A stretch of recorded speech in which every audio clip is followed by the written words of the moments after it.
Discussion on verses 1 to 60 of 60. The full meaning of the first verse is unknown to people. Chapter 30 Ar-Rum, verse 1. Alif Lam Mim. Nonetheless, this may indicate that the Holy Quran is formed from the very Arabic letters and expressions familiar to the Arabs, who were its first audience. This demonstrates that they had no valid basis to doubt its divine source, for they fully understood its language and directly witnessed its unmatched eloquence.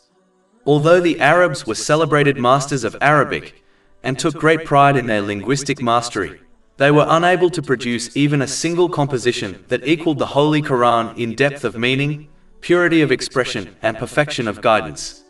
Their failure to match it, despite possessing every linguistic advantage, remains an enduring and irrefutable testimony to its divine origin.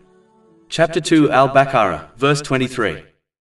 And if you are in some doubt concerning what we sent down upon our special devotee, then bring one chapter like it, and call upon all your helpers beside Allah if you are truthful. Even if a person were to compose the most eloquent and harmonious expression in Arabic, it would remain incapable of encompassing the vast wisdom contained in the Holy Quran concerning human nature, psychology, and moral character. No human composition could ever achieve its perfect balance of simplicity and depth, providing insights so profound that scholars dedicate their lives to studying them, yet so clear that even those without formal education can understand, apply, and benefit from them in their daily lives. The Holy Quran conveys abstract and profound truths with a clarity, practicality, and universal relevance unmatched by any human work. It penetrates the deepest layers of human nature, offering timeless guidance suited for every individual, society, and generation.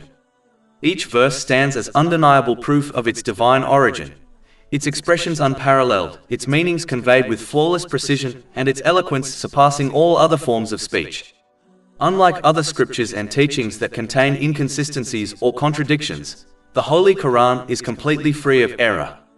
It provides a full and accurate account of the histories of earlier nations, despite the fact that the Holy Prophet Muhammad, peace and blessings be upon him, was unlettered and had received no formal education in history. The Holy Quran commands everything that benefits humanity and forbids all that harms it, addressing both personal and societal aspects of life in a way that fosters justice, balance, and peace within homes and communities. It never resorts to exaggeration, falsehood, or embellishment, unlike poetry, myths, or legends. Every verse is intentional and meaningful, offering guidance that remains fresh and illuminating, no matter how often it is recited. Even when narrating the same events, it unveils new insights and levels of meaning each time. Its promises and warnings are supported by clear, rational evidence. When describing abstract virtues such as patience, it also provides straightforward and practical methods to apply them in daily life, making divine wisdom both understandable and attainable. The Holy Quran calls upon humanity to recognize the true purpose of creation, to sincerely obey Allah the Exalted, by using the blessings granted to them in ways that earn His pleasure. Through this obedience, they achieve peace and success in both worlds, attaining harmony in mind and body and correctly ordering every aspect of their lives. It illuminates the straight path with clarity and beauty for all who truly seek lasting peace and fulfillment. Its guidance, perfectly suited to human nature, remains timeless and universally relevant. When understood and applied correctly, the Holy Quran provides solutions for every facet of human life, addressing emotional, financial, and physical challenges, and meeting the needs of both individuals and societies.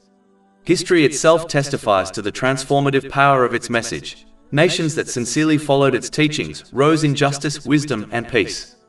Most remarkable of all is its divine preservation, for throughout the passing centuries, not a single letter of the Holy Quran has changed, as Allah the Exalted has promised to safeguard it for all eternity. This preservation itself is a living miracle, ensuring that the guidance revealed remains pure, accessible, and authoritative for every generation until the end of time. Chapter 15 Al-Hijr, verse 9. Indeed, it is we who sent down the message, i.e. the Quran, and indeed we will be its guardian. No other text in human history possesses such an extraordinary and unmatched quality. Allah, the Exalted, has directly addressed the fundamental challenges faced by every community and provided the most effective and enduring solutions. By resolving these core issues, the Holy Quran also prevents or alleviates the many secondary problems that arise from them.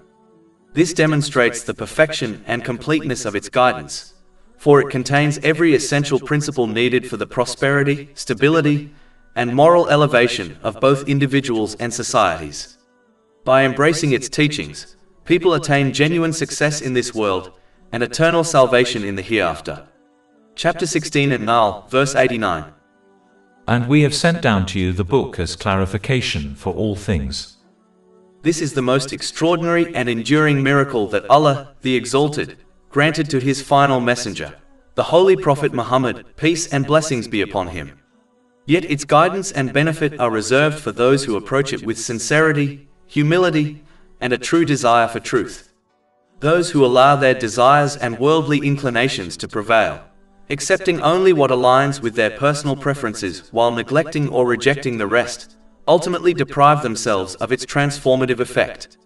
Such selective obedience results only in confusion, imbalance, and regret in both this world and the hereafter.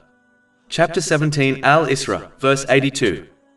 And we send down of the Quran that which is healing and mercy for the believers, but it does not increase the wrongdoers except in loss.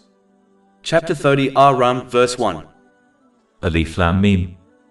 This chapter of the Holy Quran, like many others, opens with disjointed letters whose true meanings are known only to Allah, the Exalted. Their presence reminds humanity of the limits of human understanding and the need for humility when engaging with divine revelation. These letters affirm that the Holy Quran is not the product of human intellect, but a direct revelation from Allah, the Exalted. When individuals recognize their own limitations, their hearts become receptive to the deeper wisdom contained within the Holy Quran. Those who approach it arrogantly, relying solely on their personal reasoning and rejecting whatever lies beyond their comprehension, often find themselves unsettled or doubtful. When they encounter verses whose wisdom surpasses human understanding, they may resort to denial or distortion. This does not reflect any imperfection in the Holy Quran, but rather the influence of their own pride, which blocks them from perceiving divine truth. The relationship between a person and the Holy Quran resembles that of a humble student with a wise teacher. A sincere student benefits even from lessons that are difficult or not immediately understood, and with time, clarity emerges.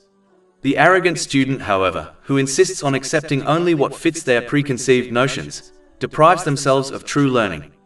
Similarly, only those who approach the Holy Quran with humility and reverence truly benefit from its guidance. Such humility brings tranquility to the heart, aligning a person's mind and body with divine wisdom. It enables them to recognize the proper place of everything and everyone in their life, according to the order established by Allah, the Exalted. Thus, humility before the Holy Quran is not only an intellectual disposition, it is the pathway to inner balance, lasting peace, and true success in this world and in the hereafter. Chapter 30 Ar-Rum, verse 1. Alif Lam Mim. The foundational element of all knowledge is indeed built from letters, and the opening of this chapter serves as a reminder of the essential role knowledge plays in human life. It teaches that knowledge is indispensable for understanding both worldly and spiritual matters.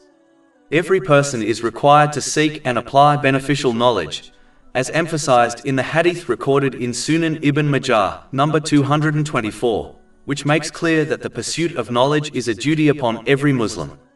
Ignorance inevitably leads to misguidance and sin, for without knowledge one cannot discern right from wrong or avoid falling into error.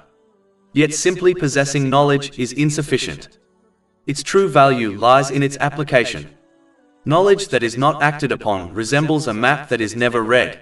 It may show the path to success, but without effort, one will never reach the destination. Just as a traveler must follow a map to arrive at their goal, a person must act upon what they know to attain real guidance and spiritual growth. Thus, knowledge must be both acquired and practiced. It should refine a person's character, purify their intentions, and guide their conduct. When understanding is put into action, it becomes a source of light, illuminating the path for the individual and for others. In this way, beneficial knowledge transforms from mere information into wisdom, shaping lives and communities. The Holy Quran itself repeatedly emphasizes this principle. It does not call people to knowledge for the sake of intellectual pride, but for the sake of obedience, humility, and service. Knowledge is meant to be lived, not merely stored. When applied, it becomes a shield against sin, a guide toward righteousness, and a source of peace in both worlds. Therefore, seeking and applying beneficial knowledge leads to success in this world and salvation in the hereafter. It is the means by which a person achieves balance in mind and body, correctly places everything and everyone within their life, and prepares for accountability before Allah, the Exalted. Chapter 62 Al-Jumu'ah, verse 5. And then did not take it on, did not act upon knowledge, is like that of a donkey who carries volumes of books. The prophecy found in the following verses, which foretold the victory of the Roman Empire, constitutes one of the most remarkable demonstrations of the Holy Quran's miraculous nature. This is particularly true because the Romans had been crushed by the Persians and seemed on the brink of collapse at the time the verses were revealed. Chapter 30 Ar-Rum, verses 2-4. The Byzantines have been defeated in the nearest land, but they, after their defeat, will overcome within 3 to 9 years. This prophecy was fulfilled exactly as foretold, despite the apparent impossibility of such a reversal. It stands as a timeless reminder that Allah, the Exalted, alone controls the affairs of the universe, and His decree cannot be overcome. Chapter 30 Ar-Rum, verse 4. To Allah belongs the command before and after. This principle was emphasized by the Holy Prophet Muhammad, peace and blessings be upon him, in a hadith recorded in Jami at-Tirmidhi, number 2516. He explained that no aspect of creation can benefit a person unless Allah, the Exalted, wills it, and no harm can afflict them unless He permits it. This highlights that every event in the universe is subject to His command. It is important to understand that this truth does not mean one should refrain from utilizing worldly means such as medicine, wealth, or effort. Rather, it teaches that while these means are established by Allah, the Exalted, the final outcome rests entirely with Him. For example, many sick individuals take medicine and recover, while others take the same medicine yet do not improve. This demonstrates that another element influences the result, specifically, the will of Allah, the Exalted. Chapter 9 at-Tawbah, verse 51. Say, never will we be struck except by what Allah has decreed for us. The person who comprehends this truth realizes that all events not directly connected to their behavior were unavoidable. Opportunities beyond their control that were lost could not have been seized, and outcomes that occurred could not have been prevented. Thus, regardless of the final result, even if it contradicts one's wishes, patience and trust in Allah, the Exalted, are required. Chapter 2 Al-Baqarah, verse 216. But perhaps you hate a thing and it is good for you, and perhaps you love a thing and it is bad for you. And Allah knows while you know not. When this truth is deeply understood, a person ceases to depend on creation, recognizing that no one can inherently inflict harm or provide benefit. Instead, they turn to Allah, the Exalted, seeking His assistance and protection through sincere obedience, fulfilling His commands, avoiding His prohibitions, and confronting destiny with patience, as taught by the Holy Prophet Muhammad, peace and blessings be upon him. This inspires a person to place their trust solely in Allah, the Exalted, and to fear none but Him, knowing that creation cannot harm or benefit without His will. Recognizing that everything in life and the universe stems from Allah is part of grasping His oneness. This belief transcends a superficial declaration of faith. When it is deeply entrenched in the heart, a person relies only on Allah, the Exalted, knowing He alone can assist them. They submit to Him in every aspect of life. In truth, obedience is always motivated by the hope of gaining benefit or avoiding harm. Since only Allah, the Exalted, can provide these, He alone deserves obedience and worship. If anyone chooses to obey another over Allah, it implies they believe that this other can offer benefit or protection, which reflects a weakness in faith. The origin of all events is Allah, the Exalted, and therefore, people must exclusively obey Him. This miraculous prophecy, together with the principle of divine decree, teaches that true strength lies not in worldly power or human effort, but in submission to Allah the Exalted. It is through trust in His command, patience in His decree, and obedience to His law that a person attains peace of mind, resilience in hardship, and success in both worlds. Chapter 10 Yunus, verse 107. And if Allah should touch you with adversity, there is no remover of it except Him, and if He intends for you good, then there is no repeller of His bounty. The prophecy of the Romans' victory over the Persians carried profound meaning for the early Muslims. The Persians, being closer in creed to the non-Muslims of Mecca, rejoiced at the initial defeat of the Romans, who were Christians and thus nearer to the Muslims in belief, as they acknowledged divine scriptures and holy prophets, peace be upon them. Chapter 30 Ar-Rum, verse 4. And that day the believers will rejoice. The triumph of the Romans was therefore a double sign. It disheartened the non-Muslims of Mecca, who had boasted of the Persians' success, and it encouraged the Muslims to remain steadfast in obedience to Allah the Exalted. This unexpected reversal was a reminder that worldly power is never decisive. Ultimate victory belongs only to Allah the Exalted, who determines the outcome of all affairs. For the Muslims, the Roman victory was also symbolic. Despite their limited strength and influence, they were assured that Allah the Exalted would grant them victory as well. This assurance was fulfilled almost immediately, for at the same time the Battle of Badr took place, the first major confrontation in Islam, where the Muslims, though few in number, decisively defeated the non-Muslims of Mecca. Chapter 30 Ar-Rum, verses 4 to 5. And that day the believers will rejoice in the victory of Allah. He gives victory to whom He wills, and He is the Exalted in might, the Merciful. This has been discussed in Imam al-Wahidi's Asbab al-Nuzul, page 140. This parallel reinforced the timeless reality that victory is never determined by numbers, wealth, or worldly power, but solely by the decree of Allah the Exalted. He grants success to whom He wills, and He alone is the source of might and mercy. The prophecy of the Romans' triumph, coupled with the Muslims' victory at Badr, teaches that divine support manifests in ways that simultaneously dishearten the enemies of truth and uplift those who remain steadfast in obedience. It also highlights the profound principle that worldly events are never isolated from spiritual lessons. The Roman victory and the Battle of Badr together demonstrated that Allah, the Exalted, is the true source of triumph, and that His promise of support to the faithful is always fulfilled. Yet this promise is not unconditional. It requires that people fulfill their role as true servants of Allah, the Exalted. This role involves correctly using the blessings He has granted. As outlined in Islamic teachings, wealth must be spent in obedience, strength must be used for justice, knowledge must be applied with sincerity, and authority must be exercised with humility.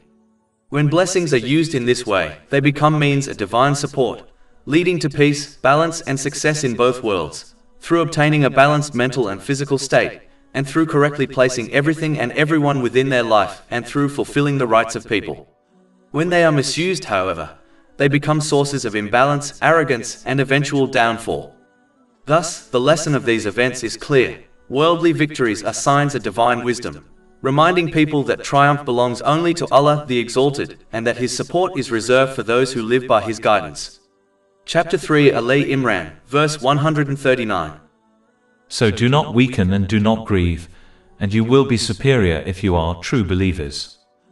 Indicating His infinite mercy, at the end of verse 5, is an invitation to all people to take advantage of the respite Allah, the Exalted, has granted them before they are overtaken by His might.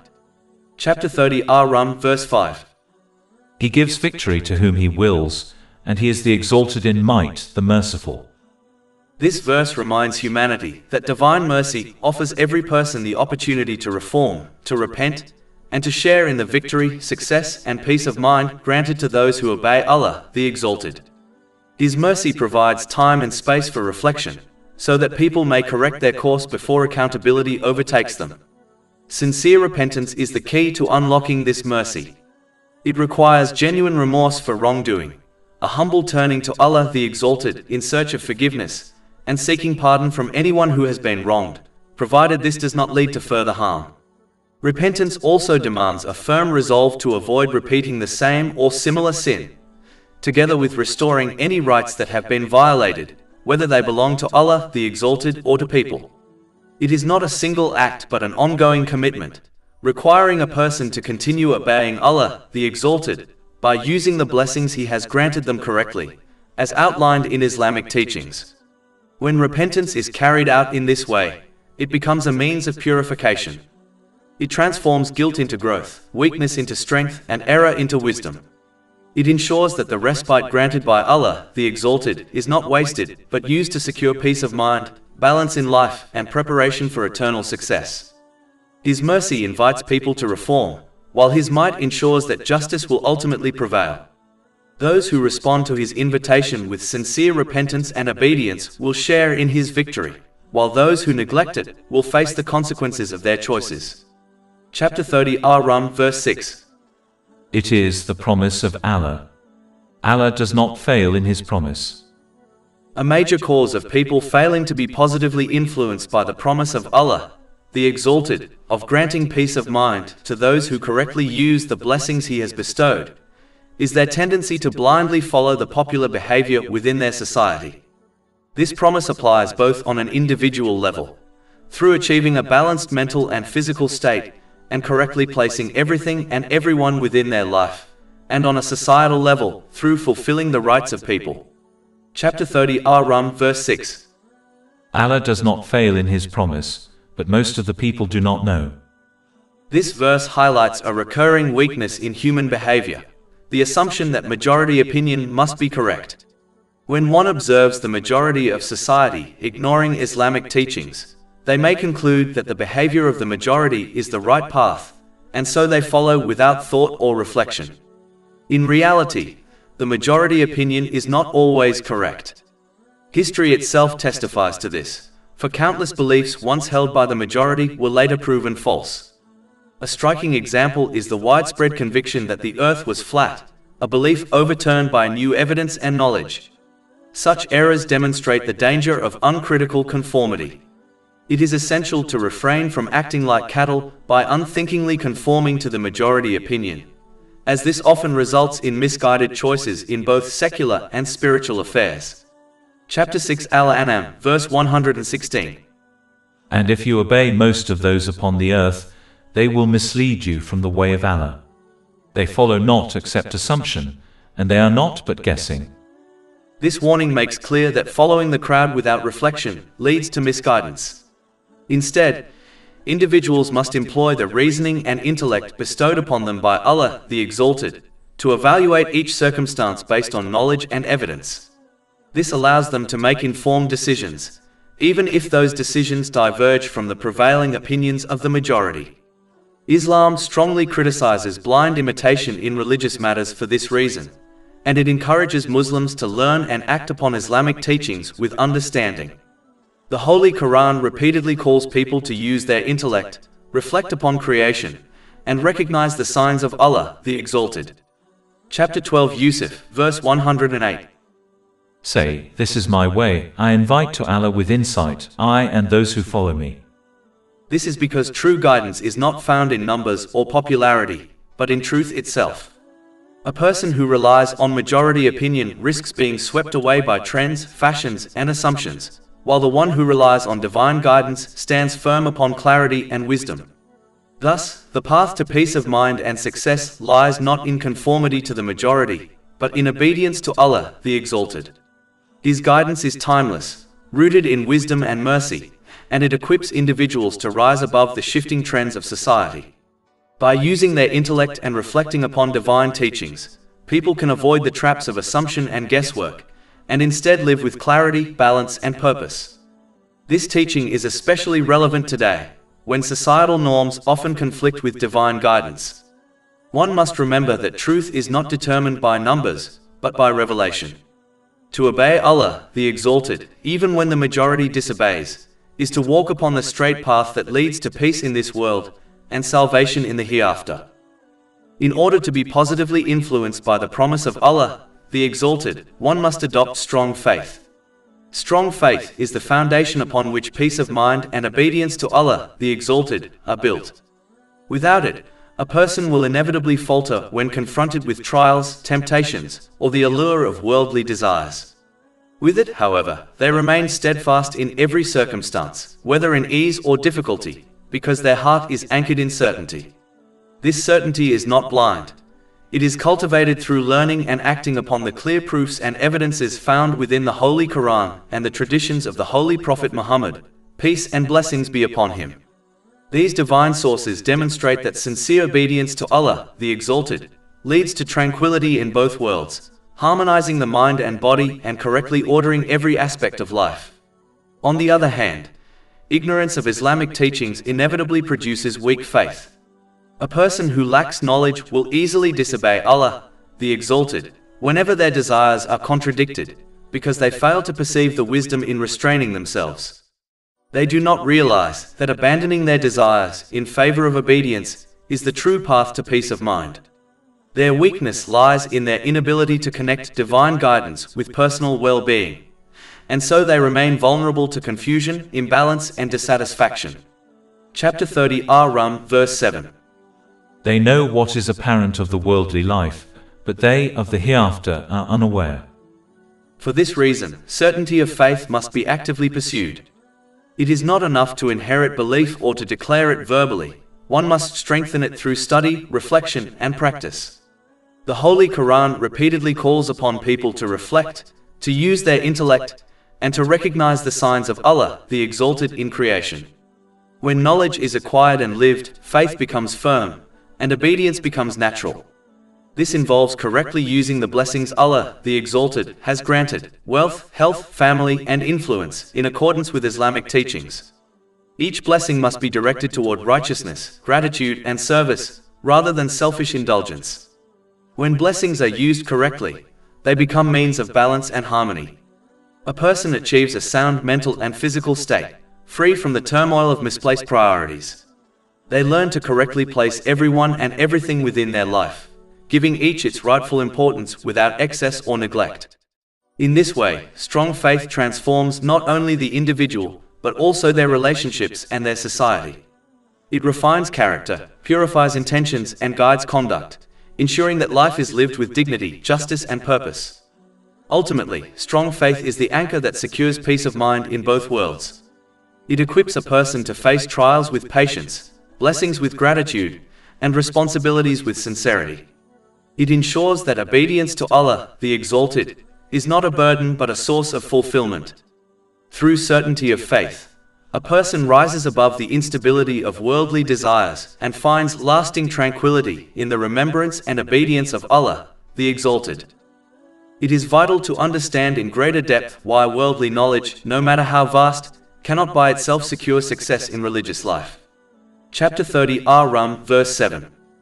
They know what is apparent of the worldly life, but they of the hereafter are unaware.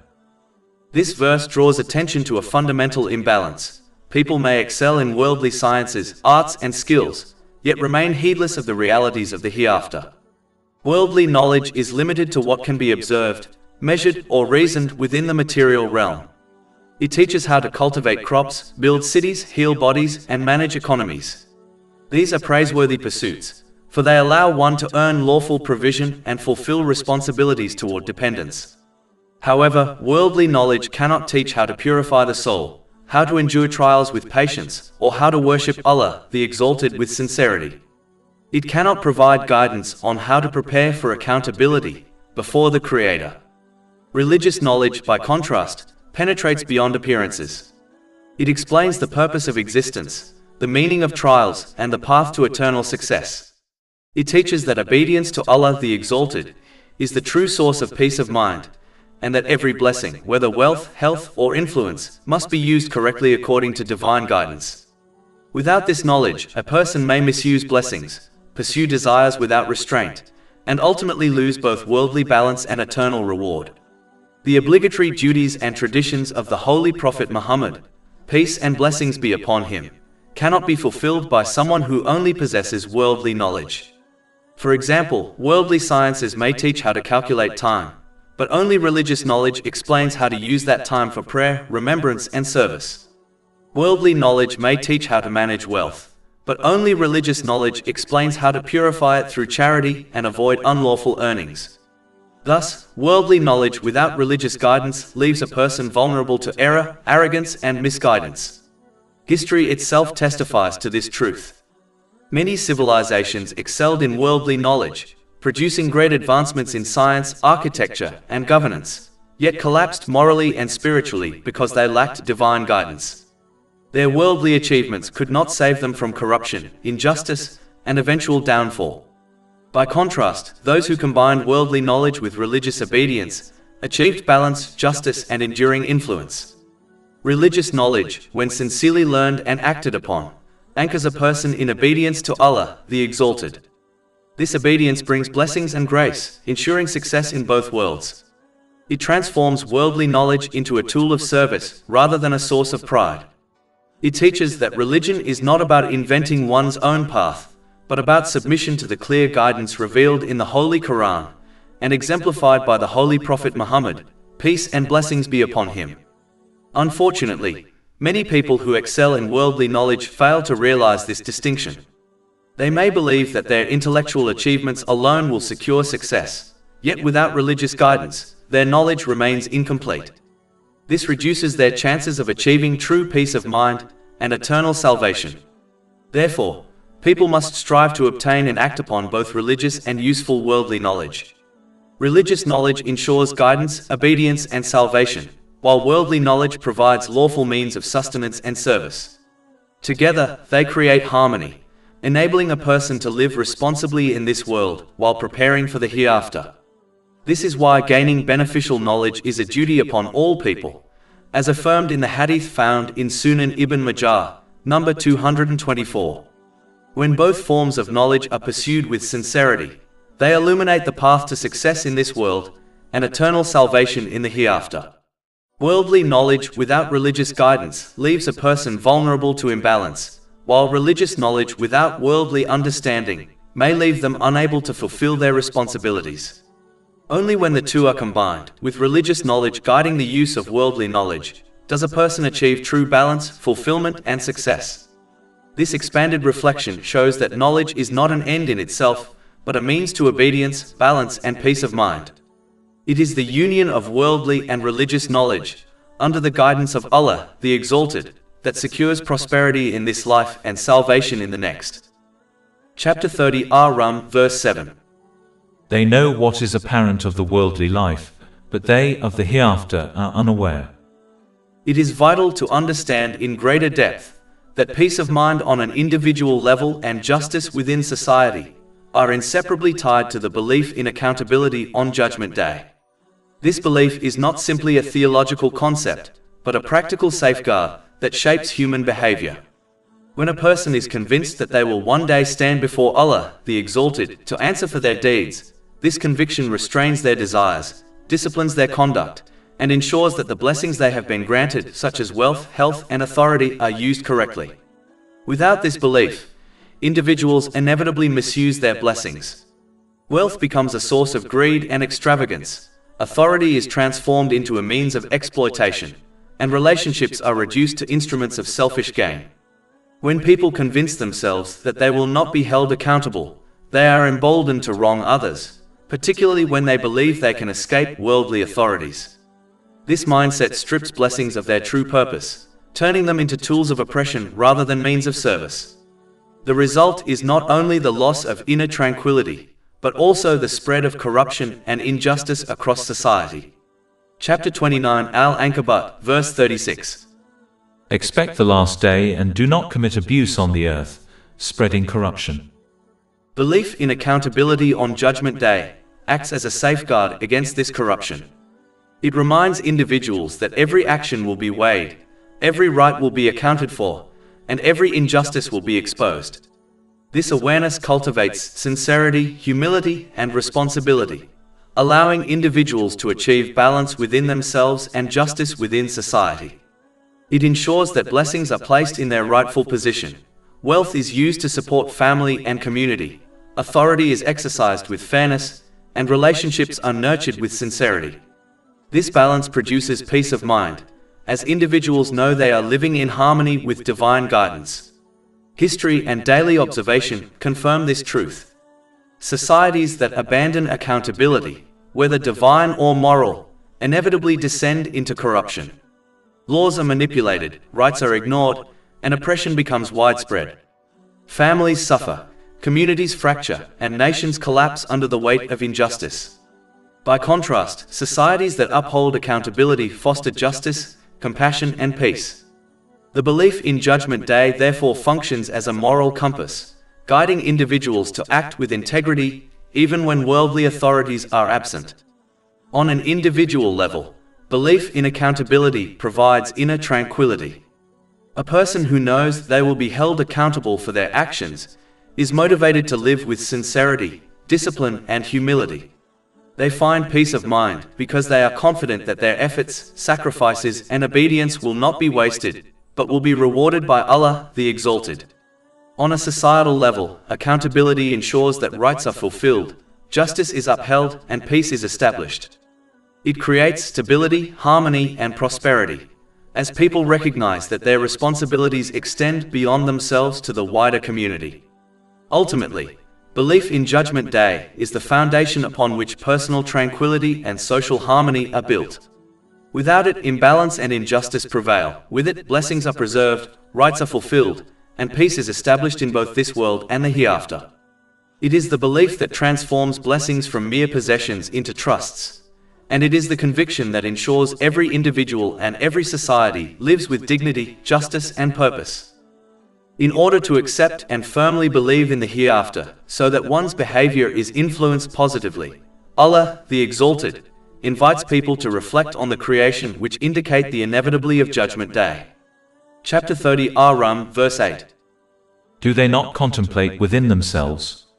Allah has not created the heavens and the earth and what is between them, except in truth, and for a specified term.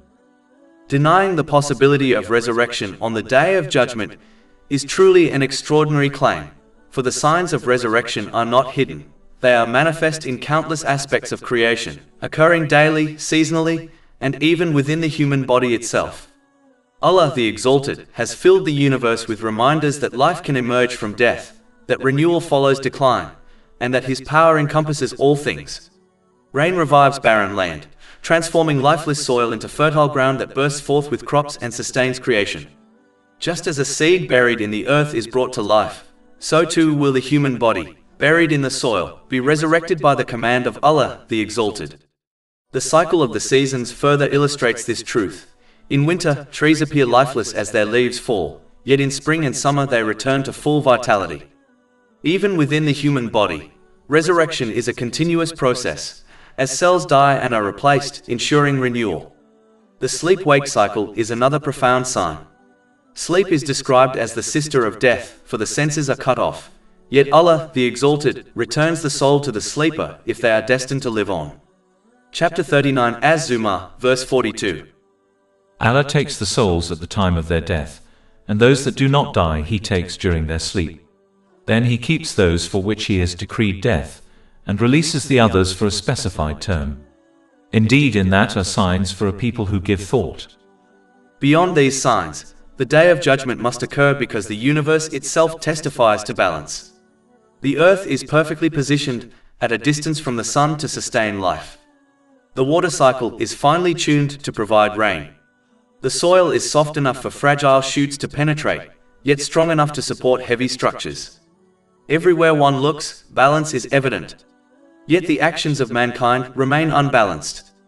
Oppressors often escape punishment in this world, while the oppressed endure hardship without receiving their full reward. Those who sincerely obey Allah, the Exalted, frequently face difficulties, while those who disobey Him enjoy worldly luxuries.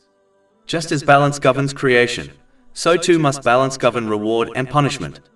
Since this balance is not achieved in this world, it must occur in another time, the Day of Judgment. Allah, the Exalted, could have chosen to reward and punish fully in this world, but His wisdom dictates otherwise. He grants opportunity after opportunity for repentance, allowing people to correct their behavior. He withholds full reward from the obedient, because this world is not paradise. Faith requires belief in the unseen, and the unseen reward awaiting the faithful in the hereafter is what makes faith special. If reward were fully visible and tangible in this world, faith would lose its unique quality. Thus, fear of punishment and hope of reward in the hereafter serve as powerful motivators, encouraging people to abstain from sin and perform righteous deeds. For the day of recompense to commence, this material world must end, for reward and punishment can only be given once all actions have concluded. The inevitable end of the world is therefore a necessary precursor to the day of judgment. Reflecting on these truths strengthens faith in the reality of resurrection and accountability. It encourages preparation for the day of judgment by using the blessings granted by Allah, the Exalted, correctly, as outlined in the Holy Quran and the traditions of the Holy Prophet Muhammad, peace and blessings be upon him. In this way, a person achieves peace of mind and success in both worlds, through a balanced mental and physical state, and by correctly placing everything and everyone within their life. Chapter 45 Al-Jatiyah, verse 22. For Allah created the heavens and the earth for a purpose, so that every soul may be paid back for what it has committed, and none will be wronged. Preparing for accountability on Judgment Day is a task that directly contradicts the worldly desires of many people, and for this reason, countless individuals reject or ignore it even while verbally claiming belief.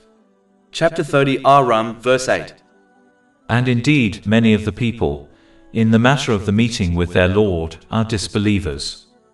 This manifests in persistent disobedience, particularly through the misuse of blessings granted by Allah, the Exalted.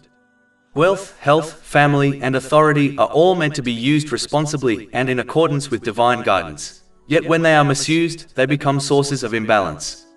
On an individual level, this attitude prevents the attainment of a balanced mental and physical state. It causes people to misplace everything and everyone within their lives, turning blessings into burdens. Family, friends, career, and wealth, intended as supports, become sources of stress and dissatisfaction. When individuals persist in disobedience, they often misdirect blame. Instead of recognizing their own misuse of blessings, they accuse others, such as their spouse or companions, of being the cause of their stress. Cutting good people out of their lives only deepens their imbalance, leading to mental disorders, depression, substance addiction, and even suicidal tendencies. This outcome is evident when one observes those who persistently misuse blessings, such as the rich and famous. Despite enjoying worldly luxuries, many of them suffer from inner turmoil, proving that material abundance without obedience to Allah, the Exalted, cannot bring peace of mind. Chapter 30 Ar-Rum, verse 9. Have they not traveled through the earth and observed how was the end of those before them? They were greater than them in power, and they plowed the earth and built it up more than they have built it up, and their messengers came to them with clear evidences. The consequences of this heedlessness extend beyond this world. Those who fail to prepare for accountability on Judgment Day will face punishment far worse in the hereafter. Their rejection of divine guidance and misuse of blessings will be exposed, and their worldly luxuries will offer no protection. Chapter 30 Ar-Rum, verse 9. And Allah would not ever have wronged them, but they were wronging themselves. This teaching makes clear that peace of mind and success in both worlds are inseparably tied to obedience and preparation for accountability. Those who discipline their desires and use blessings correctly, as outlined in the Holy Quran and the traditions of the Holy Prophet Muhammad, peace and blessings be upon him, achieve balance and tranquility. Those who remain heedless, however, lose both worldly peace and eternal salvation. Chapter 30 Ar-Rum, verse 9. Have they not traveled through the earth and observed how was the end of those before them? They were greater than them in power, and they plowed the earth and built it up more than they have built it up, and their messengers came to them with clear evidences. This verse stands as a powerful caution against adopting a self-centered approach to life, in which a person focuses solely on their own circumstances, while remaining blind to the broader realities unfolding around them. When someone becomes absorbed only in their immediate experiences, they deprive their heart of the countless lessons embedded in history, in the trials they witness, and in the journeys of others. Such a narrow perspective closes the door to wisdom, preventing them from discovering insights that could refine their character, correct their behavior, and steer them away from repeating the same mistakes. It also deprives them of the inner peace that comes from attaining a balanced mental and physical state, and from correctly placing everything and everyone in their rightful position within their life. The world around us is filled with signs that offer guidance to anyone willing to reflect. Observing the plight of those who possess abundant wealth, status, and fame, yet still fall into anxiety, depression, substance addiction, or even suicide, reveals a profound truth.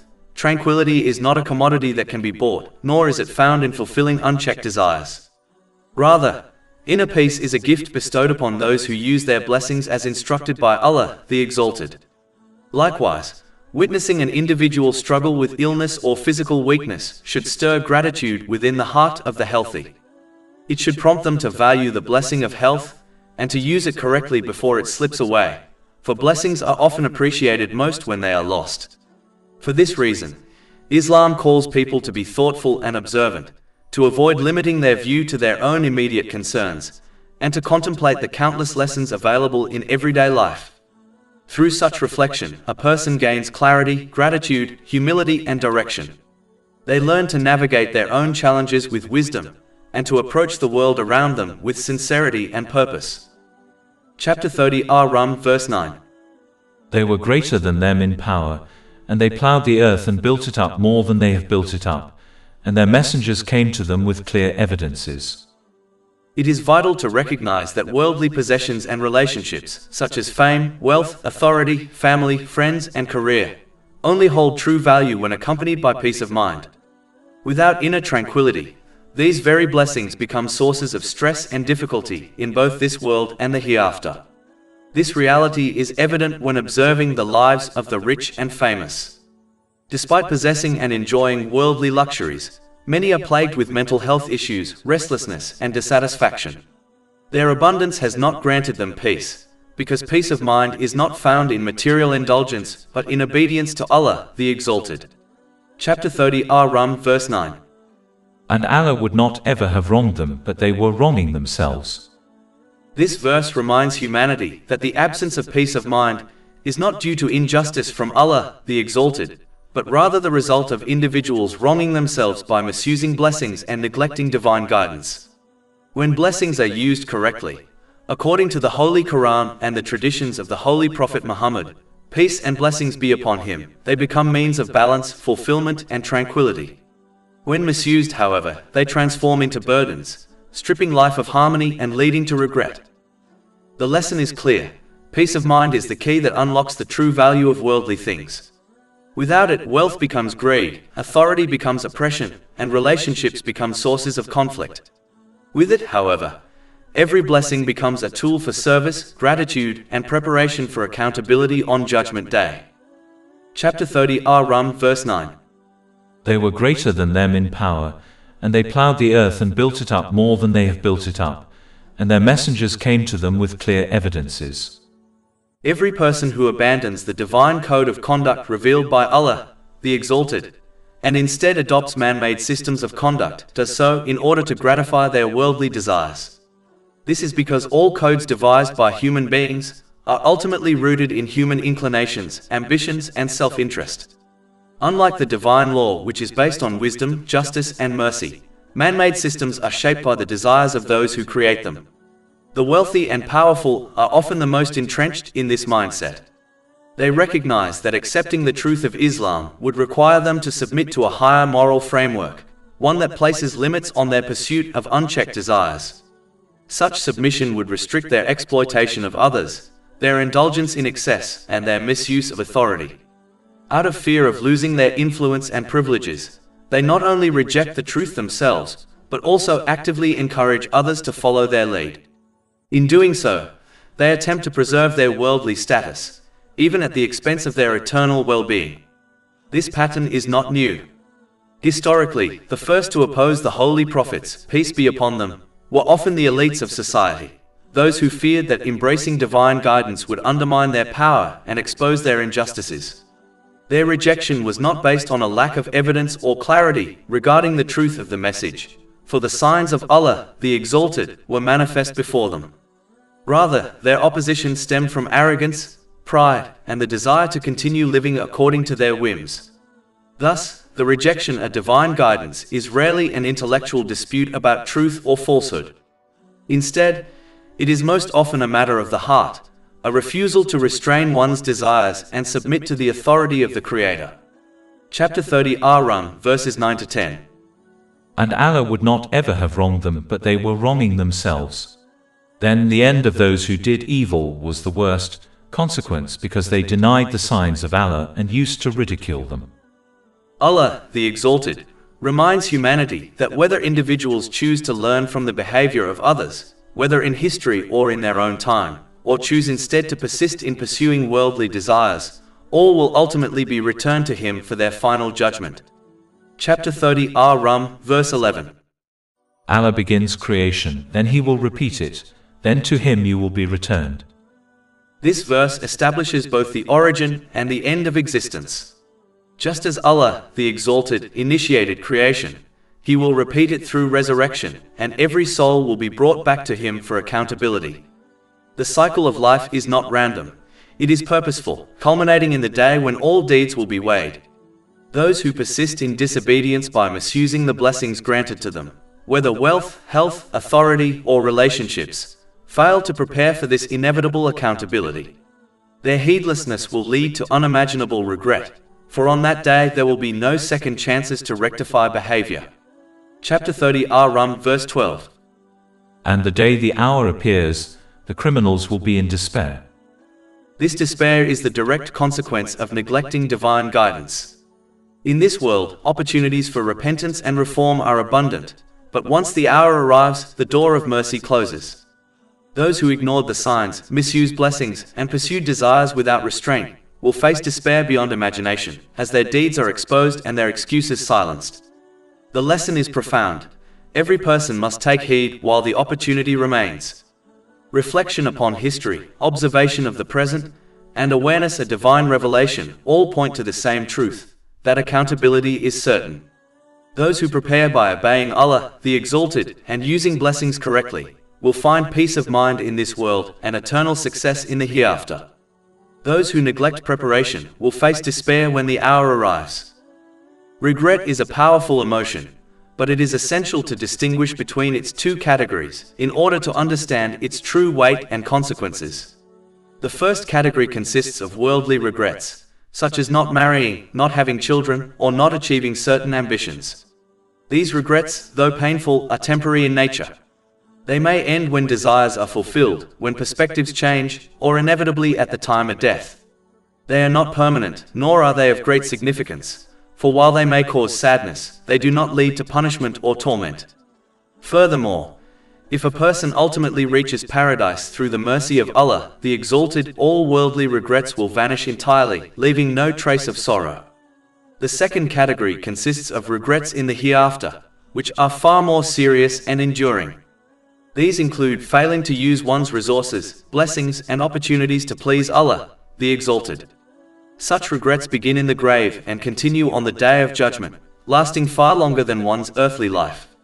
They will not end until entry into paradise, which may not occur at all or may occur only after an extremely long time. Chapter 22 Al-Hajj, verse 47. And indeed, a day with your Lord is like 1,000 years of those which you count. This verse highlights the immense duration of the hereafter compared to worldly life.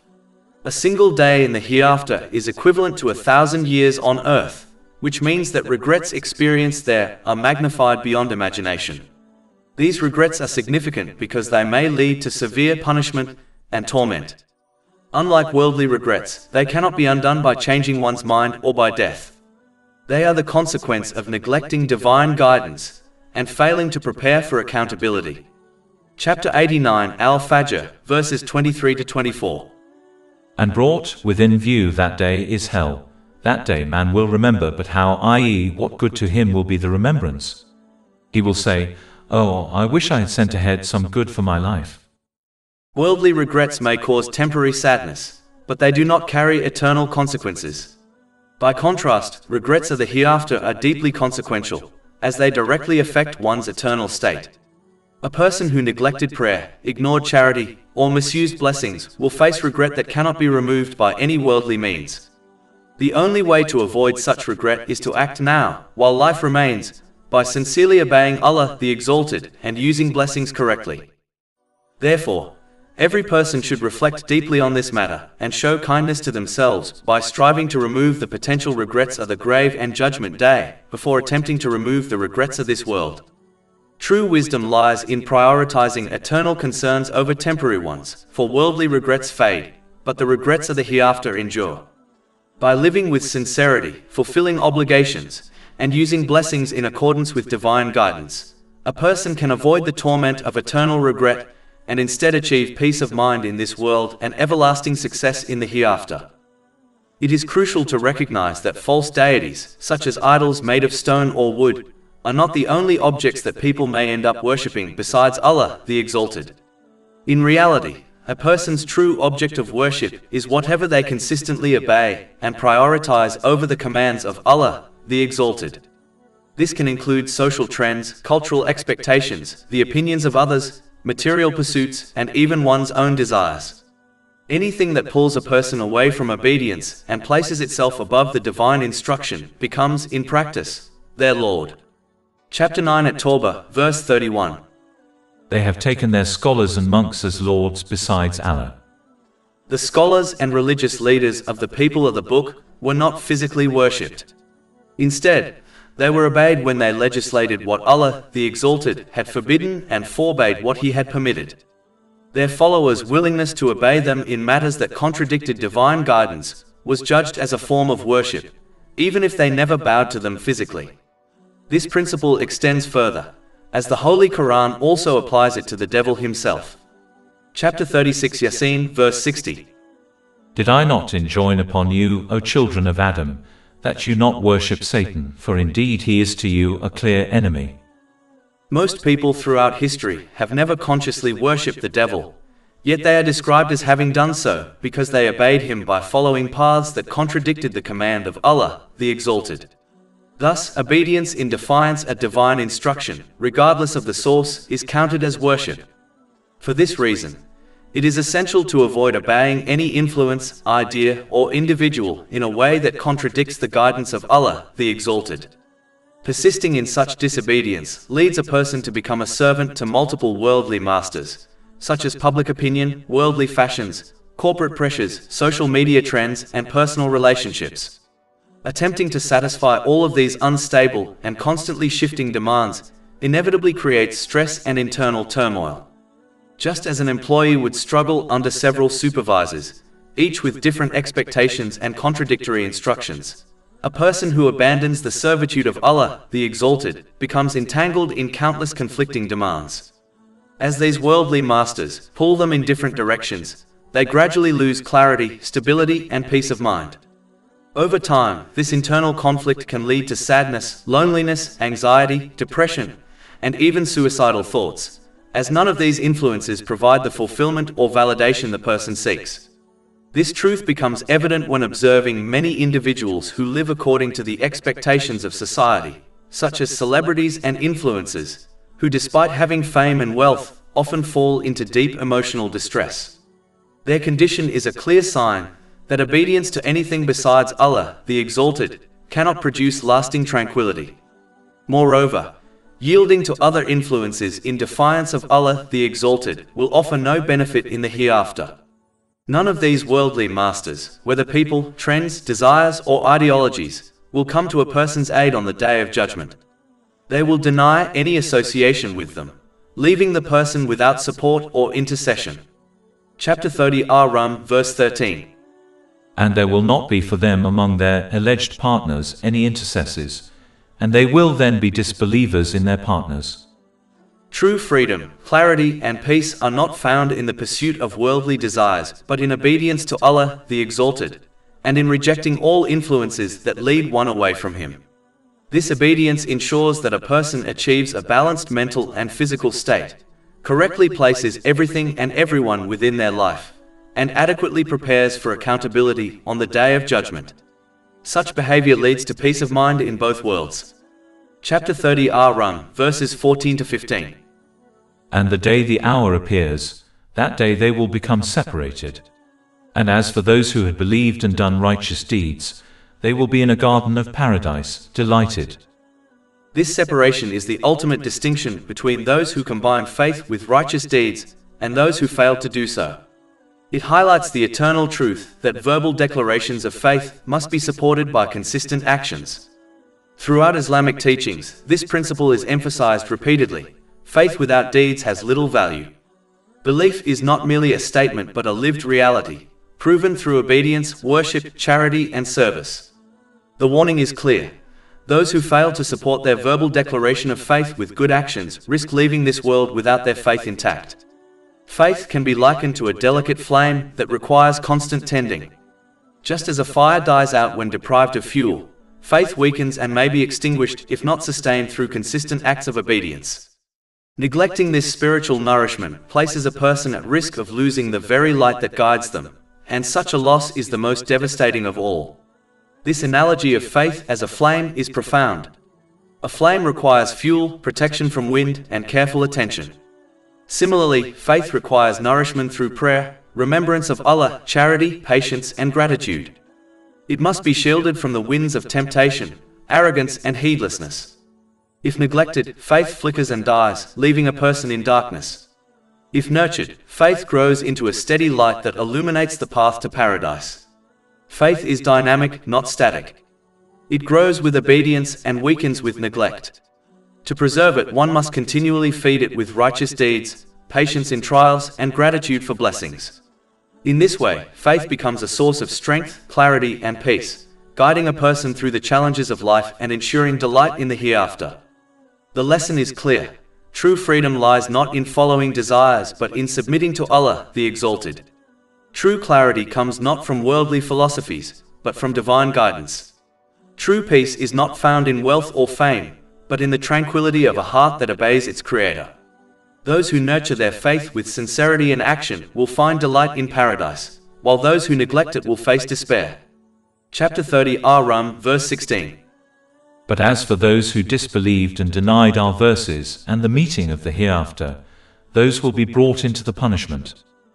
In order to avoid the outcome of imbalance and despair, every individual must obey Allah, the Exalted, by correctly using the blessings He has granted them in accordance with Islamic teachings. This obedience ensures that they obtain a balanced mental and physical state, place everything and everyone in their life in its rightful position, and adequately prepare for accountability on the Day of Judgment. Such behavior leads to peace of mind in both worlds. Chapter 30 Ar-Rum, verse 17. So glorified is Allah when you reach the evening, and when you reach the morning.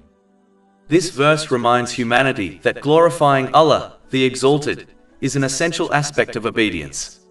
True glorification involves not attributing negative things to Him, even though nothing occurs in the universe without His will. To glorify Allah correctly, one must adopt a positive mindset. This mindset is not merely an attitude, but a spiritual discipline that enables a person to navigate challenges while remaining steadfast in obedience. Cultivating a positive mindset means recognizing that every hardship could have been far worse. If the difficulty is worldly in nature, one should be thankful that it does not harm their faith.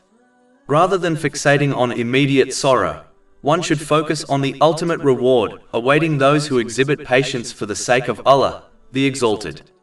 When blessings are lost, reflection should turn to the multitude of blessings that remain. Gratitude for what is still present outweighs grief for what is absent. In every trial, one must recall the wisdom contained in chapter 2 Al-Baqarah, verse 216. But perhaps you hate a thing and it is good for you, and perhaps you love a thing and it is bad for you. And Allah knows while you know not. This verse teaches that difficulties often conceal hidden benefits, while apparent comforts may hide harm. What a person initially wishes for may not be in their best interest, and what they dislike may be the very thing that brings growth, purification, and reward. Recognizing this truth transforms hardship into opportunity and sorrow into patience. In conclusion, glorifying Allah the Exalted requires avoiding the attribution of negativity to Him and instead cultivating a positive mindset. This mindset is essential for obedience, gratitude, and peace of mind. It ensures that blessings are used correctly, hardships are endured with patience, and faith is preserved. The cup is not half empty, it is in fact half full, for every situation carries wisdom, mercy, and the potential for reward. Chapter 30 Ar-Rum, verse 18. And to him is due all praise throughout the heavens and the earth, and at night, and when you are at noon. When someone provides another person with even a small portion of their needs, such as shelter, food, or financial help, it is naturally expected that they receive gratitude in return. If this is the case between human beings, then it is far more deserving that gratitude be shown to Allah, the Exalted, who has bestowed every blessing found in the heavens and the earth. Every breath, every moment of safety, every opportunity, and every comfort originates from Him alone. Therefore, recognizing His favors and expressing thankfulness is not merely recommended, it is an obligation of justice. Gratitude begins with one's intention. True thankfulness means performing actions solely for the pleasure of Allah, the Exalted. If a person's intention is aimed at gaining praise, recognition, or reward from people, then the act loses its value in the sight of Allah, the Exalted. This is strongly warned against in a hadith found in Jami at Tirmidhi, number 3154. A sign of sincerity is that a person neither seeks nor expects appreciation from others, because their heart is content knowing that Allah, the Exalted, is fully aware of their actions. Gratitude with the tongue involves speaking only what is beneficial, words that inspire goodness, truth, and kindness, or choosing silence instead of harmful speech. Gratitude through physical actions means using every blessing in a manner pleasing to Allah, the Exalted, as instructed in the Holy Quran and the traditions of the Holy Prophet Muhammad, peace and blessings be upon him. When a person uses their eyes, ears, time, wealth, and health correctly, they honor the one who granted them those blessings. Such gratitude becomes a cause for increase, an increase in blessings, tranquility, clarity, and success in both worlds. Chapter 14 Ibrahim, verse 7. If you are grateful, I will surely increase you in favor. Another profound truth reinforces this idea. When someone owns an object, it is entirely reasonable for them to use it however they wish. No one questions the rights of ownership. Allah, the Exalted, created, owns, and sustains every part of the universe, including human beings themselves. For this reason, it is only fair that His commands are obeyed, for He alone has the right to determine what is beneficial, harmful, permissible, or forbidden. In the same way, when a person lends something they own to someone else, it is only proper for the borrower to use that item according to the wishes of the owner. If this etiquette is expected between people, how much more should it apply between creation and Creator? Every blessing that a person possesses in this world, health, wealth, family, intellect, opportunities, is not a gift but a loan from Allah, the Exalted. This loan will be questioned and must be repaid, and the repayment is through righteous action, using each blessing exactly as Allah, the Exalted, commands. In contrast, the blessings of paradise are not loans but gifts. Gifts come without responsibility, and the person may enjoy them freely without limits or accountability. Chapter 7 Al-Araf, verse 43. And they will be called, "This is paradise which you have been made to inherit for what you used to do." Therefore, it is essential not to confuse the blessings of this temporary world, which come with responsibility and accountability, with the everlasting gifts of paradise, which will be pure enjoyment without any burden or hardship. True wisdom lies in recognizing the nature of worldly blessings, honoring them by using them correctly, and striving to earn the eternal gifts that await in the next life. Allah, the Exalted, not only provides continuous blessings to His creation, but also reminds humanity that He will hold them accountable, for He alone controls life and death. Chapter 30 Ar-Rum, verse 19. He brings the living out of the dead, and brings the dead out of the living, and brings to life the earth after its lifelessness. And thus will you be brought out.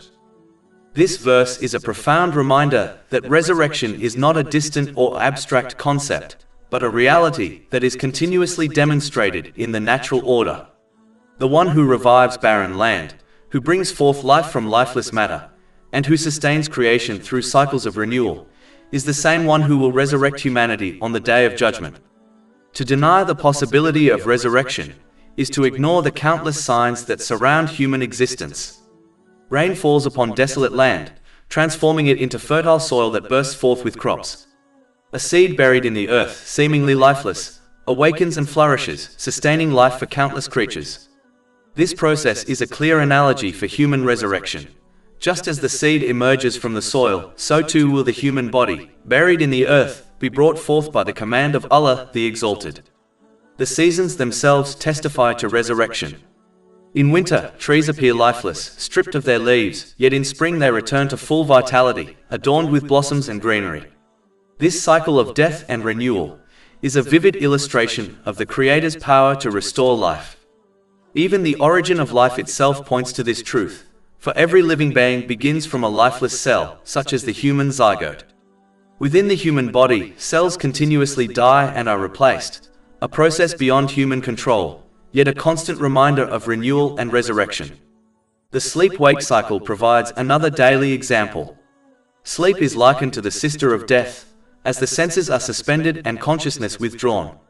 Yet Allah, the Exalted, graciously restores the soul to the sleeper if they are destined to continue living. Chapter 39 Az-Zumar, verse 42. Allah takes the souls at the time of their death, and those that do not die He takes during their sleep.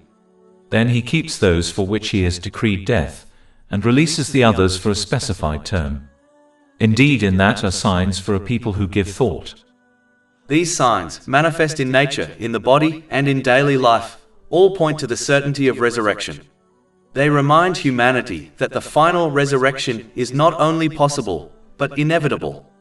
Just as Allah, the Exalted, revives the earth, renews life within the body, and restores the soul after sleep, He will bring forth every soul for accountability. To deny this reality is to close one's eyes to the evidence that is continuously displayed in creation. Reflecting upon these truths strengthens faith in the hereafter, and encourages preparation for accountability. Those who contemplate the signs of resurrection will recognize that life is purposeful, not random, and that every blessing must be used correctly in obedience to Allah, the Exalted. In this way, peace of mind is achieved in this world, and eternal success is secured in the next. The wise individual is therefore the one who learns from these continuous signs of resurrection, and prepares for the inevitable day when all will be brought forth for judgment. Allah, the Exalted, emphasizes His absolute ability to resurrect people after they have turned into dust and bones, reminding humanity that He created them from dust in the first instance and then developed them, stage by stage, until they became human beings spread across the world. Chapter 30 Ar-Rum, verse 20. And of His signs is that He created you from dust, then suddenly you were human beings dispersing. This verse highlights both the origin and the destiny of mankind. It reminds humanity that the one who created them from the most basic material, dust, possesses complete power to bring them back to life after death. The transformation from dust into a living, conscious being is itself a miracle of resurrection. Every stage of human development, from conception to birth, from infancy to adulthood, is a sign of divine power. The sudden dispersal of human beings across the earth, forming nations and societies, is further evidence of Allah's will and wisdom. To deny resurrection is to ignore the very process of creation itself. If Allah, the Exalted, can bring forth life from dust, nurture it through stages of growth, and spread it across the earth, then surely He can gather humanity together once more for accountability. The resurrection is not a new act, but a repetition of what has already occurred. Just as creation began from dust, so too will resurrection begin from dust. This reminder serves as a powerful call to reflection. Humanity is urged to consider its humble origin and its inevitable return. The journey from dust to dispersal across the earth is not random but purposeful, designed to prepare each soul for accountability. Those who recognize this truth will use their blessings correctly, obey Allah the Exalted, and prepare for the day of judgment. Those who ignore it will face regret when they are gathered for accountability. Another aspect of divine planning is the continuation of the human race through the birth of successive generations until the appointed end of time. Allah the Exalted, in His infinite wisdom, created innate feelings and desires within human beings which draw them to the opposite gender. These feelings serve a dual purpose. They provide happiness and tranquility through companionship, and they ensure the survival of humanity by encouraging procreation. Without these natural inclinations, the vast majority of people would not pursue marriage or children, and the human race would face extinction long before its destined conclusion. Chapter 30 Rum, verse 21. And of his signs is that he created for you from yourselves mates that you may find tranquility in them, and he placed between you love and mercy. This verse highlights the divine wisdom behind human relationships. At a younger age, individuals are drawn to one another through feelings such as love and physical attraction.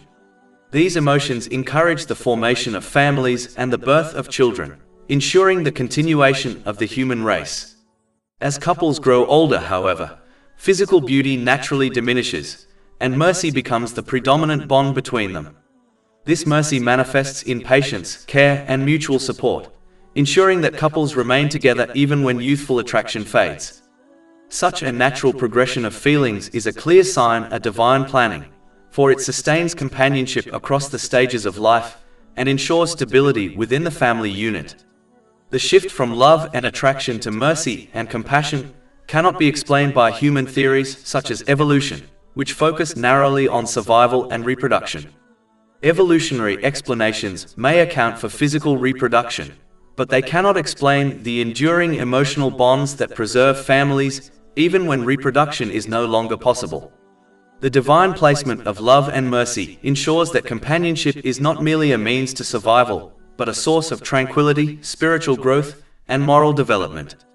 It is through this bond that individuals learn patience, sacrifice, and selflessness, qualities that strengthen not only the family but also the wider community. Chapter 30 Rum, verse 21. Indeed, in that are signs for a people who give thought. This statement calls humanity to reflect deeply on the wisdom embedded in their own nature. The presence of love in youth and mercy in old age is not accidental but purposeful, guiding couples to remain united throughout their lives. It is a sign for those who ponder, reminding them that every stage of human existence is carefully planned by the Creator. The family unit, built upon love and sustained by mercy, is therefore not only a social necessity, but a spiritual institution designed to nurture faith, character, and gratitude. Thus, divine planning ensures that the human race continues until its appointed end, while also granting individuals the blessing of companionship, love, and mercy. These signs should inspire gratitude, obedience, and reflection, as they reveal the perfection of Allah's design and the futility of denying His wisdom. The companionship between spouses is not only a worldly arrangement, but a spiritual bond, designed to nurture tranquility, patience, and mercy. It is a reminder that every stage of human life is guided by divine wisdom, and that the preservation of the family unit is central to the survival and flourishing of humanity. In conclusion, the divine placement of love and mercy within human relationships is a sign of the foresight and care of Allah, the Exalted. It ensures the continuation of the human race, provides tranquility and happiness, and nurtures spiritual growth. Those who reflect upon this sign will recognize the perfection of divine planning, and will be inspired to live with gratitude, obedience, and humility, using their relationships as a means to draw closer to Allah, the Exalted, and to prepare for accountability on the Day of Judgment. Chapter 30 Rum, verse 21. And of his signs is that he created for you from yourselves mates that you may find tranquility in them, and he placed between you love and mercy. Generally speaking, those who seek a marriage full of peace, love, and mercy must begin by choosing a spouse according to the guidance of Islam. In a hadith found in Sahih Bukhari, number 5090, the Holy Prophet Muhammad, peace and blessings be upon him, advised that a person is married for 4 reasons: wealth, lineage, beauty, or piety. He concluded by warning that one should marry for the sake of piety, otherwise they will be a loser. This hadith is not merely a statement about marriage preferences. It is a profound reminder that the foundation of a successful marriage lies in faith and obedience to Allah, the Exalted, rather than in transient worldly qualities. It is important to understand that the first 3 qualities mentioned, wealth, lineage, and beauty, are temporary and imperfect. Wealth may provide comfort, but it does not guarantee happiness, as countless examples of the rich and famous demonstrate. Many of them, despite possessing immense wealth, live lives filled with dissatisfaction, restlessness, and broken relationships. Lineage may grant social prestige, but it does not guarantee good character or a successful marriage. In fact, when marriages based solely on lineage fail, they often cause greater harm by severing family bonds between two households. Beauty too is fleeting, subject to time, mood, and circumstance. Love based purely on physical attraction is unstable, as emotions change with age and circumstance. How many couples who once claimed to be deeply in love ended up despising one another? These examples demonstrate that worldly criteria cannot sustain a marriage, as they are tied to the material world and not to the eternal source of success, namely faith. Yet, this hadith does not mean that one should marry someone who is poor or unattractive. Financial stability is necessary to support a family, and attraction is an important aspect of a healthy marriage. Rather, the hadith teaches that these qualities should not be the ultimate reason for marriage. The true and lasting quality to seek in a spouse is piety. A pious person fulfills the commands of Allah, the Exalted, refrains from His prohibitions, and faces destiny with patience according to the traditions of the Holy Prophet Muhammad, peace and blessings be upon him. Such a person, who fears Allah, the Exalted, will treat their spouse well in both times of happiness and difficulty. By contrast, those who are irreligious will mistreat their spouse whenever they are upset, and even when they are pleased, they will fail to fulfill their spouse's rights due to ignorance. This is one of the reasons why domestic violence and marital breakdowns have increased among people in recent years. Chapter 35, Fatir, verse 28. Only those fear Allah from among His servants who have knowledge. Knowledge is the root of piety, and piety is the foundation of a healthy marriage. The pious person is more concerned with fulfilling the rights of others, such as their spouse, than with demanding their own rights. They understand that Allah, the Exalted, will question them about whether they fulfilled the rights of others, not whether others fulfilled their rights.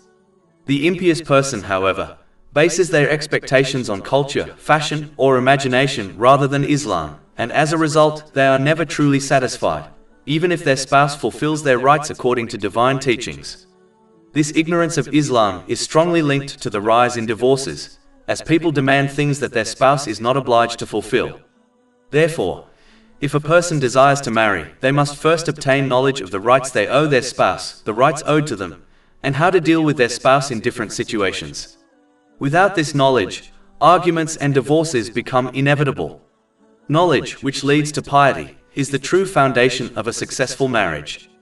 It ensures that love and mercy flourish, that rights are fulfilled, and that peace of mind is achieved in both worlds. A marriage built upon piety is not only a union of two individuals, but a partnership in obedience to Allah, the Exalted, and a means of attaining His pleasure. In conclusion, the hadith of the Holy Prophet Muhammad, peace and blessings be upon him, is a timeless reminder that worldly qualities such as wealth, lineage, and beauty are fleeting, while piety is enduring. A marriage founded upon piety is a source of tranquility, mercy, and spiritual growth.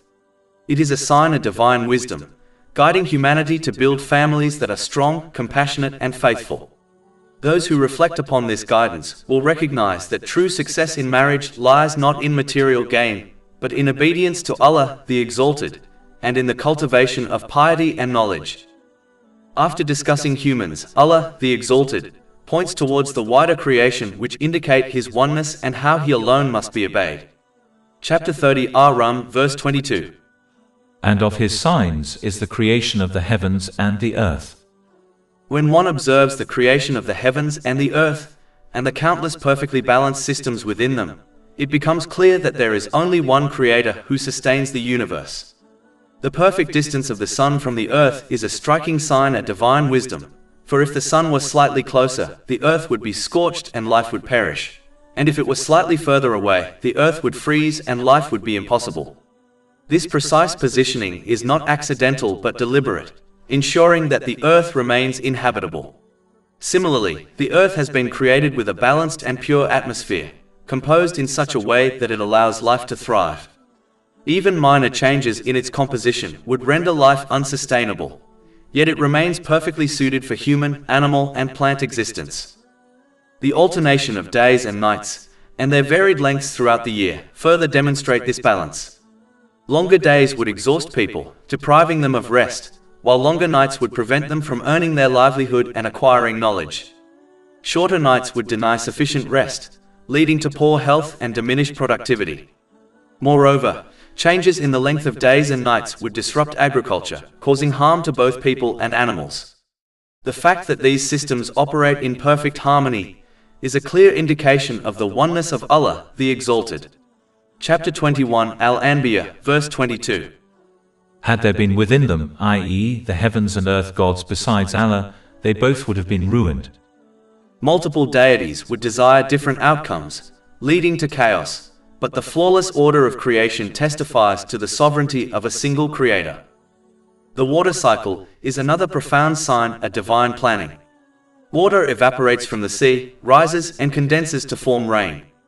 This rain, though acidic in nature, is neutralized by mountains so that it becomes suitable for human and animal use. If this system were altered, it would lead to disaster for life on Earth. The salt in the sea prevents contamination from dead creatures, ensuring that marine life can thrive and that impurities do not overwhelm life on land. Furthermore, the composition of water is such that it allows both sea life to flourish within it and heavy ships to sail upon it. If the properties of water were slightly different, only one of these functions would be possible, but not both. Even today, sea transport remains the most common means of moving goods across the world, highlighting the necessity of this perfect balance for human civilization. The winds are among the most evident signs of divine wisdom, for they serve multiple indispensable purposes in sustaining life on Earth. They are essential for wind pollination, allowing crops, plants, and trees to reproduce, thereby ensuring the continuation of food chains and ecosystems. Without winds, much of the vegetation upon which humanity and animals depend would fail to thrive, leading to famine and collapse of life systems. Historically, winds were also vital for sea travel, enabling exploration, trade, and communication between civilizations. Even today, sea transport remains the primary mode of moving goods across the world, and winds continue to play a role in guiding ships and balancing ocean currents. This demonstrates that winds are not only natural phenomena, but instruments of divine planning, serving both ancient and modern needs of humanity. Beyond these functions, winds are required to move rain clouds to specific locations, ensuring that water reaches the creation. Without this movement, vast regions would remain barren, while others would be overwhelmed. A perfectly balanced system of winds is observed within the Earth. A lack of winds would lead to stagnation and chaos, while excessive winds would bring destruction and disorder. This balance is a clear sign of divine planning, for it maintains harmony in the natural world. The winds are neither too strong nor too weak, but precisely measured to sustain life. Similarly, rain is also perfectly balanced. Too little rain leads to droughts and famine, depriving people and animals of sustenance. Too much rain leads to floods, destroying homes, crops, and livelihoods. Chapter 23 Al-Mu'minin, verse 18. And we have sent down rain from the sky in a measured amount and settled it in the earth. And indeed, we are able to take it away. This verse highlights both the mercy and the power of Allah, the Exalted. Rain is sent in precise measure to sustain life, yet He alone has the ability to withhold it, reminding humanity of their dependence upon Him. The winds and rain together form a system of provision that sustains all creation. They ensure that crops grow, animals are nourished, and human beings have food, water, and livelihood. They also serve as reminders of human fragility and dependence upon divine mercy. When winds are balanced, they bring life. When they are excessive, they bring destruction. When rain is measured, it sustains. When it is withheld or excessive, it brings hardship. These realities remind humanity that they are not in control of the forces that sustain them, but are dependent upon the Creator, who governs them with wisdom and mercy. Reflecting upon these signs should inspire gratitude, obedience, and humility. The winds and rain are not random occurrences, but deliberate acts of divine planning. They testify to the oneness of Allah, the Exalted, and His continuous care for creation. The wise person is the one who contemplates these signs, recognizes their dependence upon Allah, and prepares for accountability by living in obedience to Him. Evolution is a process of mutation and adaptation, yet by its very nature it is imperfect, producing irregularities and flaws. When one observes the countless species across creation, however, they will find that each has been fashioned in a perfectly balanced way, enabling them to thrive in the environment in which they live. This perfection cannot be explained by accident or chance, but points clearly to deliberate design and divine wisdom. The camel is a striking example of this. It has been created to withstand extreme heat and survive for long periods without water, making it perfectly suited for desert life. Its hump stores fat which can be converted into energy, its nostrils can close against sandstorms, and its broad feet allow it to walk upon shifting dunes without sinking. Every aspect of its design is purposeful, ensuring survival in one of the harshest climates on earth. Chapter 88 Al-Ghashiyah, verse 17. Then do they not look at the camels, how they are created? This verse calls humanity to reflect upon the camel's creation, which is not the result of random mutation, but a sign of divine planning. The goat provides another profound lesson. It has been designed in such a way that impurities within its body are perfectly separated from the milk it produces. Any mixing of the two would render the milk undrinkable. Yet Allah, the Exalted, has created a system whereby pure palatable milk flows from between excretion and blood. Chapter 16 and Al, verse 66. And indeed for you in grazing livestock is a lesson. We give you drink from what is in their bellies, between excretion and blood, pure milk palatable to drinkers. Beyond individual species, the balance of lifespans and reproduction across creation is another sign of divine wisdom. Each species has been granted a specific lifespan and reproductive capacity that prevents one from overwhelming others. Flies, for example, live only 3 to 4 weeks but lay up to 500 eggs. If their lifespan were longer, their population would become disproportionate and overwhelm other species. By contrast, creatures with very long lifespans produce only a few offspring, ensuring moderation in their populations. This balance maintains harmony across ecosystems and prevents chaos. These examples, the camel, the goat, the fly, and countless others, demonstrate that creation is not the result of accident or imperfect mutation. Rather, it is the work of Allah, the Exalted, who has designed every species with precision, balance, and purpose. The systems of life are marked by harmony and stability, not irregularity and chance. They are signs for those who reflect, reminding humanity of the oneness of Allah, the Exalted, and their accountability before Him. In conclusion, the perfection observed in the design of species is a continuous reminder of divine planning. Each creature has been fashioned with qualities that enable it to thrive in its environment, and each plays a role in maintaining balance within creation.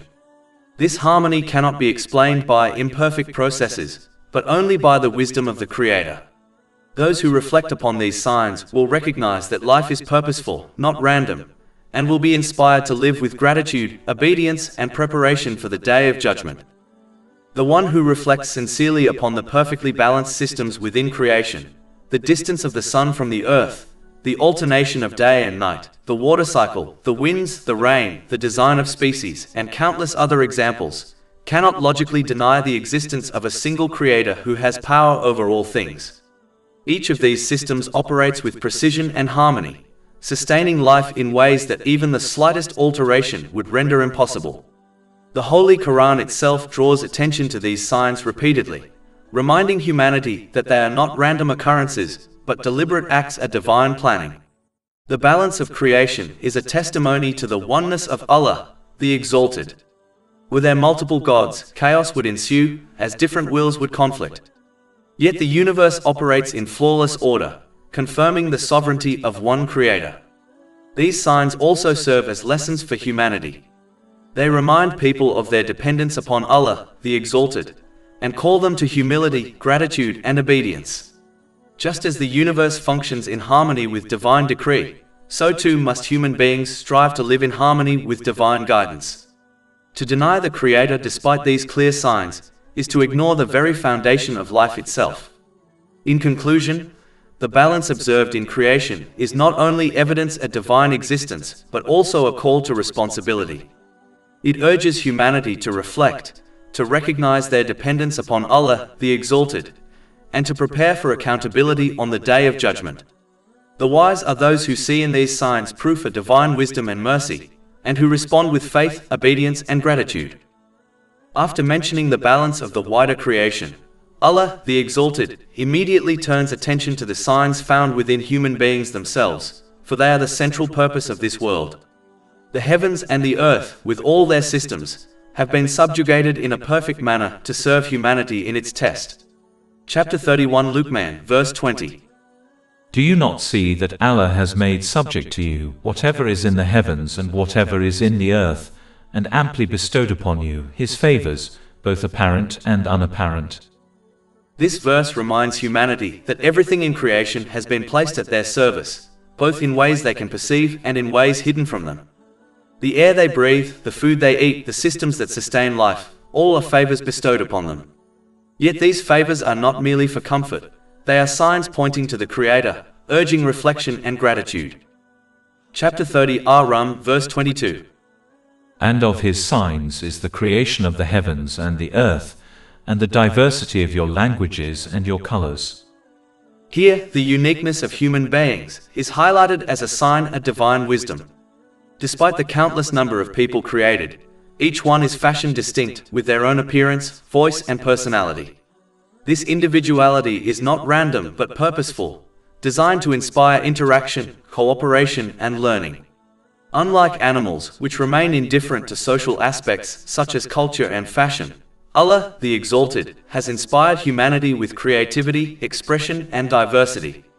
These differences in language, culture, and appearance are not causes for division, but opportunities for enrichment, enabling people to learn from one another and progress socially and financially. The uniqueness of each human being is itself a marvelous divine act. It demonstrates that Allah, the Exalted, is not only the creator of vast cosmic systems, but also the designer of intricate human individuality. This individuality ensures that no two lives are identical, and that each person's test is distinct. It also ensures that societies are enriched by diversity, as people bring different skills, perspectives, and experiences to collective life. The diversity of languages allows for communication across nations. The diversity of colors reflects beauty and variety, and the diversity of cultures inspires creativity and innovation. All of these are signs of divine planning, reminding humanity that their differences are not accidental but deliberate, designed to foster growth and unity. Thus, the signs within humanity are as compelling as the signs within the universe. They remind people that they are not accidents of nature, but deliberate creations, fashioned with purpose and distinction. The diversity of languages, colors, and cultures is a testimony to divine wisdom, urging humanity to reflect, to interact with one another constructively, and to use these differences as means of growth rather than division. Those who ignore these signs fail to recognize the blessings of diversity, and instead fall into arrogance and prejudice, which contradict the purpose of creation. In conclusion, the signs found within humanity, its uniqueness, diversity, and creativity, are proofs of divine wisdom and mercy. They remind people that they are central to the purpose of creation, and that their differences are blessings designed to enrich life and foster cooperation. The wise are those who reflect upon these signs, live with gratitude, and use their individuality and diversity to draw closer to Allah, the Exalted, and to fulfill their responsibilities in this world. Chapter 30 Ar-Rum, verse 22. Indeed, in that are signs for those of knowledge.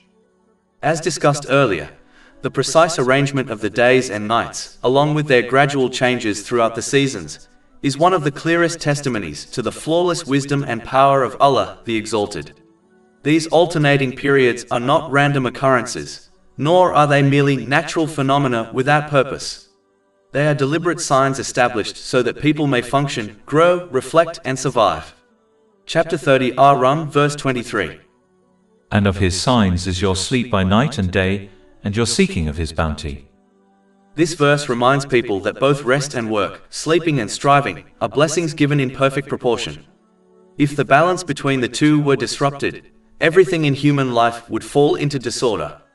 When the length of the day and night is observed carefully, it becomes apparent that each moment plays a specific role in human well-being. If the days were significantly longer, people would be forced to work or remain active for extended periods, leading to physical weakness, mental exhaustion, and emotional instability. The human body simply cannot endure prolonged stretches of labor and wakefulness. Such an imbalance would also cause overwhelming heat in many regions, drying up water sources, harming crops, and making survival extremely difficult. Thus, the current length of the day is a mercy that protects physical health, supports productivity, and sustains the earth.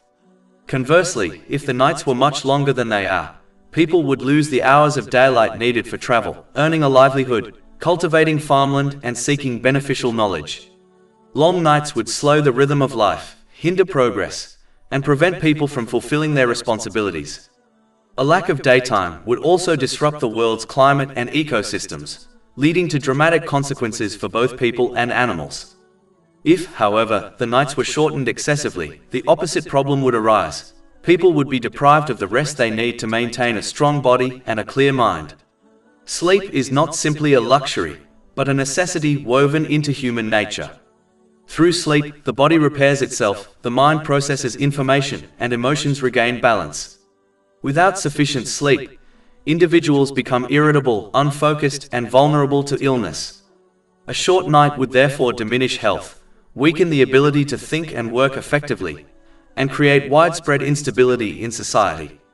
Beyond human life, the natural world also depends on this rhythm. Plants rely on a precise balance of sunlight and darkness for photosynthesis, growth, flowering, and fruiting. If the days or nights were altered, crops could fail or grow irregularly.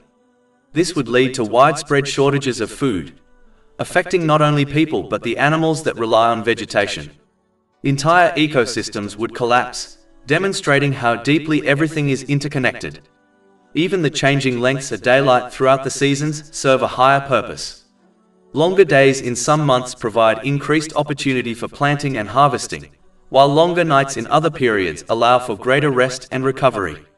This seasonal variation ensures that people and nature receive what they need at the right time, creating a cycle that promotes continuity, resilience, and balance. Chapter 30 Ar-Rum, verse 23. Indeed, in that are signs for a people who listen. Such meticulous harmony, observed across countless systems in the universe, cannot be attributed to chance or to multiple gods. If there were multiple gods, each possessing independent will, they would differ in their desires, intentions, and decisions. Conflicting divine wills would result in chaos, not order, imbalance, not precision. The world would not operate with such consistency or perfection. Instead, the seamless functioning of the universe, seen every day in the rising and setting of the sun, the alternation of heat and cold, the growth of crops, and the stability of natural laws, points decisively to the absolute oneness of Allah, the Exalted. Only one Creator, one Sustainer, and one Controller could maintain such unbroken coherence in every aspect of existence.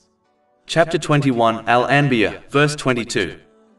Had there been within them, i.e., the heavens and earth gods besides Allah, they both would have been ruined. Thus, the rhythm of day and night is not merely a backdrop to human life. It is a sign, a gift, and a reminder calling people to reflect, to be grateful, and to recognize the perfect wisdom of Allah, the Exalted, who designed all things in precise measure. Chapter 30 Ar-Rum, verse 23.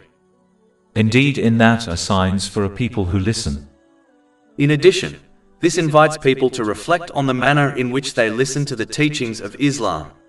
It is not sufficient to merely hear words or attend gatherings. One must listen correctly so that the knowledge penetrates the heart and transforms behavior. Correct listening involves several deliberate steps. First, one must carefully listen with attentiveness and humility, giving full focus to the words of the Holy Quran and the traditions of the Holy Prophet Muhammad, peace and blessings be upon him. Second, one must connect the knowledge to their own past experiences, recognizing how divine guidance relates to the choices they have made and the consequences they have faced. This reflection makes the teachings personal and relevant, rather than abstract or distant. The next step is to evaluate how the teachings can be implemented in the future. Knowledge is not meant to remain theoretical. It is a practical tool for reform and improvement. A person must consider how the guidance can be applied to their daily life, their relationships, their use of blessings, and their responsibilities. This evaluation must then be followed by sincere striving, for without effort, knowledge remains dormant. Striving involves discipline, sacrifice, and perseverance, ensuring that the teachings are not only understood but lived.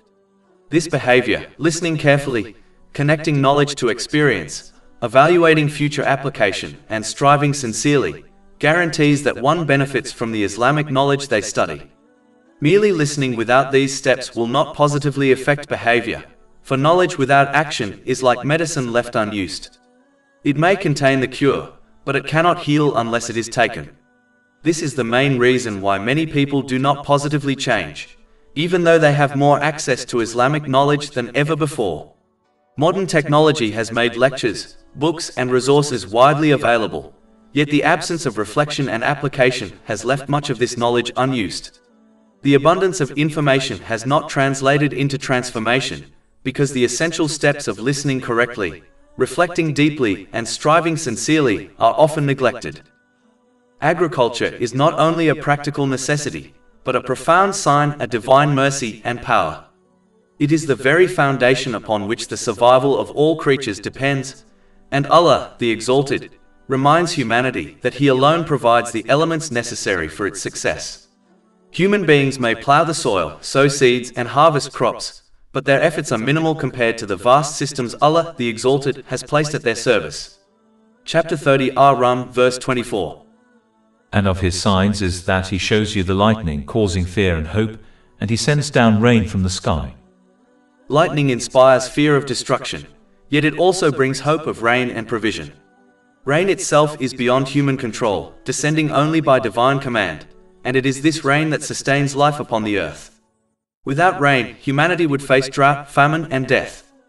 With excessive rain, floods would devastate homes, crops, and livelihoods. Even in places where water is accessible, no technological advancement can cause a Dead Sea to sprout into life.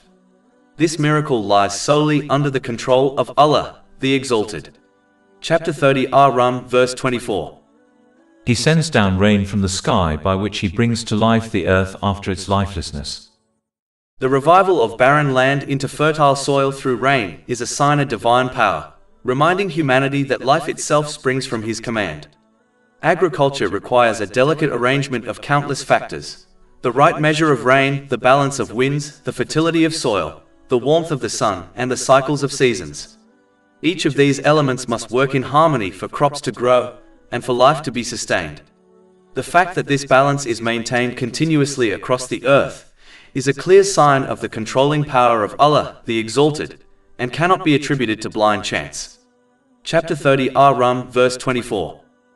Indeed, in that are signs for a people who use reason. This verse calls humanity to reflect deeply. Agriculture is not simply a human achievement, but a divine gift. Human beings may labor in the fields, but they cannot command the rain, the sun, or the life within the seed. Their efforts are dependent upon divine mercy, and their survival is tied to the systems Allah, the Exalted, has established. Those who use reason will recognize that agriculture is a sign of divine governance, and they will respond with gratitude, obedience, and humility. Furthermore, agriculture is a reminder of human dependence and fragility. The farmer may sow seeds with diligence, but without rain, his efforts are wasted. The merchant may prepare to sell crops, but without divine blessing, the harvest may fail. This dependence teaches humility, reminding humanity that their survival is tied to the mercy of Allah, the Exalted. It also teaches gratitude, for every grain of food is a gift from Him, and every harvest is a testimony to His power. Agriculture also serves as a metaphor for spiritual life. Just as seeds require water, sunlight, and fertile soil to grow, so too does the human heart require divine guidance, remembrance, and righteous action to flourish. Without these, the heart remains barren, incapable of producing good deeds. Just as excessive rain or drought can destroy crops, so too can excess or deficiency in worldly pursuits destroy spiritual balance. The harmony of agriculture is therefore a mirror for the harmony required in human life, reminding people to seek moderation, balance, and reliance upon Allah, the Exalted. In conclusion, agriculture is more than a means of sustenance. It is a living testimony to the oneness and mercy of Allah, the Exalted. Every harvest is a reminder that life depends upon Him, and every seed that sprouts is a sign of His wisdom. Those who reflect upon these signs will see that the balance of agriculture is not accidental but purposeful, guiding them to faith, gratitude, and preparation for accountability. The wise are those who recognize that agriculture is both a physical necessity and a spiritual lesson, teaching dependence, humility, and obedience to the Creator. After mentioning His signs in agriculture and human diversity, Allah, the Exalted, draws attention to the countless catastrophic elements within the heavens and the earth which are being held perfectly in balance to prevent the destruction of mankind. The universe is filled with forces and systems so immense that even the slightest deviation would result in chaos. Yet all of these remain in harmony, sustained only by His command. The perfect distance of the sun from the earth is one such sign. If the sun were closer, the earth would be scorched; if further, it would freeze. The winds, too, are held in balance. Too little would lead to stagnation and famine, while too much would bring devastation. Rain is measured precisely, for drought brings death and famine, while floods bring destruction. The tides are regulated, so that they cleanse and sustain life without overwhelming the land. Even the countless celestial bodies, stars, planets, and galaxies are held in their paths. If they were to shift even slightly away from the course Allah, the Exalted, has set for them, the earth would be destroyed. This delicate balance is not the result of chance, but a divine governance. Chapter 30 Ar-Rum, verse 25. And of His signs is that the heaven and earth remain by His command. This verse reminds humanity that the stability of the universe is not self-sustaining, but dependent upon the continuous will of the Creator. The heavens and the earth do not remain by their own power. They remain because Allah, the Exalted, commands them to do so. Reflecting upon this truth should awaken humility in human beings. Despite their technological advancements and scientific discoveries, they remain powerless to control the fundamental forces of the universe. They cannot alter the distance of the sun, regulate the tides, or command the stars. Their survival depends entirely upon the balance Allah, the Exalted, has established. This recognition should inspire gratitude, obedience, and reverence. For the universe itself is a sermon reminding humanity of their dependence upon Him. Furthermore, the balance of catastrophic elements serves as a metaphor for human life. Just as the universe remains stable only by divine command, so too does human life remain stable only when guided by divine revelation. When people abandon divine guidance, imbalance occurs, leading to chaos, injustice, and destruction. The harmony of the cosmos is therefore a mirror for the harmony required in human society, reminding humanity to live in accordance with the will of Allah, the Exalted. In conclusion, the stability of the universe is a living testimony to divine wisdom and mercy.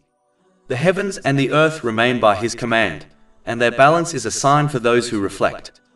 The wise are those who see in this balance proof of divine power, and respond with humility, gratitude, and obedience. Every sunrise, every tide, every rainfall is a reminder that creation is sustained not by chance, but by the continuous will of Allah, the Exalted. Allah, the Exalted, after reminding humanity of the stability of the heavens and the earth, warns that this stability is not eternal. It is only for a specific time, for the purpose of life in this world is to lead to the hereafter, where every soul will be resurrected and held accountable for its intentions, speech, and actions. Chapter 30 Ar-Rum, verse 25. Then when He calls you with a single call from the earth, immediately you will come forth. This verse emphasizes the certainty and immediacy of resurrection. The call will be issued once, and every soul will respond without hesitation or delay. No one will be able to resist or ignore it, for it will be a command from the Lord of the worlds. The important lesson here is that this is a call which no one can reject. No wealth, power, or influence will enable a person to resist it. Therefore, a person should respond to the call of Allah, the Exalted, in this world, through the Holy Prophet Muhammad, peace and blessings be upon him.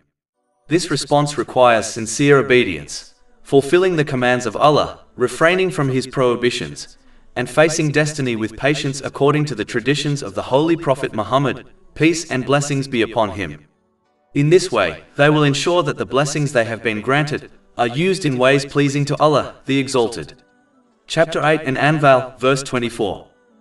O you who have believed, respond to Allah and to the Messenger when He calls you to that which gives you life.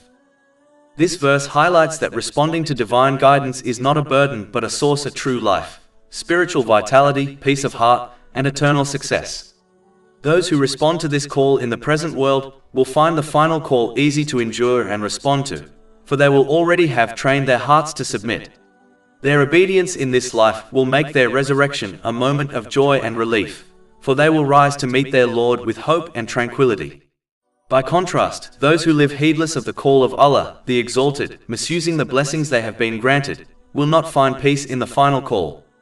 They will be forced to answer the trumpet blast, but it will be a great burden for them to endure.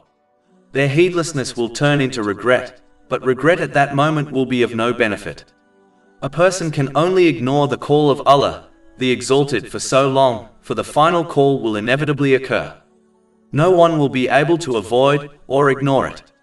If this is inevitable, then wisdom dictates that one responds to it now, today, instead of living in heedlessness. If one hears the trumpet blast while heedless, no action or regret will benefit them. At that moment, the opportunity for repentance and reform will have passed, and what comes after will be even more terrifying. The wise individual is therefore the one who recognizes the certainty of the final call, and prepares for it by responding to the call of Allah, the Exalted, in this world. They live with obedience, gratitude, and patience, ensuring that their blessings are used in ways pleasing to Him. In conclusion, the stability of the heavens and the earth is temporary, sustained only until the appointed time. The resurrection is certain, and the final call will come without delay. Those who respond to the call of Allah, the Exalted, in this world, will find peace in the hereafter, while those who live in heedlessness will face regret and terror.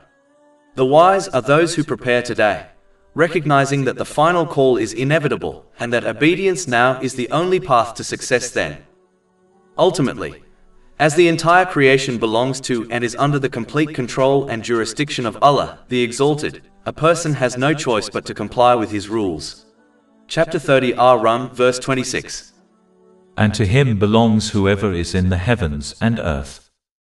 Just as a person will face trouble if they fail to comply with the rules set by the government in charge of a particular country, so too will they face trouble in both worlds if they fail to comply with the rules of the owner of the universe. A person may be able to leave a country if they are not pleased with its rules, but they will never be able to escape to a place where the rules and jurisdiction of Allah, the Exalted, do not apply.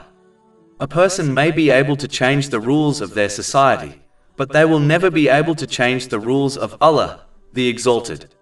In addition, just as a person who owns a house decides the rules of the house, even if other people object to these rules, similarly, the universe belongs to Allah, the Exalted, and therefore He alone decides the rules of this universe, whether people like these rules or not.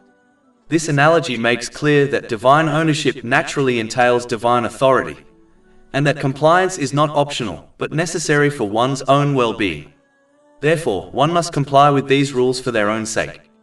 The one who understands this fact will strive to obey Allah, the Exalted, by using the blessings they have been granted in ways pleasing to Him, as outlined in the Holy Quran and the traditions of the Holy Prophet Muhammad, peace and blessings be upon him. A person can either strive to learn the wisdoms behind the commands and prohibitions of Allah, the Exalted, so that they understand how these benefit them and the wider society, leading to peace of mind and body in both worlds, or they can worship their desires and reject the teachings of Islam.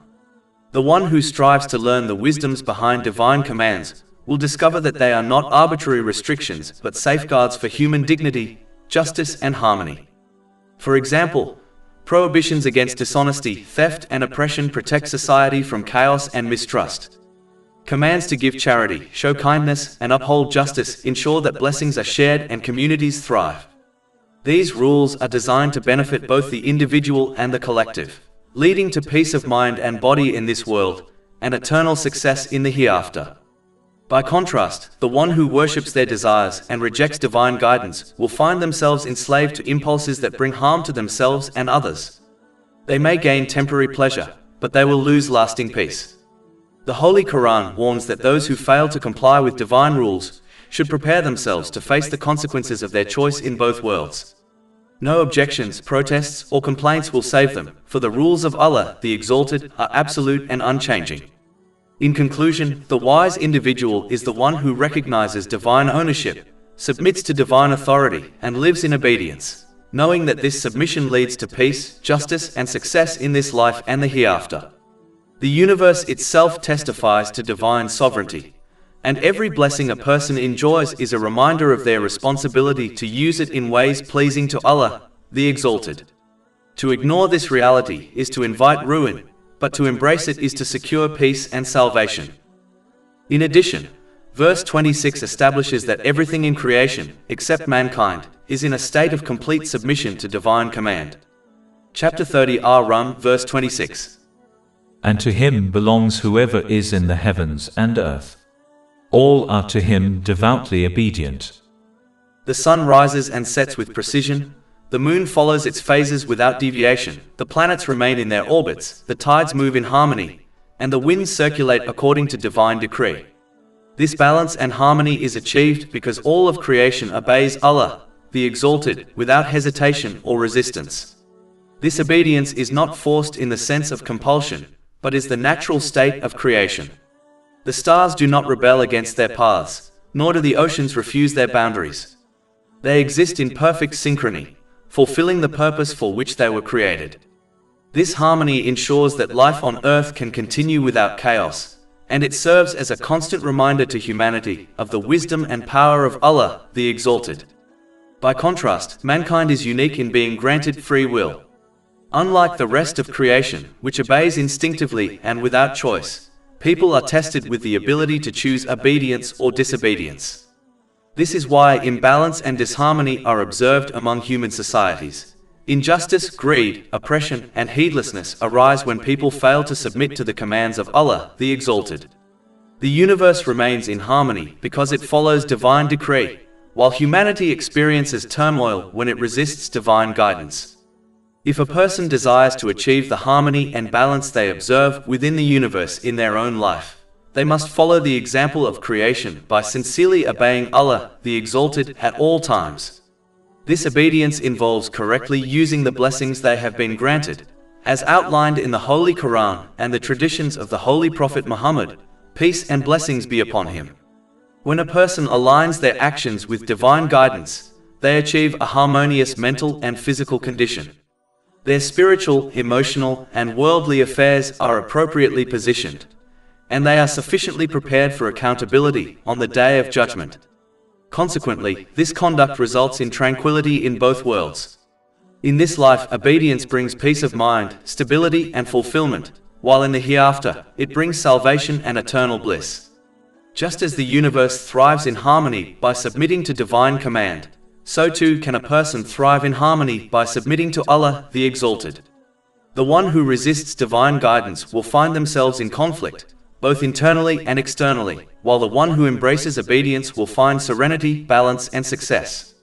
In conclusion, the harmony of the universe is not merely a scientific phenomenon, but a spiritual lesson. It teaches that submission to Allah, the Exalted, leads to balance, while rebellion leads to chaos. The wise individual is the one who learns from the example of creation, recognizing that obedience is the path to peace in this world, and salvation in the next. Allah, the Exalted, draws attention to His unique power of renewal, reminding humanity that He alone ensures the continuous cycle of creation.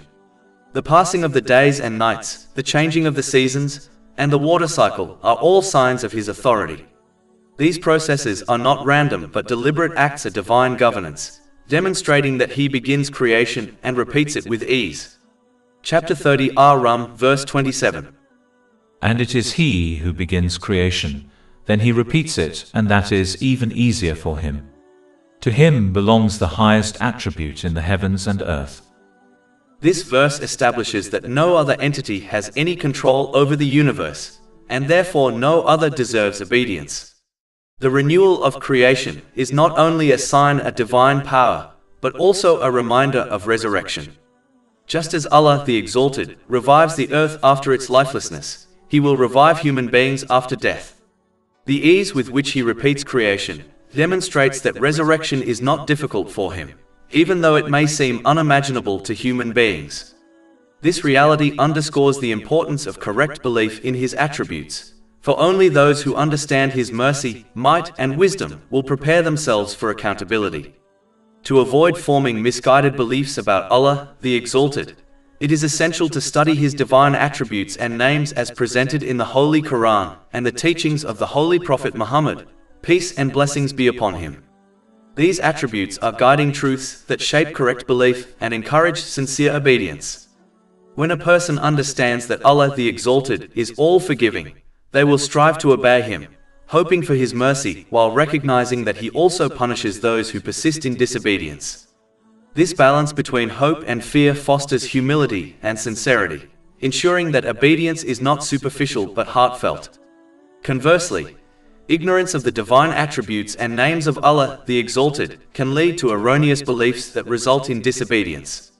A person who misunderstands the nature of divine forgiveness may fall into wishful thinking, assuming they will be pardoned regardless of their deeds. Such a belief is dangerous, for it undermines accountability and encourages heedlessness. Chapter 30 Ar-Rum, verse 27. And He is the exalted in might, the wise. His forgiveness is coupled with might and wisdom, meaning that He forgives those who repent sincerely, but punishes those who persist in rebellion. The divine attributes therefore serve as safeguards against error. They remind humanity that Allah the Exalted is not only merciful but also mighty, not only forgiving but also wise. His mercy is balanced by justice, and His forgiveness is balanced by accountability. To worship Him correctly, one must hold all these attributes together, avoiding extremes of despair or false hope. In conclusion, the continuous renewal of creation is both a sign of divine power and a lesson for humanity. It teaches that Allah, the Exalted, alone deserves obedience, and that correct belief in His attributes is essential for sincere worship. Those who study His names and attributes will find balance between hope and fear, leading to obedience and tranquility. Those who neglect this understanding will fall into error, living heedlessly and facing consequences in both worlds. Allah, the Exalted, in His infinite wisdom, reinforces the reality of His oneness by presenting an example that appeals directly to human reason and experience. Chapter 30 Ar-Rum, verse 28. He presents to you an example from yourselves. Do you have among those whom your right hands possess any partners in what we have provided for you, so that you are equal therein and would fear them as your fear of one another within a partnership? This analogy is simple yet profound. Just as a human master would never consider their servant equal to them in ownership, authority, or partnership, how then can people associate the creation of Allah, the Exalted, with Him in partnership? Those whom people associate with Allah, whether idols, false gods, or worldly powers, have no capacity to create, sustain, or provide blessings for themselves or anyone else. They are entirely dependent upon Allah, the Exalted, for their existence and sustenance. To equate the created with the Creator is therefore irrational and unjustifiable. Allah, the Exalted, is the sustainer and the ever-living. He is the one who provides for all creation, while everything else is in need of Him. The idols and false partners that people worship are powerless, sustained by the very Lord they are wrongly associated with. How can something which is created and dependent be placed alongside the one who is eternal, self-sufficient, and absolute in power? This is the essence of misguidance. Chapter 30 Ar-Rum, verse 28. Thus do we detail the verses for a people who use reason. Here Allah, the Exalted, appeals to the intellect. He makes clear that His signs are not hidden, but are explained in detail for those who reflect. The example is meant to awaken the mind and heart, showing that associating partners with Allah is not only a theological error, but also a logical contradiction. This example also highlights the futility of associating partners with Allah, the Exalted. Just as no person would share their wealth or authority equally with those under their control, Allah, the Exalted, does not share His sovereignty with anyone. He alone is the Creator, Sustainer, and Owner of all things. Those who use reason will recognize this reality and submit to Him alone, finding peace in His worship and guidance. Furthermore, this analogy demonstrates the mercy of Allah, the Exalted, in teaching humanity through examples they can understand. By drawing upon human experience of ownership and authority, He makes the concept a divine oneness accessible and undeniable. It is a reminder that faith is not blind, but rooted in reflection and reason. In conclusion, this analogy is a powerful reminder that shirk is both irrational and unjust. The wise individual is the one who reflects upon this example, recognizes the futility of false partners, and devotes themselves entirely to the worship and obedience of Allah, the Exalted. The universe itself testifies to His oneness, and those who use reason will see that no one can share in His sovereignty. Allah, the Exalted, identifies the root cause of disobedience, the pursuit of worldly desires without reflection, understanding, or guidance. When a person allows their desires to dominate, they misuse the blessings Allah, the Exalted, has granted them, turning what was meant to be a source of gratitude and obedience into a tool of heedlessness and sin. Chapter 30 Ar-Rum, verse 29. But those who wrong follow their desires without knowledge. Guidance is ultimately in the hands of Allah, the Exalted. He does not force right guidance upon people, for that would nullify the test of life. Instead, He allows those who insist on following their desires to persist in their disobedience. This is not injustice, but the natural consequence of their own choice. The test of life requires that people willingly choose obedience, and those who reject it are left to the path they have chosen. Chapter 30 Ar-Rum, verse 29. Then who can guide one whom Allah allows to be misguided? In this world, such an attitude prevents a person from achieving a balanced mental and physical state. They misplace everything and everyone within their life, failing to see the blessings around them. As a result, their family, friends, career, and wealth, all of which could have been sources of peace and gratitude, become sources of stress and dissatisfaction. Persisting in disobedience, they begin to blame the wrong things and people for their troubles, such as their spouse or companions. Cutting these good influences out of their lives only increases their imbalance, leading them deeper into mental disorders, depression, substance addiction, and even suicidal tendencies. This outcome is evident when one observes those who persist in misusing the blessings they have been granted, such as the rich and famous. Despite enjoying worldly luxuries, many of them live in turmoil, plagued by instability and dissatisfaction. Their wealth and fame cannot grant them peace, for peace comes only through obedience to Allah, the Exalted. Their lives serve as a visible example of the truth of the Quranic warning. Worldly indulgence without divine guidance leads not to fulfillment but to emptiness. Chapter 30 Ar-Rum, verse 29. And for them there are no helpers. This is a clear reminder that those who persist in disobedience will not only suffer in this world, but will face far worse in the hereafter. Their attitude prevents them from preparing for accountability on the Day of Judgment, and their punishment will be severe. No helpers, excuses, or protests will save them, for they chose to reject guidance when it was offered. In conclusion, this passage teaches that disobedience rooted in desire leads to imbalance, stress, and ruin in this world, and punishment in the hereafter.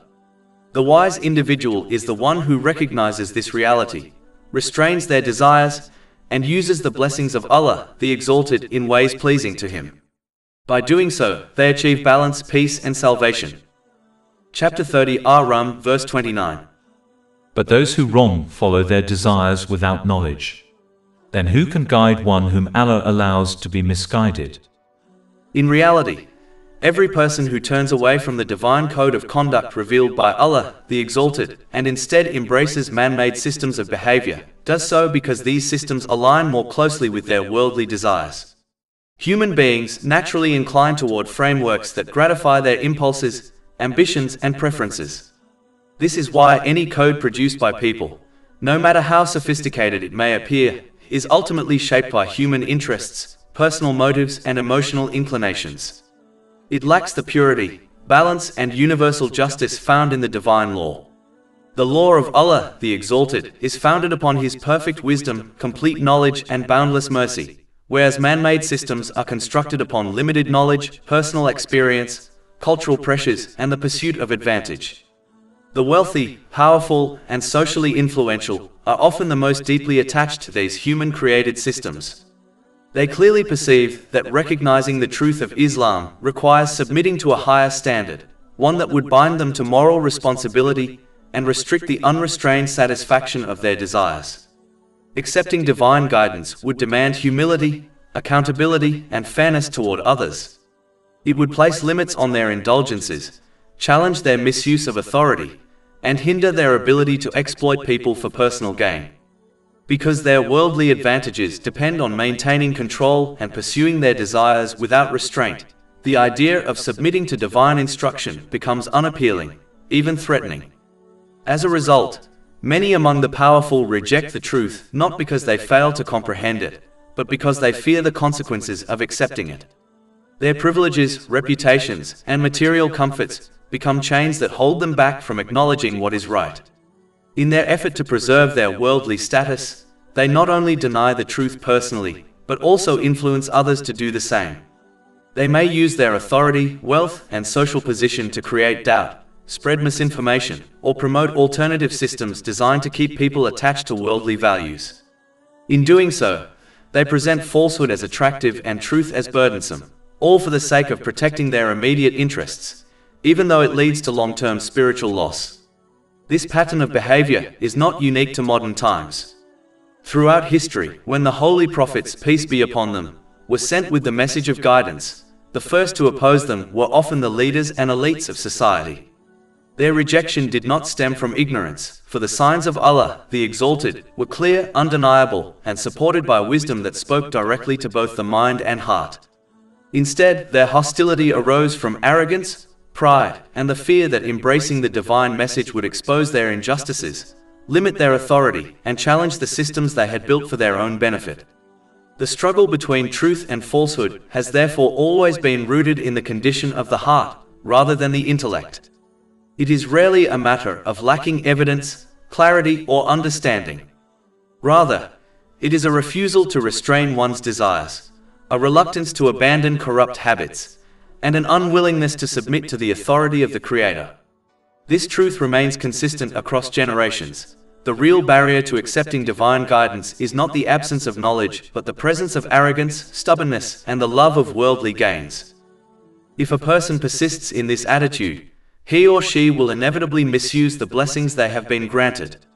As a result, they will obtain an unbalanced mental and physical state, misplacing everything and everyone within their life, and failing to adequately prepare for their accountability on the Day of Judgment.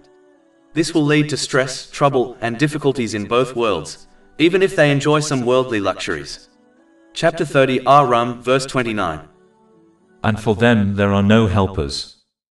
To avoid falling into spiritual and mental ruin, a person must willingly accept and act upon the teachings of Islam for their own benefit, even when those teachings oppose their personal desires.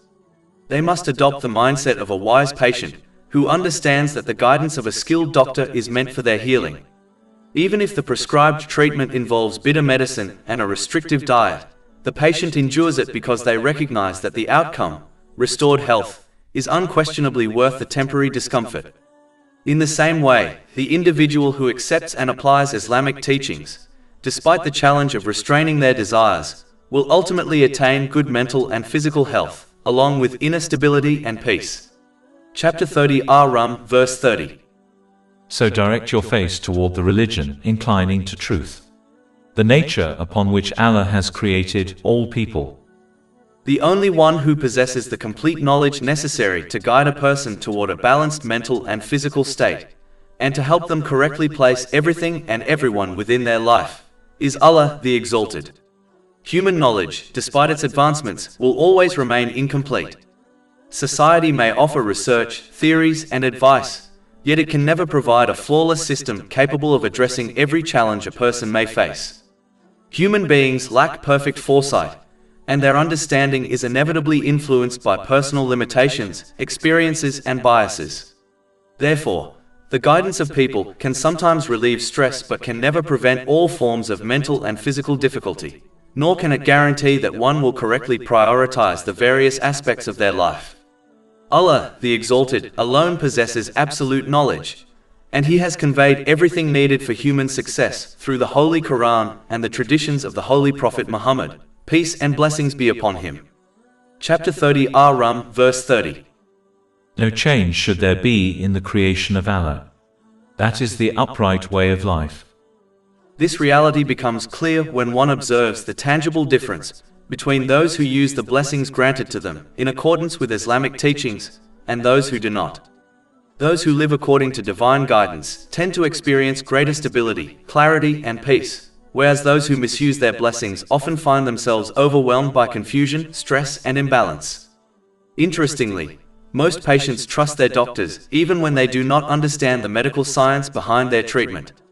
They follow instructions simply because they believe the professional knows better. However, Allah, the Exalted, does not ask people to follow Islam blindly. Instead, He repeatedly invites them to reflect, examine the teachings, and recognize the wisdom and truth contained within them. He encourages people to observe the effects of His guidance on their own lives and the world around them, how it uplifts the heart, improves character, and restores balance. But in order to recognize these truths, a person must approach the teachings of Islam with an open and unbiased mind.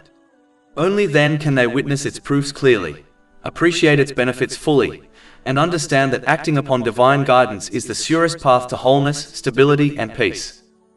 But, as obeying Allah, the Exalted, often contradicts the worldly desires of people, many of them will ignorantly persist in disobeying Him by misusing the blessings He has granted them. Chapter 30 Ar-Rum, verse 30. But most of the people do not know. This verse highlights the tragic reality that ignorance, combined with the pursuit of desire, leads countless individuals away from the path of obedience.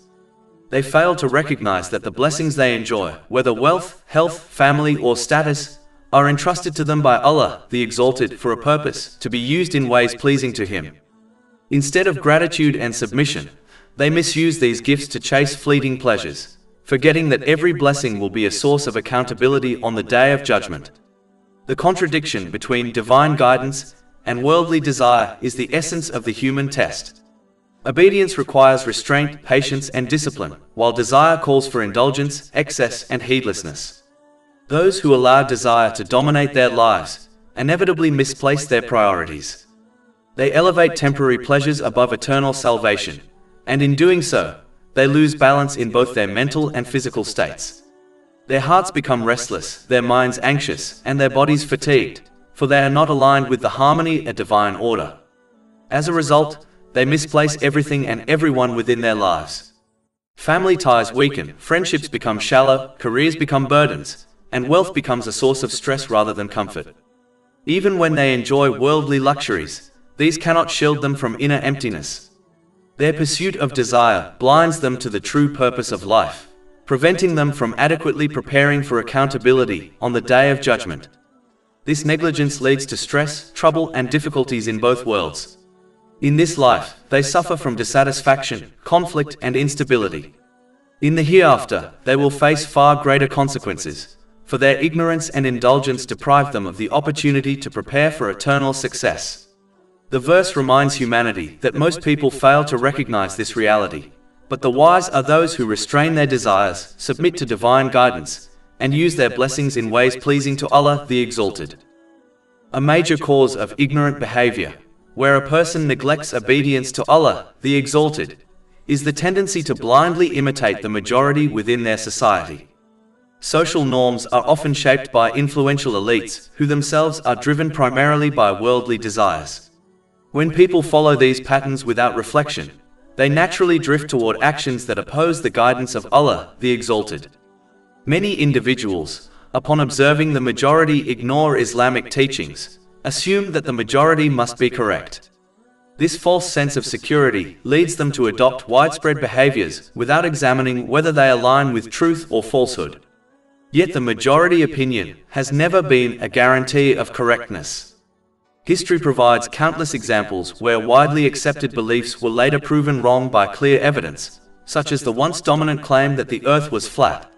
Simply because many people hold a view does not make it true. Blind conformity reduces a person to the state of cattle, following the herd without awareness or thought, which inevitably results in misguided choices in both worldly matters and spiritual matters. Chapter 6 Al-An'am, verse 116. And if you obey most of those upon the earth, they will mislead you from the way of Allah. They follow not except assumption, and they are not but guessing.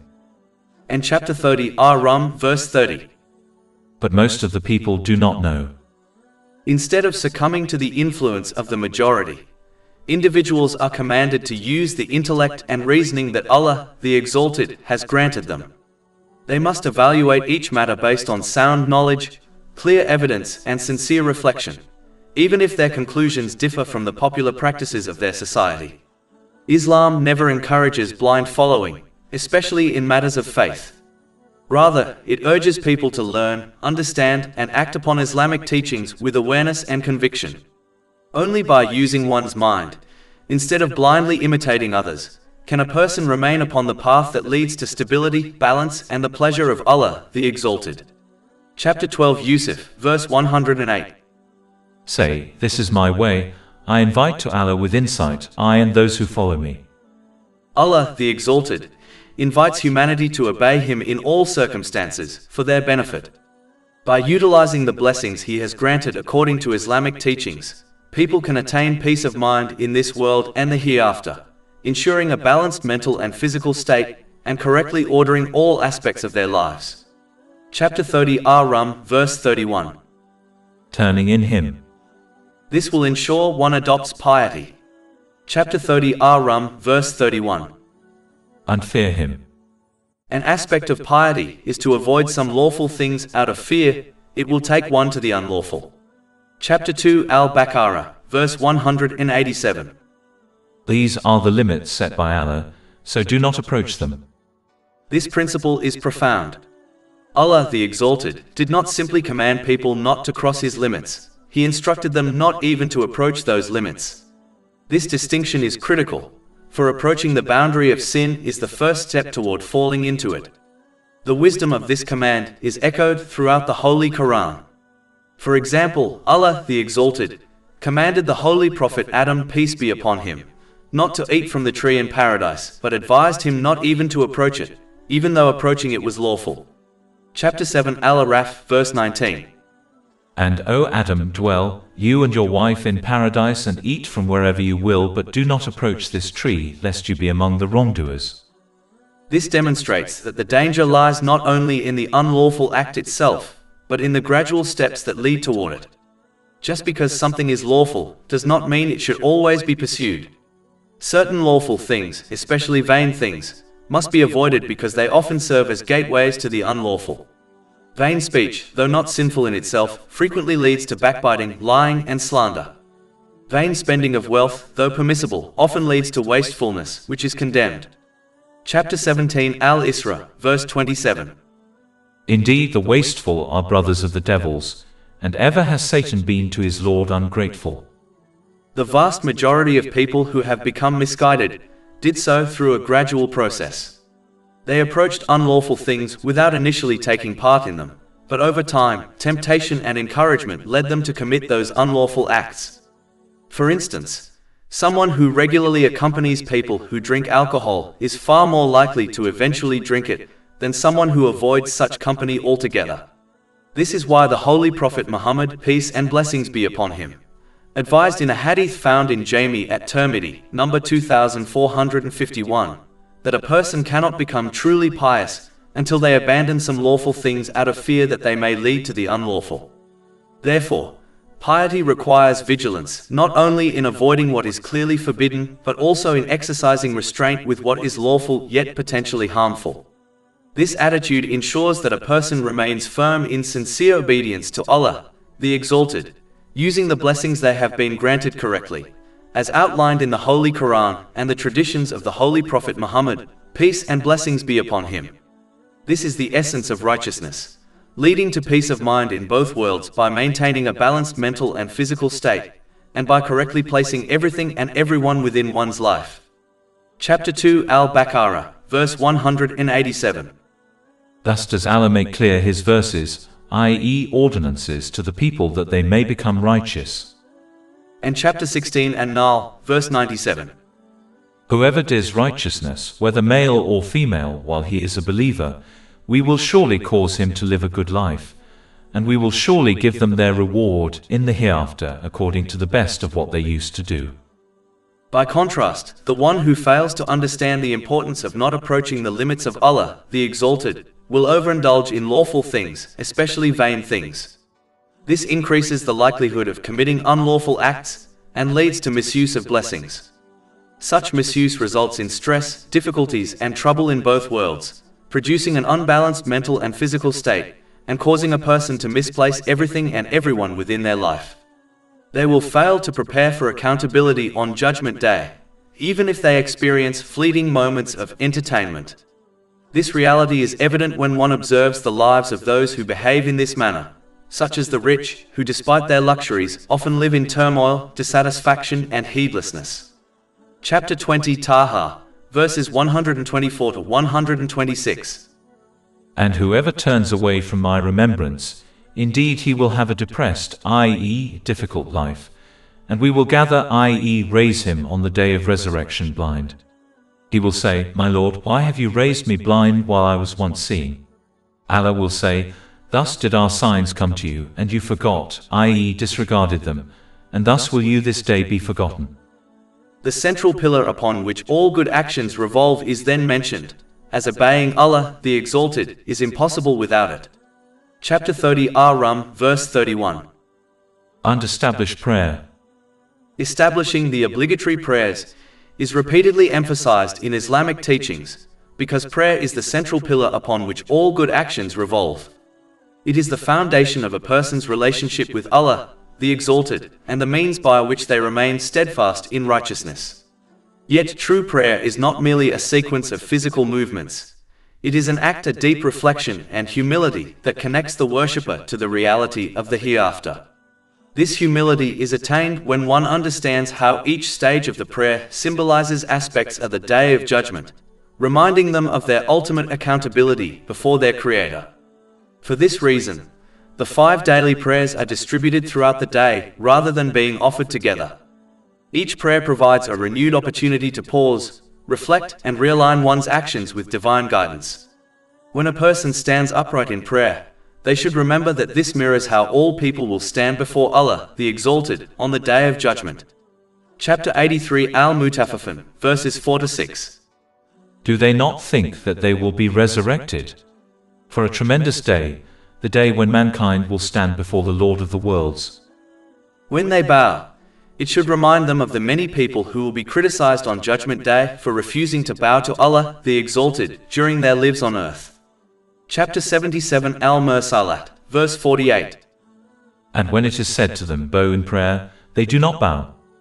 This criticism extends beyond physical bowing, to include the failure to submit practically to the obedience of Allah, the Exalted, in all aspects of life.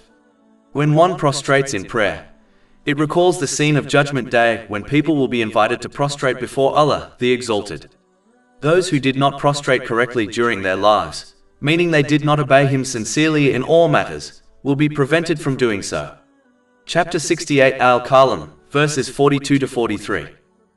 On the day when matters become dire, they will be invited to prostrate themselves but will be prevented from doing so. Their eyes humbled, humiliation will cover them. And they used to be invited to prostration while they were sound.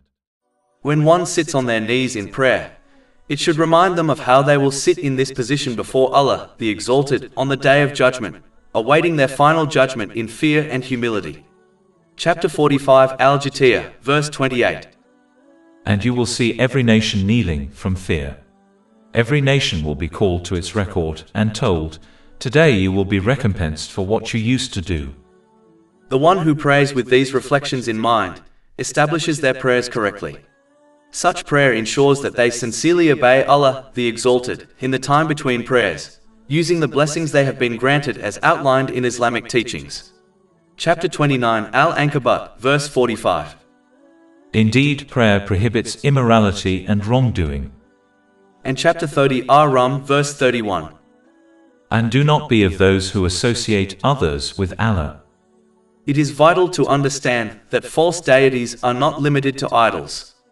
A person may outwardly reject idol worship, yet still fall into a more subtle and dangerous form of devotion, obeying and prioritizing something above the commands of Allah, the Exalted. In reality, whatever someone consistently submits to, whenever it contradicts divine instruction, becomes their true object of worship. This can include cultural pressures, societal expectations, material goals, social media influence, the pursuit of status, or even one's own desires. When these influences override divine guidance, they take on the role of a lord in a person's life. Chapter 9 at Tawbah, verse 31. They have taken their scholars and monks as lords besides Allah. The scholars and religious authorities from the people of the book were not bowed to in physical worship. Instead, they were treated as ultimate authorities when they altered divine guidance, permitting what Allah, the Exalted, had forbidden and forbidding what He had allowed. Their followers accepted these distortions and obeyed them despite knowing they contradicted revelation. This obedience, even in the absence of physical prostration, was considered a type of worship because it placed human authority above the authority of Allah, the Exalted. This principle is further emphasized concerning the devil. Chapter 36 Yasin, verse 60. Did I not enjoin upon you, O children of Adam, that you not worship Satan, for indeed he is to you a clear enemy? Most people do not worship the devil, yet they are described as having done so because they obeyed him in opposition to divine commands. Worship, therefore, is not limited to rituals of the body. It is defined by obedience, loyalty, and priority of the heart. If anyone or anything is obeyed over Allah, the Exalted, that influence effectively becomes a deity in one's life. For this reason, a person must be extremely cautious not to submit to any influence, idea, or individual when their guidance opposes what Allah, the Exalted, has commanded. Persisting in such behavior leads a person to become entangled in servitude to multiple competing masters, such as social norms, fashion trends, corporate expectations, family pressures, peer opinions, and personal cravings. Trying to satisfy all these conflicting influences inevitably results in inner conflict and emotional instability. Just as an employee cannot function properly under the conflicting instructions of several supervisors, a person who abandons the servitude of Allah, the Exalted, becomes overwhelmed by pressures they were never meant to serve. These worldly masters constantly change their expectations, leaving a person emotionally exhausted and spiritually unstable. This leads to a life filled with restlessness, dissatisfaction, and contradiction. Over time, this unstable state can produce sadness, anxiety, loneliness, depression, and even suicidal thoughts. People who live their lives chasing the approval of society, such as many celebrities and public figures, demonstrate this truth clearly. Despite their wealth, fame, and status, they often struggle with severe mental and emotional distress because worldly influences cannot provide lasting contentment. More critically, obeying any influence in defiance of Allah, the Exalted, will bring no benefit in the hereafter. These false masters, whether they are people, social trends, ideologies, or personal desires, will completely abandon those who serve them. They will neither defend them nor intercede for them.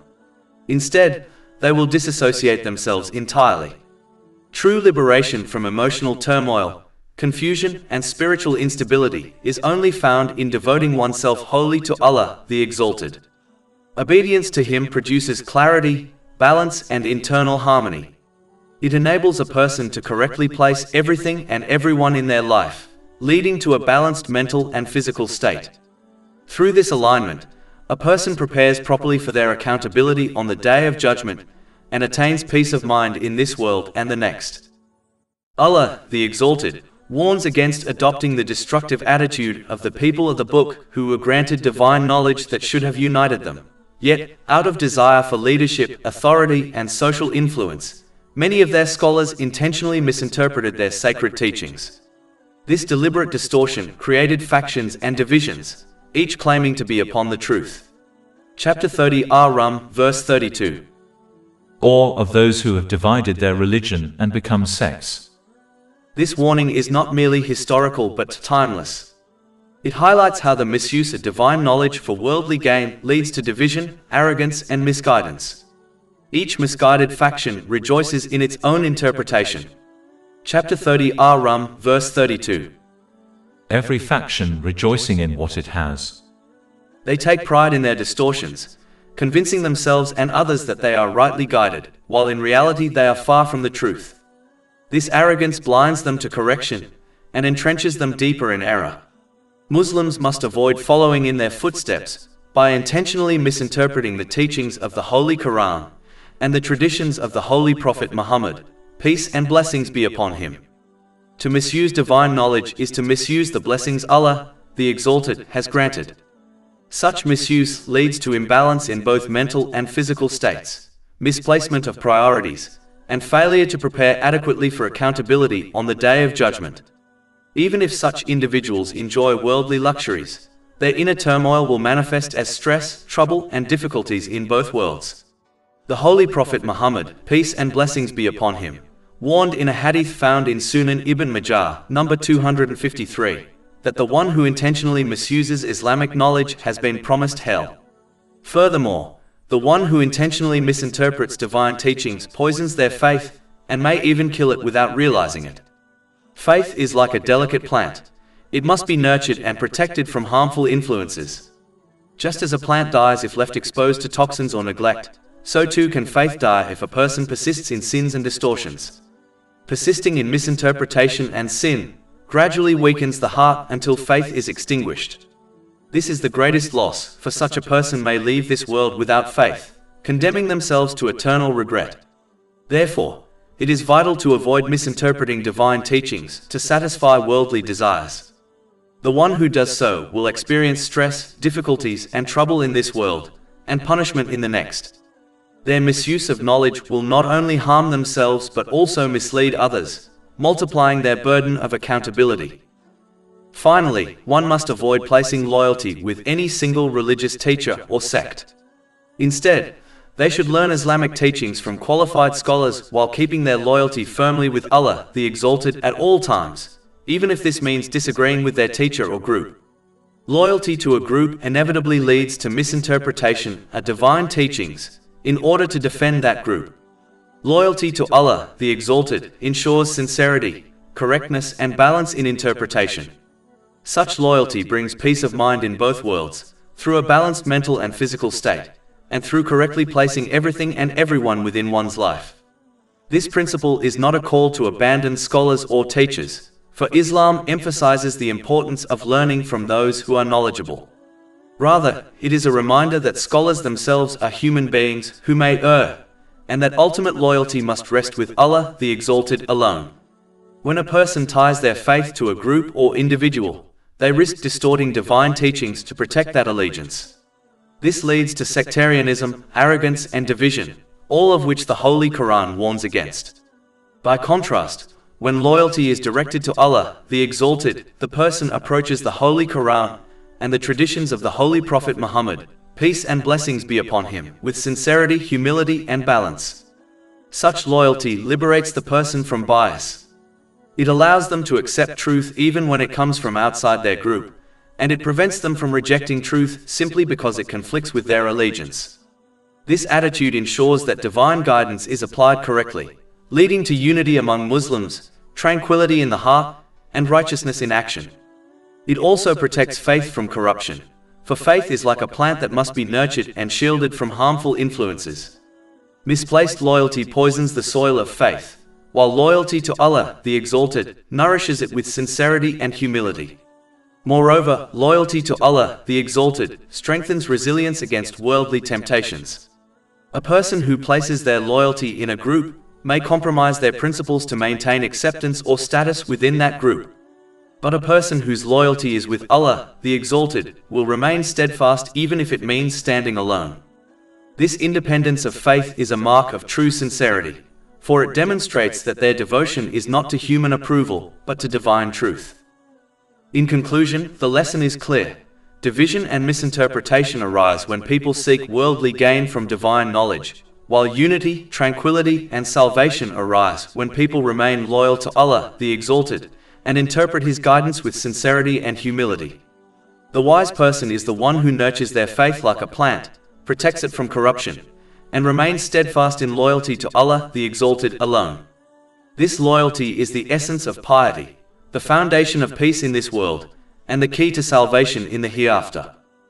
Allah, the Exalted, also warns against adopting a hypocritical attitude, whereby one only turns to Him in obedience whenever they face a worldly difficulty.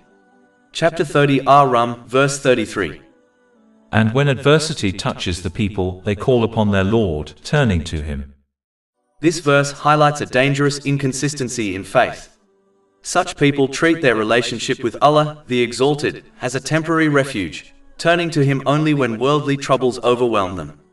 Their obedience is not rooted in sincerity or devotion, but in desperation. They view faith as a currency to be spent in times of crisis, offering prayer, charity, or supplication merely to escape hardship.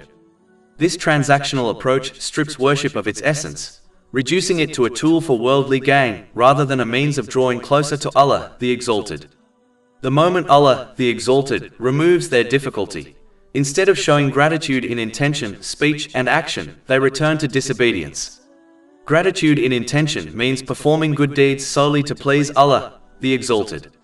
Gratitude in speech means speaking good words or remaining silent.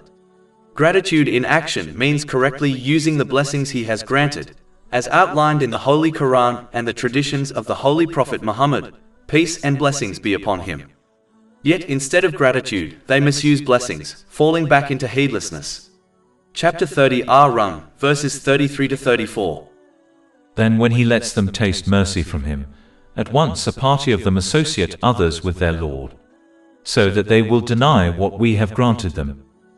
This ingratitude has profound consequences. Chapter 30 Ar-Rum, verse 34.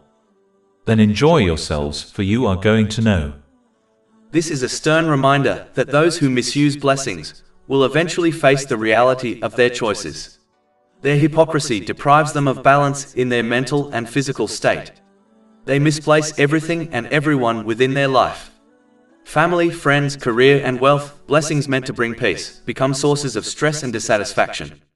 Persisting in disobedience, they begin to blame the wrong things and people for their troubles, such as their spouse or companions. Cutting these good influences out of their lives only deepens their imbalance, leading to mental disorders, depression, substance addiction, and even suicidal tendencies.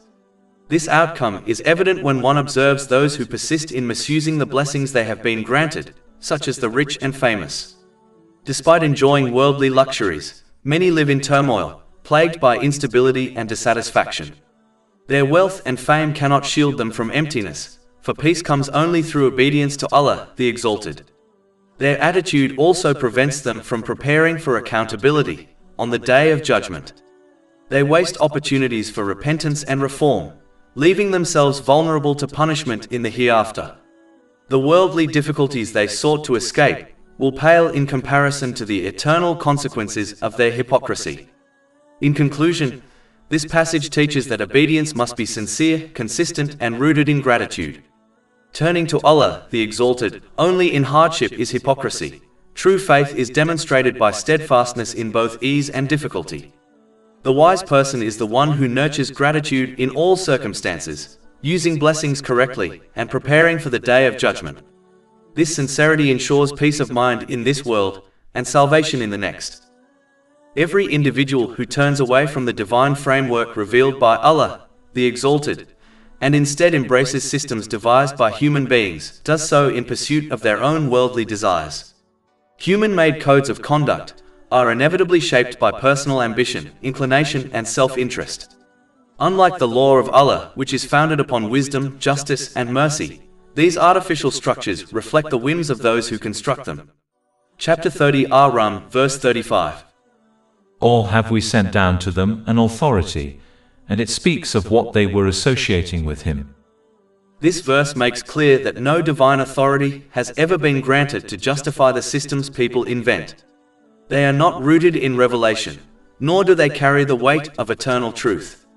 They are fragile, temporary constructs, serving worldly ambition rather than guiding humanity to righteousness. It is often the wealthy and influential who cling most tightly to these man-made codes.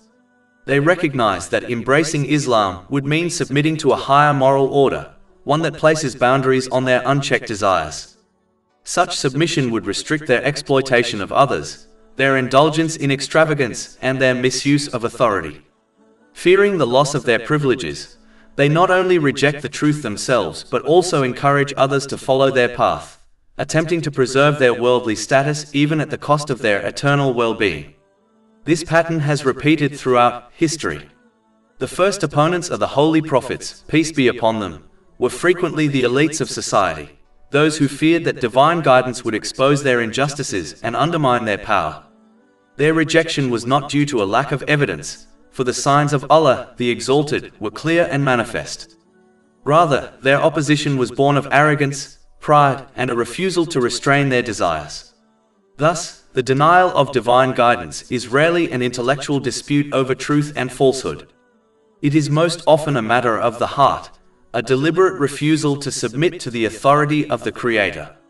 The signs of Allah, the Exalted, are evident, but those consumed by pride and ambition blind themselves to them. Their rejection is not ignorance of proof, but a conscious choice to preserve their own desires and authority. In summary, the true obstacle to faith is not the absence of evidence but the unwillingness to humble oneself before Allah, the Exalted. Submission requires humility, discipline, and recognition of divine authority. Those who abandon the law of Allah for man-made systems do so to gratify fleeting desires, but in doing so they sacrifice eternal peace for temporary indulgence. The wise person is the one who recognizes the futility of human codes, embraces the wisdom of divine law, and submits wholeheartedly to Allah, the Exalted, thereby attaining balance, tranquility, and salvation. After discussing the hypocritical attitude whereby one only obeys Allah, the Exalted, in times of difficulty, in order to be relieved, and then disobeys Him in times of ease, Allah, the Exalted, turns attention to another destructive attitude, rejoicing arrogantly in times of ease while misusing the blessings He has granted, and falling into despair and impatience when faced with difficulties that are often the direct result of one's own poor choices and sinful actions. Chapter 30 Ar-Rum, verse 36. And when we let the people taste mercy, they rejoice therein. But if evil afflicts them for what their hands have put forth, immediately they despair. This verse exposes the imbalance of those who fail to understand the true nature of life and faith. They celebrate worldly ease as though it is permanent, forgetting that blessings are a trust from Allah, the Exalted, to be used correctly. When hardship arrives, instead of responding with patience and reflection, they collapse into despair, failing to recognize that trials are either the consequence of their own actions or a test meant to purify and elevate them. Their joy in ease is shallow, and their despair in hardship is destructive, both stemming from a lack of sincere submission. Sadly, this attitude is often seen in people who ignorantly assume that a verbal declaration of belief in Allah, the Exalted, should shield them from all difficulties and tests in this world. They persist in disobedience, misusing the blessings they have been granted, and then complain when hardship touches them. They fail to grasp that faith is not a mere statement but a lived reality, demonstrated through good actions. Only when belief is supported by obedience can one secure peace of mind in both worlds, through a balanced mental and physical state, and through correctly placing everything and everyone within their life. Furthermore, they fail to accept that this world is inherently a place of trials. Even those who constantly obey Allah, the Exalted, will inevitably encounter difficulties, for tests are part of the divine plan. Chapter 30 Ar-Rum, verse 37. Do they not see that Allah extends provision for whom He wills and restricts it? Provision, ease, and hardship are all under His control, distributed according to His wisdom. This verse teaches that both abundance and restriction are signs of Allah's authority, designed to test gratitude and patience. Islam does not promise that those who obey Allah, the Exalted, will be free from difficulties. Rather, it promises that they will be guided through them. With divine guidance, they overcome trials, maintain balance, and achieve peace of mind in both worlds. Their obedience ensures that hardships refine rather than destroy them, and their reward is abundant, just as the obedient servants of Allah, the Exalted, before them were granted success.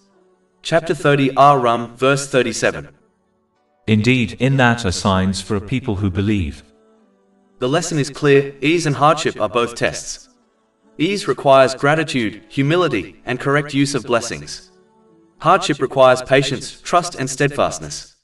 The hypocrite rejoices arrogantly in ease and despairs in hardship, while the sincere person remains grateful in ease and patient in hardship. The former misuses blessings and collapses under trials, while the latter uses blessings correctly and grows stronger through trials. This balance is the essence of faith and the path to salvation. To develop the correct mindset, one that enables a person to remain steadfast in obeying Allah, the Exalted, during both ease and hardship. It is essential to cultivate strong and resilient faith. Such faith does not appear suddenly, nor can it be sustained through emotion alone. Instead, it grows through understanding, reflection, and consistent practice. A person strengthens their faith by engaging deeply with the clear signs and teachings found in the Holy Quran and the traditions of the Holy Prophet Muhammad, peace and blessings be upon him. These divine teachings repeatedly emphasize that true peace, stability, and success, both in this life and the hereafter, are attainable only through obedience to Allah, the Exalted. Conversely, those who neglect Islamic knowledge often find their faith weak and easily shaken. Without understanding the wisdom, justice, and mercy embedded within divine guidance, they are more vulnerable to following their desires, especially when those desires conflict with what Allah, the Exalted, has commanded. In such moments, they may mistakenly assume that restraining their impulses leads to difficulty, not realizing that submitting their desires to divine instruction is the only path to lasting tranquility, clarity of mind, and inner balance. Their lack of knowledge blinds them to the reality that peace and fulfillment come precisely from aligning their actions with the will of Allah, the Exalted. For this reason, it becomes essential for every individual to actively seek Islamic knowledge, reflect upon it sincerely, and implement it consistently in their daily life. Faith strengthens through learning, but it becomes firmly rooted only through action. By living according to the guidance of Allah, the Exalted, a person begins to understand the wisdom behind every divine instruction and witnesses its positive effects on their heart, relationships, and overall well-being. This journey of learning and implementation enables a person to correctly use the blessings they have been granted, placing every responsibility, relationship, and desire in its proper place.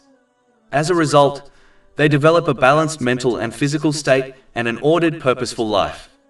With strong faith guiding them, they remain steadfast in obedience during ease, when desires are tempting, and during hardship, when patience and trust are required. Ultimately, such steadfastness becomes a source of peace in this world, and a means of attaining eternal success in the next.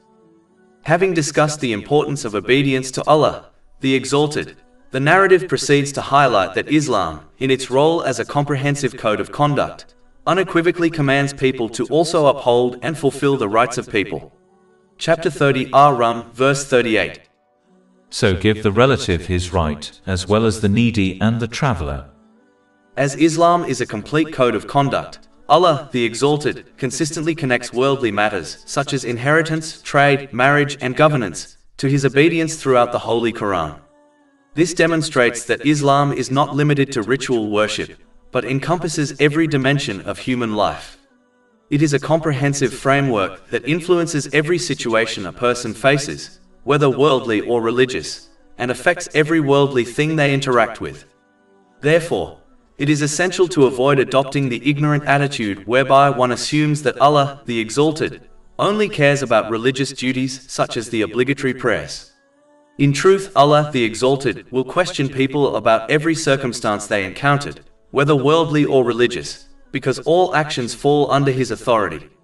This means that every decision, every interaction, and every use of blessings must be aligned with divine guidance. To achieve this, people must learn and act upon Islamic teachings so that they conduct themselves correctly in every situation. Such obedience ensures they achieve a harmonious mental and physical condition, appropriately positioning everything and everyone in their lives, while preparing themselves adequately for their responsibilities on the Day of Judgment. This comprehensive conduct results in tranquility in both realms, for it harmonizes the inner state with outward action. One must therefore avoid treating Islam like a coat, to be worn and removed according to personal desires. The one who behaves in this manner is not truly worshipping Allah, the Exalted, but is worshipping their own desires, even if they claim otherwise. Chapter 25 Al-Furqan, verse 43. Have you seen the one who takes as his God his own desire? This verse reveals the danger of allowing desires to dictate conduct, for such a person elevates their whims to the status of a deity, thereby abandoning true obedience to Allah, the Exalted. The one who fails to act upon Islamic teachings in every situation will inevitably misuse the blessings they have been granted. As a result, They will find themselves in an unbalanced mental and physical condition, misplacing everything and everyone in their lives, and inadequately preparing for their responsibilities on the day of judgment. This imbalance manifests as stress, challenges, and hardships in both realms, even if they appear to enjoy certain worldly luxuries. Their wealth, status, or comfort cannot shield them from inner turmoil, for peace cannot be found in disobedience. In reality, Islam provides a holistic framework that integrates worship with daily life. Prayer, charity, honesty in trade, kindness to family, justice in leadership, all are interconnected acts of obedience. To separate worldly matters from religious duties is to fragment faith and reduce it to ritual. True submission requires consistency, obedience in ease and hardship, in private and public, in worship and worldly affairs. In conclusion, Islam is not situational but comprehensive. It governs every aspect of life, ensuring that people live with balance, gratitude, and responsibility. The wise person is the one who embraces Islam fully, applying its guidance in all matters, thereby securing peace of mind in this world and salvation in the hereafter. Chapter 30 Ar-Rum, verse 37. So give the relative his right. Allah, the Exalted, provides all-encompassing guidance in the Holy Quran, addressing both the spiritual and worldly dimensions of human life. Among the most repeated instructions is the kind treatment of one's relatives. This single command, if sincerely acted upon, would ensure prosperity, peace, and justice across society. If each person treated their relatives with compassion, fairness, and support, no external aid would be required, for every family unit would become a source of strength and stability. The kindness shown within families would ripple outward, positively shaping the entire community and creating a society rooted in mercy and justice. The Holy Quran makes clear that one must aid their relatives in matters that are praiseworthy in Islam and warn them against anything blameworthy. Chapter 5 Al-Ma'idah, verse 2. And cooperate in righteousness and piety, but do not cooperate in sin and aggression. This principle establishes that cooperation must be rooted in obedience to Allah, the Exalted, and never in wrongdoing. True loyalty to family is not blind support, but guiding them towards righteousness and protecting them from harm. Sadly, many people today ignore this guidance. They often aid others based on personal relationships, regardless of whether the matter is good or bad. This attitude contradicts the divine sequence outlined in Islamic teachings. Chapter 2 Al-Baqarah, 83.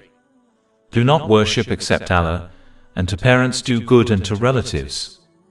Here Allah, the Exalted, places worship of Him first, followed by kindness to parents and relatives, showing that loyalty to family must always be guided by loyalty to Allah.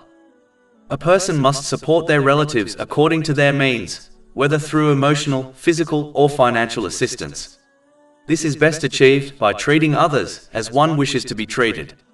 However, one must not rely on societal definitions of what constitutes a good relative, for these often contradict the standards set by Islam.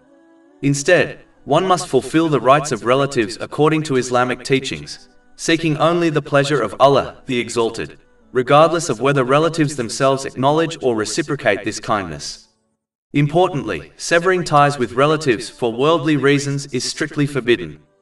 The Holy Prophet Muhammad, peace and blessings be upon him, warned in a hadith found in Sahih Bukhari, number 5984, that the one who severs ties with relatives for worldly reasons will not enter paradise.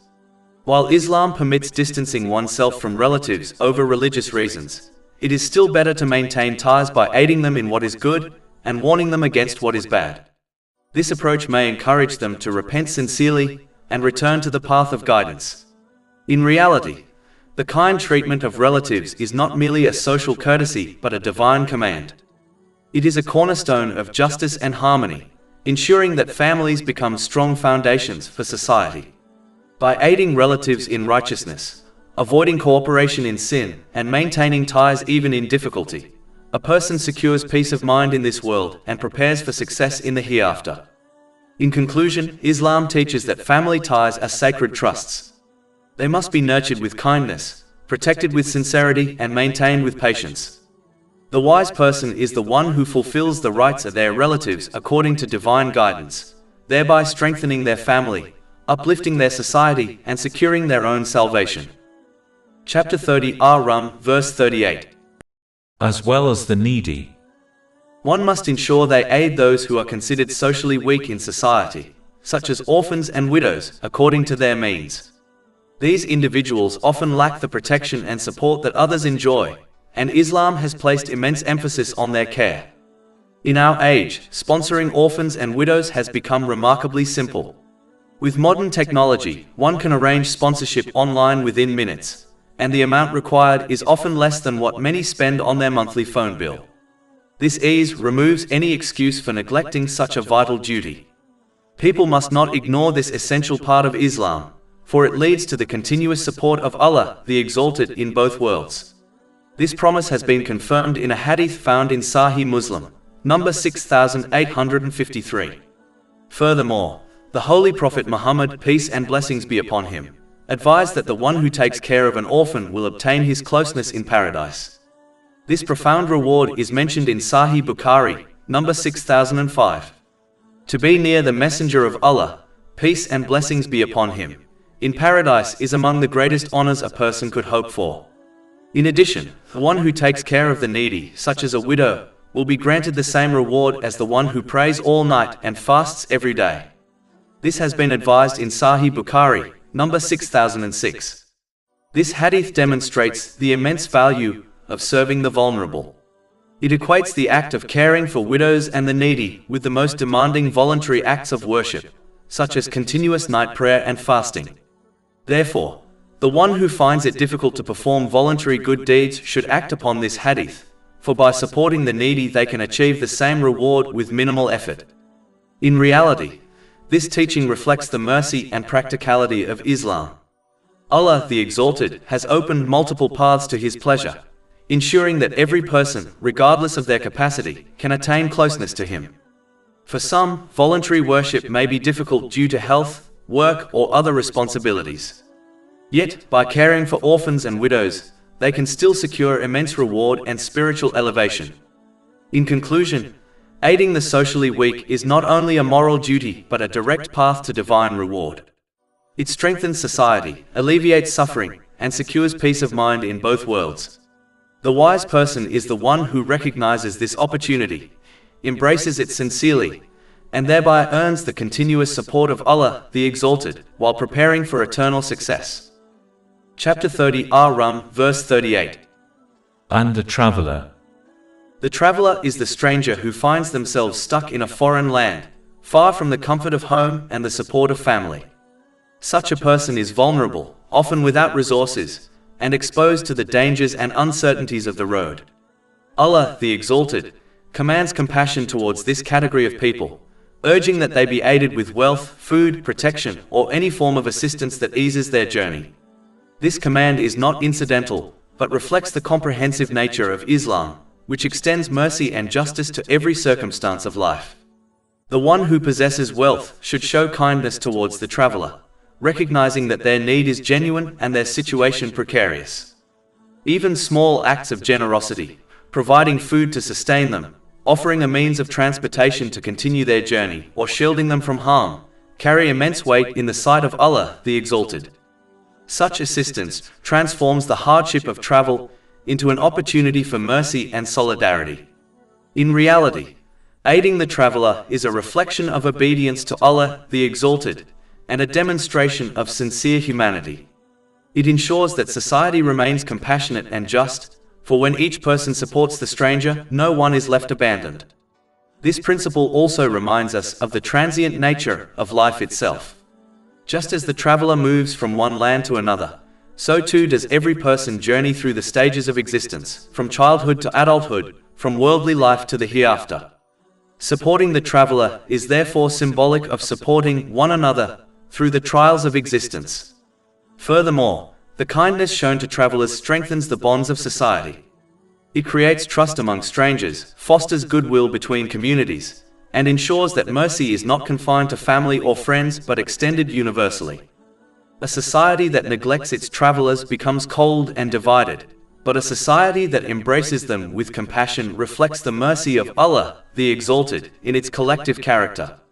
In conclusion, The traveler is a reminder of human vulnerability and the need for solidarity.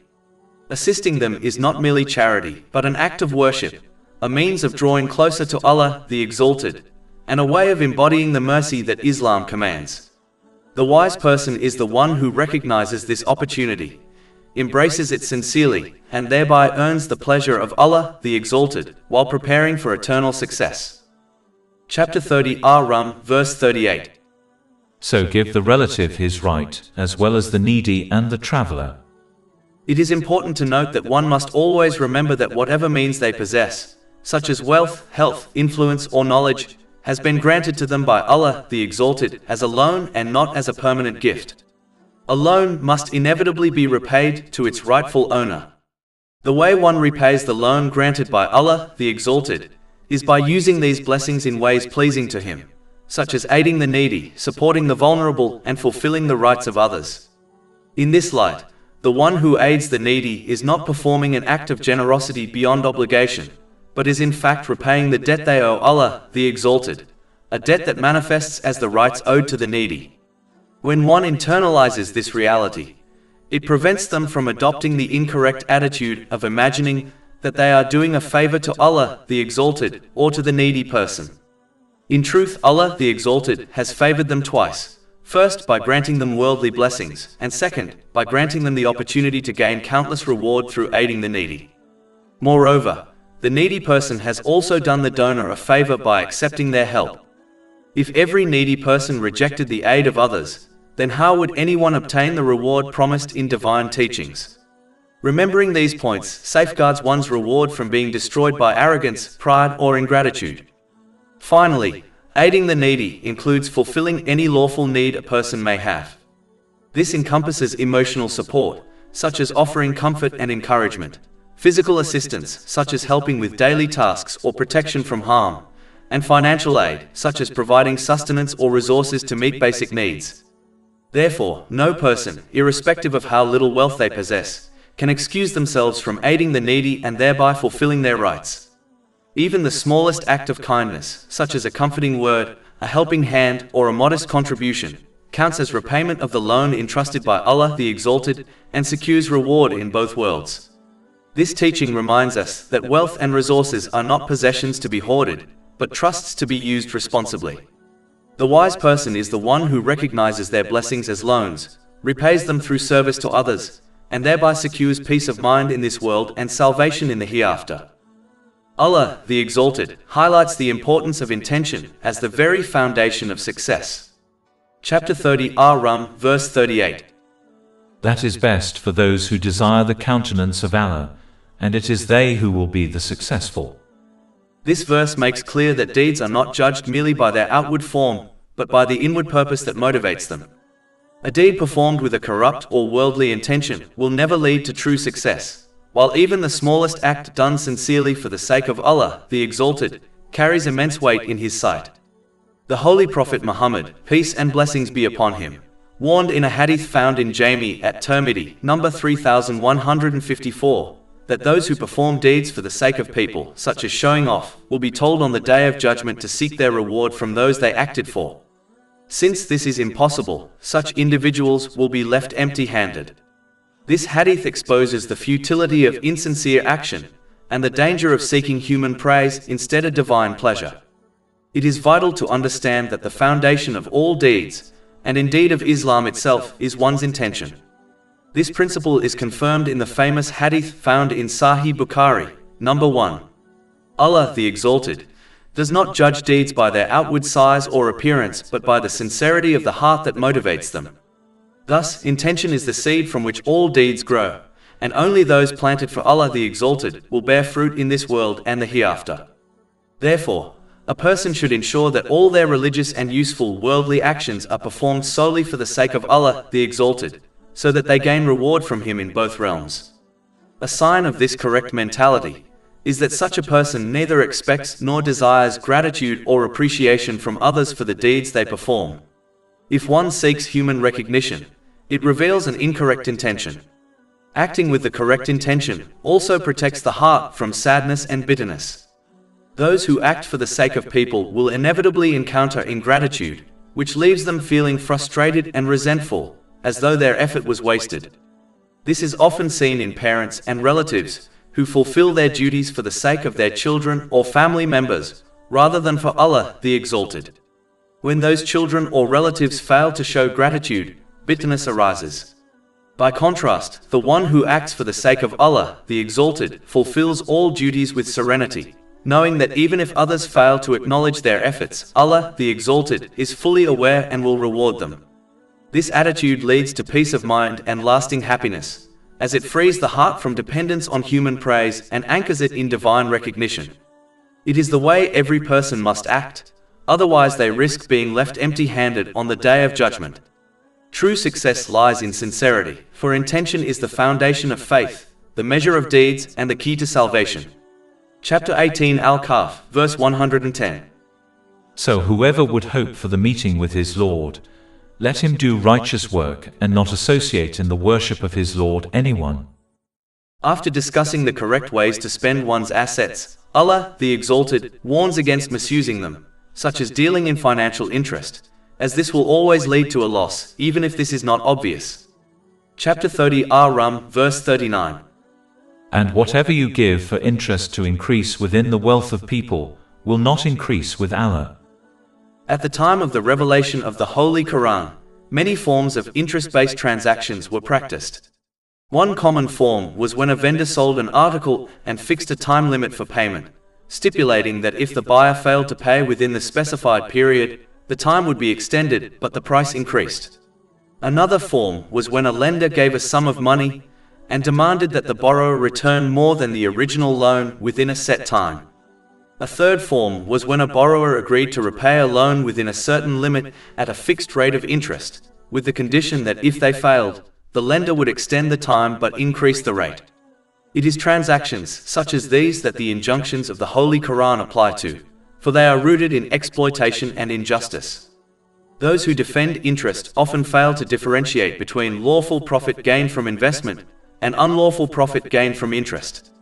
They argue that if profit on money invested in a business is lawful, then profit on a loan should also be lawful. They claim that instead of investing wealth, one may loan it to someone who then makes a profit, and therefore the borrower should share that profit with the lender. This reasoning ignores the fundamental difference between the two. No business venture is immune from risk, and no venture carries an absolute guarantee of profit. It is unjust that those who dedicate their resources to business are not guaranteed profit, while those who lend wealth are fully protected against loss and assured of gain at a fixed rate. In lawful trade, both parties benefit equitably. The buyer gains from the item purchased, while the seller receives compensation for effort and time. In interest-based transactions, however, the exchange of benefits is unequal. The lender secures fixed profit, while the borrower faces uncertainty. If the borrowed funds are spent on necessities, there is no profit at all. Even if invested, the borrower may gain or lose. Thus, interest causes either a loss on one side and a profit on the other, or an assured gain for one party and an uncertain outcome for the other. Lawful trade fosters fairness, while interest breeds imbalance. The burden of interest places crushing pressure on borrowers. They may borrow again to repay the original loan and interest, and the outstanding sum often remains even after repayment. This financial strain deprives families of necessities, leading to stress, physical ailments, and mental anguish. In such a system, the rich grow richer while the poor sink deeper into poverty. Though interest may outwardly appear to increase wealth, in reality it causes overall loss. Lawful business opportunities are missed. Wealth may be consumed in ways displeasing to the owner, such as medical expenses, and greed intensifies, leaving the person spiritually impoverished despite material abundance. Contentment is lost, replaced by endless pursuit of worldly gain. In the hereafter, charity given from unlawful wealth is rejected, leaving the person empty-handed on the Day of Judgment. Financial interest also has devastating moral and social consequences. It breeds greed, selfishness, and cruelty. It leads to worship of wealth, erodes compassion, and destroys unity.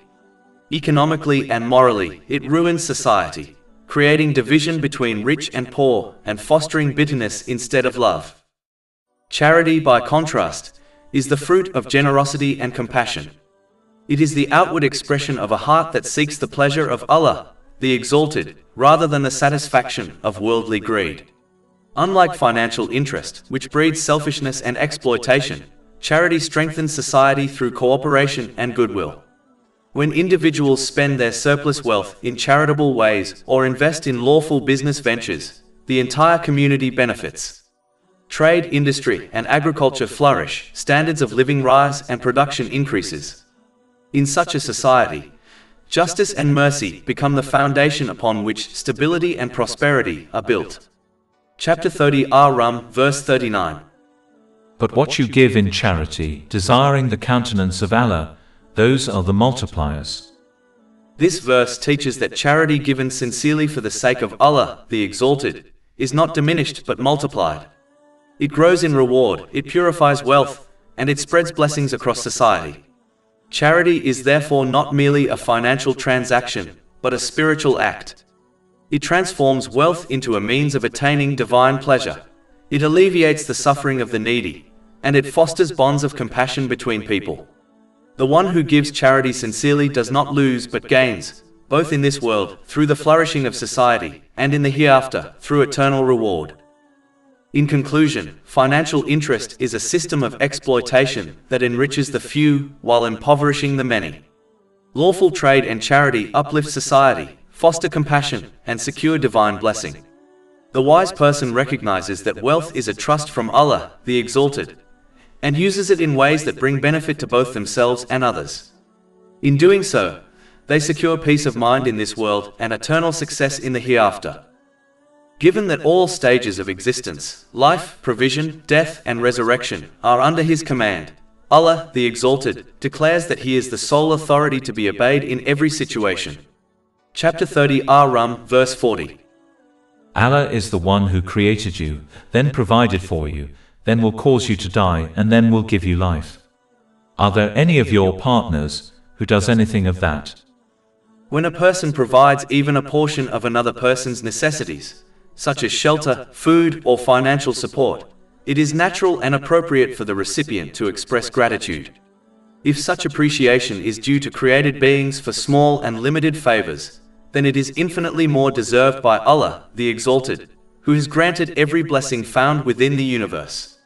Every benefit a person enjoys, life, health, intellect, guidance, resources, opportunities, relationships, and the countless gifts embedded in creation, comes directly from Him alone. Therefore, showing gratitude to Allah, the Exalted, is not only proper but a matter of justice. True gratitude begins with intention. Gratitude of the heart means that a person performs their actions solely for the pleasure of Allah, the Exalted. If their intention is mixed with worldly motives such as praise, recognition, or personal gain, then they cannot expect reward from Allah, the Exalted. This reality is clearly warned about in a narration found in Jami at Tirmidhi, number 3154. One of the strongest signs of a sincere intention is that a person does not hope for acknowledgement or compensation from others, because their focus is on the Creator instead of the creation. Gratitude of the tongue consists of speaking good words, praising Allah, the Exalted, and avoiding harmful or useless speech. Gratitude through action means using one's blessings, time, wealth, skills, influence, family, health, and opportunities in ways that align with the guidance found in the Holy Quran and the traditions of the Holy Prophet Muhammad, peace and blessings be upon him. When gratitude is expressed through intention, speech, and action, Allah, the Exalted, promises an increase in blessings. This increase does not only refer to material gain, but also includes tranquility, clarity, emotional stability, and a balanced state of mind and body. Chapter 14 Ibrahim, verse 7. If you are grateful, I will surely increase you in favor. Another perspective further highlights the necessity of gratitude and obedience. When a person owns something, it is accepted and reasonable that they have full authority over it and can use it as they choose. Since Allah, the Exalted, created, owns, and sustains everything in existence, including every person, He alone has the right to decide what is permissible and what is not, what should occur and what should be avoided. Therefore, it is only fair and logical that a person obey Allah, the Exalted, for they themselves and everything they possess belong entirely to Him. Likewise, When someone lends an item they own to another person, it is only fair that the borrower uses it according to the owner's wishes. The same principle applies to the blessings of this world. Allah the Exalted has not granted these blessings as permanent gifts, rather they are temporary loans. Just as worldly loans must be repaid, the loan of blessings must also be returned, yet not through physical repayment but through using them in ways that please Allah the Exalted. Misusing blessings is therefore a form of betrayal of the trust given by their true owner. In contrast, the blessings of paradise are not loans but gifts. In paradise, a person will be free to enjoy what they receive without restriction, because they will have earned these gifts through obedience in the worldly life. Chapter 7 Al-Araf, verse 43. And they will be called, "This is paradise which you have been made to inherit for what you used to do." Thus, a person must not confuse the temporary loans of this worldly life with the permanent gifts of the hereafter. Worldly blessings come with accountability, whereas the blessings of paradise come with freedom. Understanding this distinction helps a person remain humble, obedient, and grateful, ensuring they use every blessing in a way that leads to success in both worlds. Just as Allah the Exalted is the sole source of life, bringing forth the living from the dead, He alone is also the source of death. Even though the means of death may appear to be worldly causes, such as sickness, accidents, or natural decline, in reality, these are only instruments under His command. The true cause of death is His will, for He alone determines the appointed time of every soul. Chapter 30 Ar-Rum, verse 40. Then will cause you to die. This verse reminds humanity that death is not random, nor is it solely the result of material causes. It is a deliberate act of Allah, the Exalted, who controls both the beginning and the end of life. Reflecting on this truth instills humility and submission. It teaches that life is a trust, not a possession, and that death is not an end but a transition decreed by the Creator. Recognizing Allah, the Exalted, as the source of both life and death, prevents arrogance and despair. It encourages gratitude during life and patience at the time of death, knowing that both are part of His perfect wisdom. This understanding also strengthens faith in the hereafter. Just as Allah, the Exalted, brings life from nothingness and causes death at His command, He will resurrect all souls for accountability. Thus, life, death, and resurrection are all signs of His absolute power and mercy. Chapter 30 Ar-Rum, verse 40. Then will cause you to die, and then will give you life. Denying the possibility of human resurrection on the Day of Judgment is perplexing when the world is filled with countless signs of resurrection that occur daily, monthly, and yearly. Allah, the Exalted, provides clear examples in creation that mirror the reality of bringing the dead back to life. For instance, barren land that appears lifeless is revived when Allah, the Exalted, sends rain. From soil that seemed dead, lush vegetation springs forth, and from dry seeds buried beneath the earth, living plants emerge. Just as a seed, lifeless and concealed in the ground, comes alive by the command of Allah, the Exalted, the human body, buried in the earth, can likewise be brought back to life by His command. The one who revives the dead earth can surely revive the dead human. The cycle of the seasons also demonstrates this truth. In winter, trees stand bare and appear lifeless as their leaves wither and fall. Yet when the season changes, the same trees burst forth with fresh leaves, blossoms, and vitality. These cycles of death and renewal occur repeatedly, serving as a reflection of resurrection. Resurrection is even witnessed continuously inside the human body. Cells constantly die and are replaced with new ones. Skin cells are a clear example. Life and death coexist within us every moment, showing that renewal is a natural and ongoing process decreed by Allah, the Exalted. Sleep itself is a daily sign of resurrection. Sleep is often described as the minor death, as the sleeper loses awareness and control. Allah, the Exalted, then returns their soul if they are destined to continue living. Chapter 39 Az-Zumar, verse 42. Allah takes the souls at the time of their death, and those that do not die He takes during their sleep. Then He keeps those for which He has decreed death, and releases the others for a specified term. Indeed, in that are signs for a people who give thought. These repeated signs throughout creation demonstrate that resurrection is neither irrational nor far-fetched. It is part of the natural order established by Allah, the Exalted. Beyond these observable signs, The Day of Judgment is also a necessity dictated by justice. The universe is marked by precision and balance. The Earth is positioned at a perfectly balanced distance from the Sun. Even a slight shift would make life impossible. The water cycle is balanced with flawless consistency, ensuring that life continues. The ground is designed with exact balance, soft enough for delicate shoots to emerge, yet strong enough to support immense structures. These examples point to a creator who established balance in all things. Yet one glaring imbalance remains in this world: the actions of people. Tyrants often escape accountability, and many who endure oppression or hardship never receive full compensation for their patience. Those who obey Allah, the Exalted, frequently suffer trials, while those who disobey Him may live in worldly ease. If balance is a fundamental principle in creation, then justice must be completed somewhere, and that place is the Day of Judgment. Allah, the Exalted, certainly has the power to reward or punish fully in this world, but His wisdom dictates otherwise. He allows people opportunities to repent and change, rather than immediately punishing them. Likewise, He withholds the full reward of the obedient in this world, because this life is not paradise. Part of the beauty and depth of faith is belief in the unseen, especially belief in the eternal reward awaiting in the next life.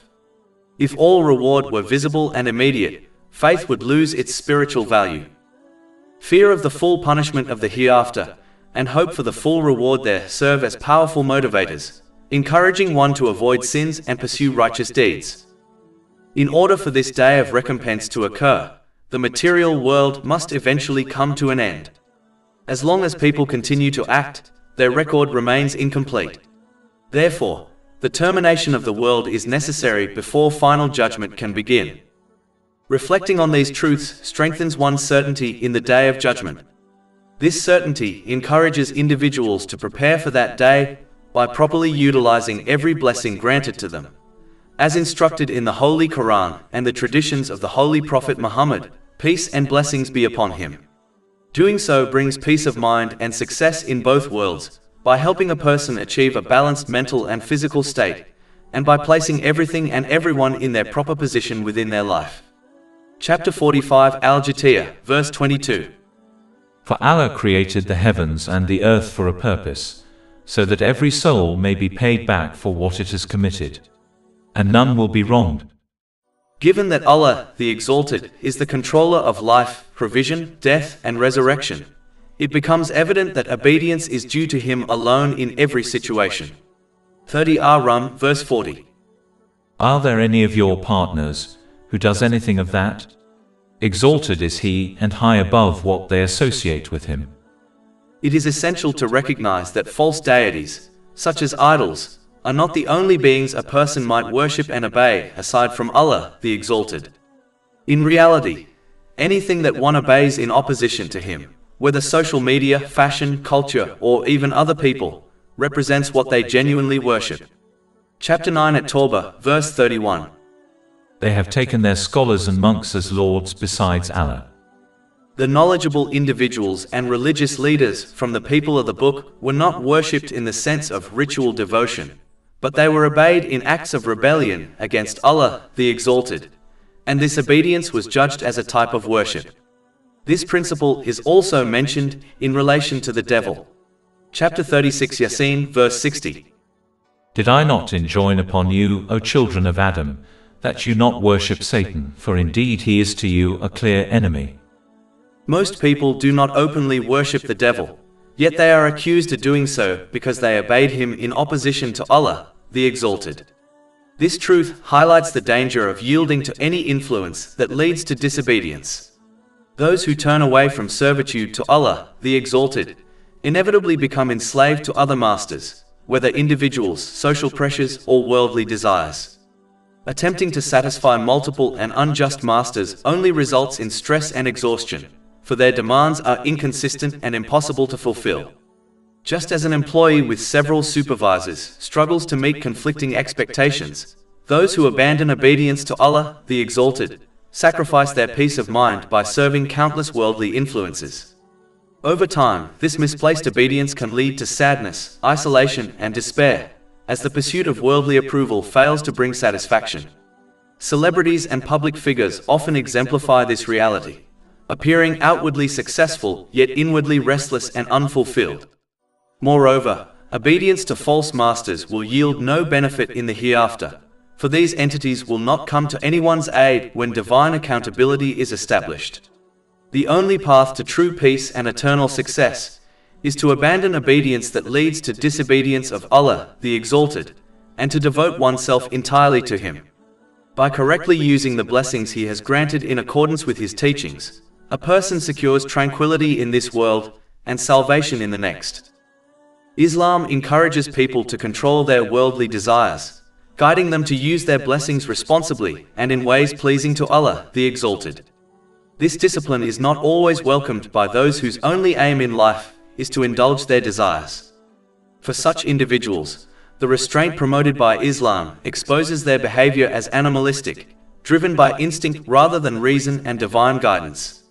Consequently, they criticize Islam, not because of its weakness, but because of its strength in curbing the excesses of human nature. In addition, businesses and industries that profit from the unchecked indulgence of desires actively strive against Islam. Their survival depends on encouraging people to abandon restraint and pursue indulgence, whether through material consumption, entertainment, or other avenues. In doing so, they misuse the blessings granted to them by Allah, the Exalted, directing their wealth, influence, and creativity towards opposing divine guidance. This opposition prevents the rights of people from being fulfilled, as resources are consumed by exploitation rather than justice and compassion. The inevitable outcome of such misuse is corruption spreading across the earth. Chapter 30 Ar-Rum, verse 41. Corruption has appeared throughout the land and sea, by reason of what the hands of people have earned. This verse is a timeless reminder that corruption is not accidental, but the direct result of human actions. When desires are worshipped, when blessings are misused, and when divine guidance is ignored, the natural consequence is disorder, injustice, and decline. This corruption manifests in many forms. Economically, it appears as exploitation, inequality, and greed. Socially, it breeds division, selfishness, and cruelty. Morally, it erodes compassion, humility, and unity. Even the environment suffers, as the reckless pursuit of profit leads to waste, pollution, and destruction of natural resources. In every case, the root cause is the same: the misuse of blessings and the refusal to restrain desires according to the teachings of Islam. By contrast, when people act upon divine guidance, they use their blessings responsibly, fulfill the rights of others, and establish harmony both within themselves and in society. Restraint does not diminish life but enriches it, ensuring that wealth, power, and influence are directed towards justice, compassion, and collective well-being. In conclusion, the spread of corruption is the direct consequence of ignoring divine guidance and misusing the gifts of Allah, the Exalted. True peace and justice can only be achieved when desires are controlled, blessings are used correctly, and obedience to Allah, the Exalted, becomes the foundation of all actions. This is the path that secures tranquility in this world and eternal success in the hereafter. In order to encourage people to return to divine guidance, Allah, the Exalted, allows them to experience the consequences of their disobedience. This is not an act of cruelty, but an act of mercy, for it awakens the heedless heart and reminds the forgetful soul of its true purpose. On an individual level, this return to guidance brings peace of mind, a balanced mental and physical state, and the correct placement of everything and everyone within one's life. On a societal level, it ensures that the rights of people are fulfilled, justice is established, and compassion becomes the foundation of human interaction. Chapter 30 Ar-Rum, verse 41. So he may let them taste part of the consequence of what they have done, that perhaps they will return to right guidance. This verse reveals that the difficulties and trials people face are often the direct result of their own actions. By allowing them to taste a portion of these consequences, Allah, the Exalted, provides an opportunity for reflection and repentance. The wisdom behind this is profound. If people were never allowed to experience the results of their disobedience, they would persist in heedlessness, believing that their actions carried no consequences. By contrast, when they taste hardship, they are reminded of the fragility of worldly life and the necessity of divine guidance. This awakening can lead them back to obedience, gratitude, and humility. On a broader scale, societies that ignore divine guidance inevitably suffer corruption, injustice, and imbalance.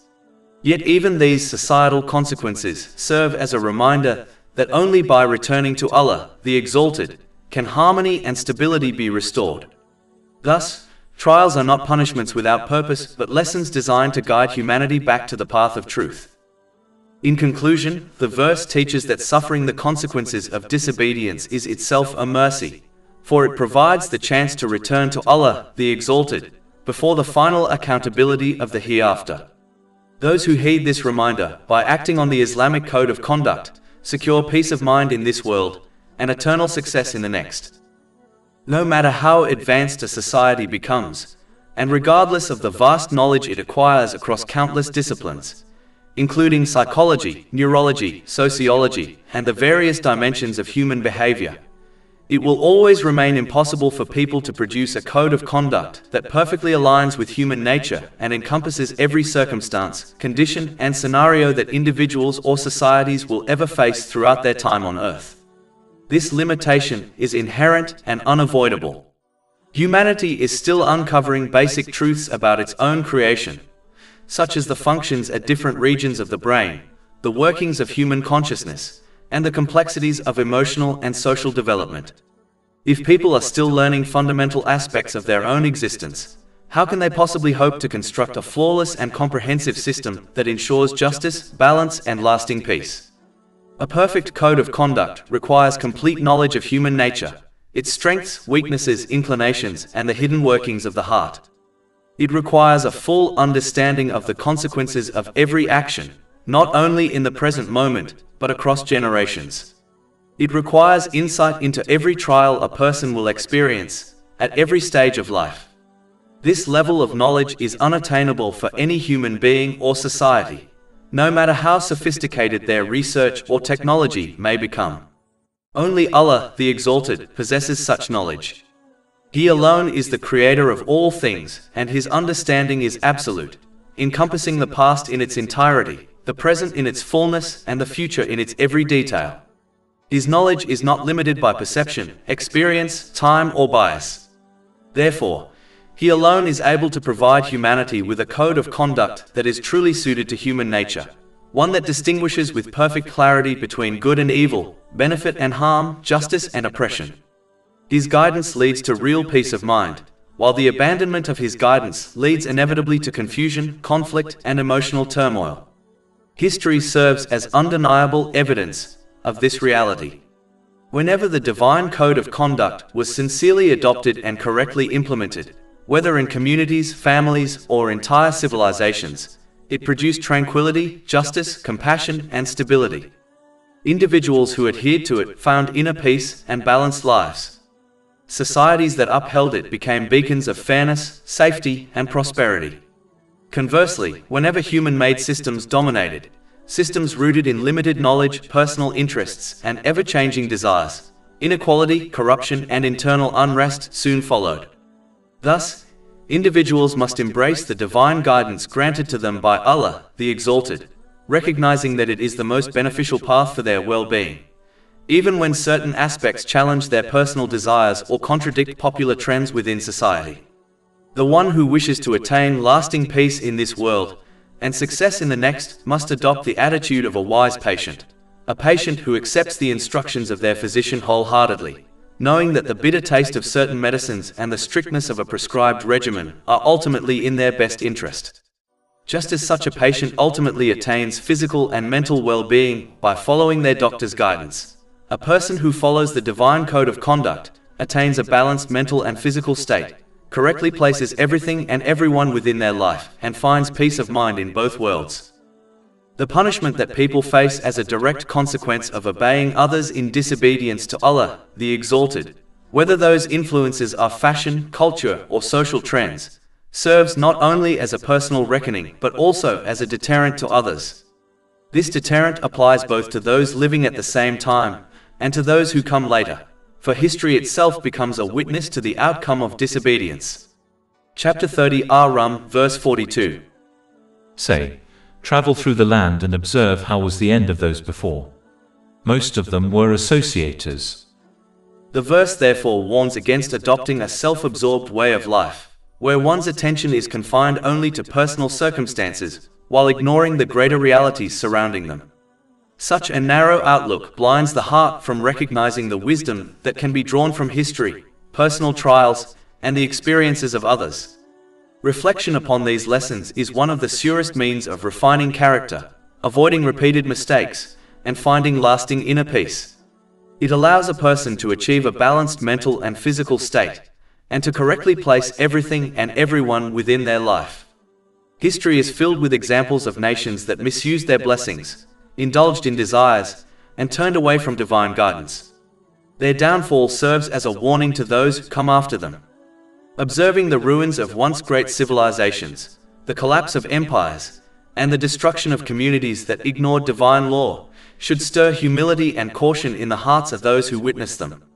These lessons remind us that wealth, power, and influence are fleeting, and that only obedience to Allah the Exalted secures lasting success. On a personal level, reflection upon the trials of others can cultivate gratitude and wisdom. Observing how the wealthy and renowned misuse the blessings they have been granted, only to be overtaken by anxiety, depression, addiction, or even suicide despite their comforts, teaches that genuine tranquility cannot be purchased through wealth or secured by unchecked desires. Similarly, witnessing someone struggle with illness should stir gratitude for one's own health and motivate its proper use before it slips away. These observations are not meant to foster arrogance, but to cultivate humility, gratitude, and a sense of responsibility. Islam therefore urges people to remain mindful and reflective, to look beyond the narrow lens of their own situation, and to extract wisdom from the world around them. By doing so, they protect themselves from repeating the errors of those who came before, they strengthen their character, and they secure peace of mind in this world while preparing for eternal success in the hereafter. Allah, the Exalted, commands people to adopt the correct behavior before they reach their unavoidable accountability. Chapter 30 Ar-Rum, verse 43.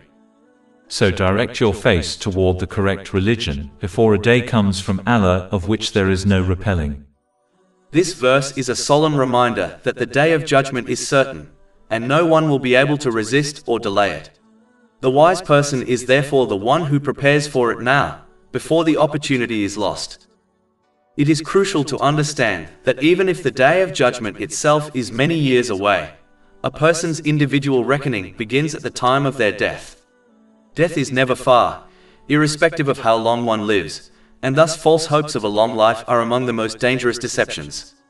Such hopes cause people to prioritize amassing and enjoying the material world over preparing for the eternal hereafter. A simple reflection on one's daily routine, how much time is spent on worldly pursuits compared to preparation for the hereafter, reveals the imbalance that dominates most lives. False hope for a long life is one of the strongest weapons the devil uses to misguide people. When a person believes they will live long, they delay repentance and preparation, imagining they can reform in the near future. Yet in most cases, this near future never arrives, and death overtakes them without adequate preparation. This false hope also encourages hoarding of wealth and worldly possessions, convincing people that they will need them for their old age. The devil frightens them into thinking they will be abandoned when they grow weak and can no longer work. They forget that Allah, the Exalted, who provided for them in youth, will provide for them in old age as well. In fact, provision was decreed for all creation 50,000 years before the creation of the heavens and the earth, as confirmed in a hadith found in Sahih Muslim, number 6748. It is strange indeed that a person will dedicate 40 years of their life saving for retirement, which rarely lasts longer than 20 years, yet fail to prepare in the same way for the eternal hereafter. Islam does not forbid preparation for worldly needs. There is no harm in saving for the near future. However, the hereafter must always remain the priority. Many people admit they may die at any time, yet they behave as if they will live forever. Even if they were promised eternal life on earth, they would not be able to strive harder to accumulate more of the material world, for the restrictions of day and night would still limit them. How many people have passed away earlier than expected, and how many truly learn from this reality? In truth, one of the greatest pains a person will feel at the time of death, or in the hereafter, is regret for delaying preparation. Chapter 63 Al-Munafiqun, verses 10 to 11. And spend in the way of Allah from what we have provided you before death approaches one of you, and he says, My Lord, if only you would delay me for a brief term, so I would give charity and be of the righteous. But never will Allah delay a soul when its time has come. And Allah is aware of what you do. This regret is the inevitable outcome of misplaced priorities. A person would be labeled a fool if they dedicated more time and wealth to a house they were only going to live in briefly, compared to a house they plan to inhabit for a very long time.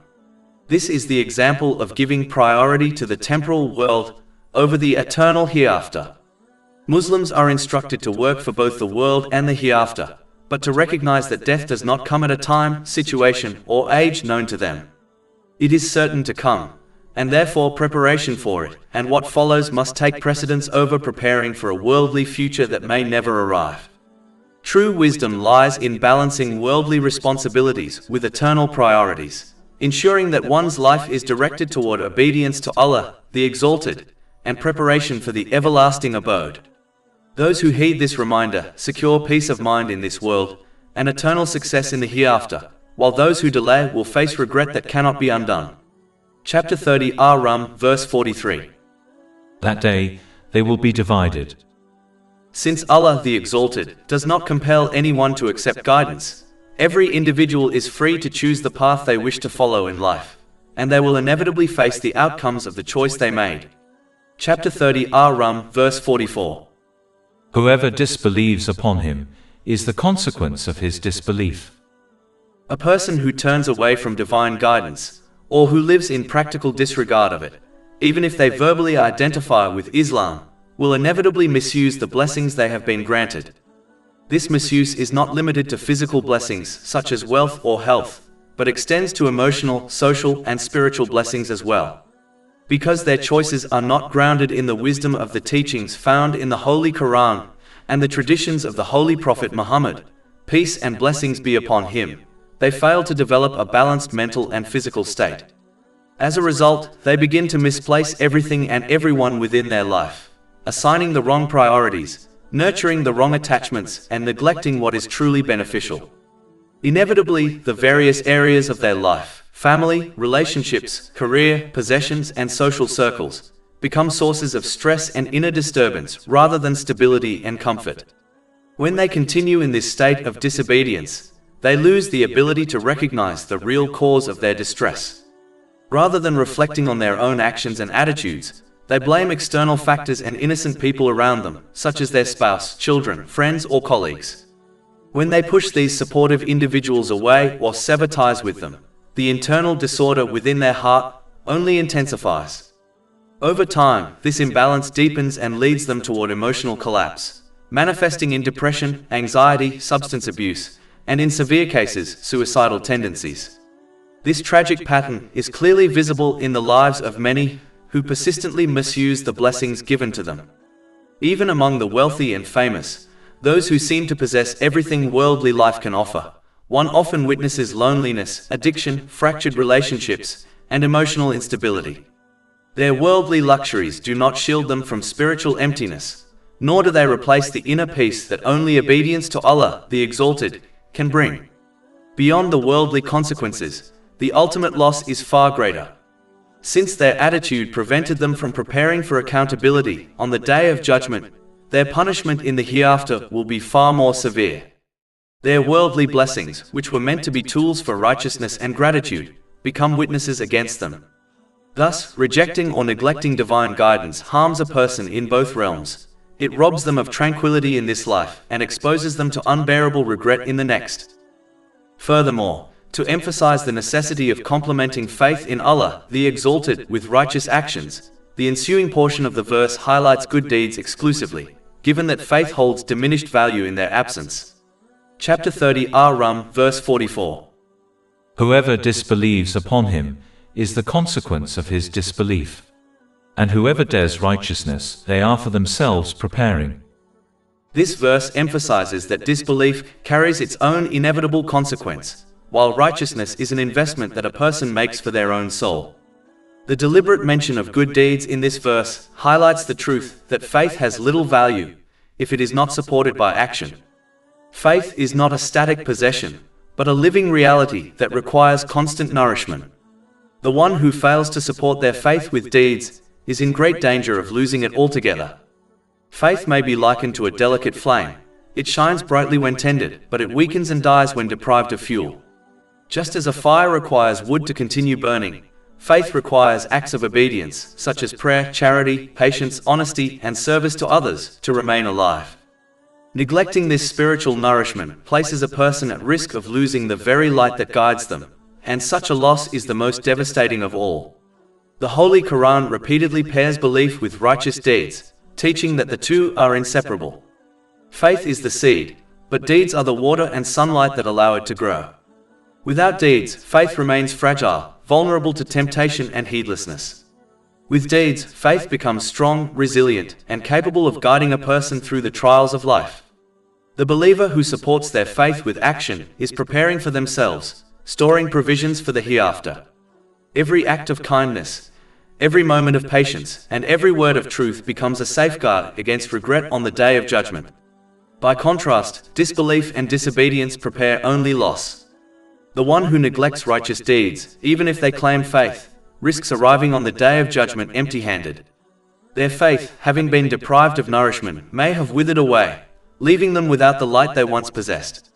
This is why the verse emphasizes deeds. They are the evidence of faith, the fruit of belief, and the preparation for eternity. In conclusion, faith and deeds are inseparable. Faith without deeds is like a flame without fuel, destined to fade. Deeds without faith are like actions without purpose, lacking divine acceptance. True success lies in uniting both: sincere belief in Allah, the Exalted, and consistent obedience to His commands. This union preserves the light of faith, secures peace of mind in this world, and prepares eternal reward in the hereafter, through obtaining a balanced mental and physical state, and through correctly placing everything and everyone within their life. Chapter 30 Ar-Rum, verses 44 to 45. And whoever does righteousness, they are for themselves preparing, that he may reward those who have believed and done righteous deeds out of his bounty. Indeed, he does not like the disbelievers. The reality that obedience to Allah, the Exalted, benefits the individual alone is a fundamental principle of Islam. Recognizing this truth prevents the adoption of arrogance, whereby one falsely imagines that obedience is a favor done to Allah, the Exalted. Such arrogance corrupts sincerity and hinders genuine submission, particularly when personal desires conflict with divine commands, leading a person away from the right path. By contrast, those who understand that their faith and obedience ultimately serve their own benefit cultivate humility before Allah, the Exalted. This humility anchors them in steadfastness, ensuring dedication to obedience in both hardship and ease. In times of trial, they exhibit patience, refraining from complaint and trusting in divine wisdom. In times of comfort, they express gratitude, acknowledging that blessings are gifts to be used in accordance with the Holy Quran and the traditions of the Holy Prophet Muhammad, peace and blessings be upon him.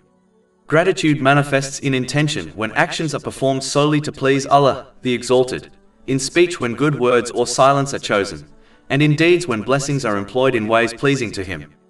Patience, likewise, is not passive endurance but active trust. It entails avoiding complaints in words and actions, while consistently obeying Allah, the Exalted, with the conviction that He always chooses what is best, even when it is not immediately apparent. Chapter 2 Al-Baqarah, verse 216. But perhaps you hate a thing and it is good for you, and perhaps you love a thing and it is bad for you. And Allah knows while you know not. Consequently, the individual who consistently behaves in alignment with this appropriate conduct, combining humility, gratitude, and patience, receives unwavering support and compassion from Allah, the Exalted. This results in peace in both worlds. In this life, they attain a balanced mental and physical state, correctly placing everything and everyone within their life. In the hereafter, they secure salvation and eternal tranquility. This reality is illustrated in a hadith found in Sahih Muslim, number 7500, which affirms that those who remain steadfast in obedience and gratitude are enveloped in divine mercy. After emphasizing the importance of obedience for the benefit of the individual, Allah, the Exalted, draws attention to further signs within the universe, which testify to His oneness and demonstrate why He alone must be obeyed. Chapter 30 Ar-Rum, verse 46. And of His signs is that He sends the winds as bringers of good tidings. The winds are among the most visible and yet most profound signs of divine wisdom. They are indispensable to life on earth, serving multiple functions that sustain creation. Winds enable pollination, allowing crops, plants, and trees to reproduce, thereby ensuring food supplies for humanity and animals. They are also essential for sea travel, which in earlier times was the only means of long-distance transportation, and remains, even today, the primary mode of transporting goods across the globe. Winds carry rain clouds to specific locations, distributing water to the creation, without which life could not endure. This system is perfectly balanced. A complete absence of winds would lead to stagnation and chaos, while excessive winds would bring destruction and disorder. Chapter 30 Ar-Rum, verse 46. And to let you taste His mercy. Closely connected to this is the water cycle, another sign of divine wisdom. Water evaporates from the seas, rises and condenses into rain. In its natural state, rain is acidic, but when it descends upon mountains, the minerals within them neutralize its acidity, rendering it suitable for human and animal use. If this delicate balance were altered, the result would be catastrophic for life on Earth. Rain itself is also perfectly regulated. Too little rain results in drought and famine, while too much rain leads to floods and devastation. Chapter 23 Al-Mu'minin, verse 18. And we have sent down rain from the sky in a measured amount and settled it in the earth. And indeed, we are able to take it away. The oceans themselves are also perfectly designed. The salt within them prevents the decay of dead creatures from contaminating the waters. Without this, the oceans would become polluted, making sea life impossible and spreading impurity to the land. Furthermore, the composition of water is such that it allows both sea life to thrive within it and heavy ships to sail upon it. If its properties were altered even slightly, only one of these functions could exist, not both. Yet, by divine wisdom, both coexist in harmony, ensuring the survival of marine ecosystems and the continuation of global trade. Indeed, even in the modern age, sea transport remains the most widely used method of moving goods across the world. Chapter 30 Ar-Rum, verse 46. And so the ships may sail at His command, and so you may seek of His bounty, and perhaps you will be grateful. The lesson is clear. The winds, the seas, the rain, and the entire water cycle are not random phenomena but signs of a creator who has established balance and harmony in all things. These systems sustain life, provide livelihoods, and maintain order on earth. Any alteration in their balance would bring chaos. Yet their perfect regulation continues to testify to the oneness, power, and mercy of Allah, the Exalted. The one who reflects upon these signs recognizes that they are not merely natural processes, but manifestations of divine mercy. Winds that carry rain clouds, seas that sustain life and commerce, and rain that nourishes the earth are all gifts designed to remind humanity of its dependence upon Allah, the Exalted. Gratitude is therefore the natural response. Gratitude in one's intention involves only acting in order to please Allah, the Exalted. Gratitude in one's speech involves speaking what is good or remaining silent. And gratitude in one's actions involves using the blessings one has been granted in ways pleasing to Allah, the Exalted, as outlined in the Holy Quran and the traditions of the Holy Prophet Muhammad, peace and blessings be upon him. This will lead to further blessings and peace of mind and success in both worlds, obtained through a balanced mental and physical state, and through correctly placing everything and everyone within one's life. Chapter 14 Ibrahim, verse 7. If you are grateful, I will surely increase you in favor. Every individual who abandons the divine code of conduct revealed by Allah, the Exalted, and instead adopts man-made systems of conduct, does so in order to gratify worldly desires. Human systems are inevitably rooted in inclinations, ambitions, and self-interest. Unlike the divine law, which is founded upon wisdom, justice, and mercy, man-made codes are shaped by the desires of those who create them. The wealthy and powerful are often the most entrenched in this mindset. They recognize that accepting the truth of Islam would require submission to a higher moral framework, one that places limits on their pursuit of unchecked desires. Such submission would restrict their exploitation of others, their indulgence in excess, and their misuse of authority. Out of fear of losing influence and privileges, they not only reject the truth themselves, but also actively encourage others to follow their lead. In doing so, they attempt to preserve worldly status, even at the expense of eternal well-being. This pattern has repeated throughout history. The first to oppose the holy prophets, peace be upon them, were often the elites of society, those who feared that embracing divine guidance would undermine their power and expose their injustices. Their rejection was not due to a lack of evidence or clarity regarding the truth of the message, for the signs of Allah, the Exalted, were manifest before them. Rather, their opposition stemmed from arrogance, pride, and the desire to continue living according to their whims. Thus, rejection of divine guidance is rarely an intellectual dispute about truth or falsehood. Instead, it is most often a matter of the heart, a refusal to restrain desires and submit to the authority of the Creator. Chapter 30 Ar-Rum, verse 47. And we have already sent messengers before you to their peoples, and they came to them with clear evidences. Those who persisted in pursuing worldly desires inevitably misused the blessings Allah, the Exalted, granted them. As a result, they obtained an unbalanced mental and physical state, misplaced everything and everyone within their life, and failed to adequately prepare for accountability on the Day of Judgment. This led to stress, trouble, and difficulties in both worlds, even if they enjoyed some worldly luxuries. Chapter 30 Ar-Rum, verse 47. Then we took retribution from those who committed crimes. Their worldly indulgence brought temporary enjoyment, but ultimately resulted in ruin, both in this life and the next.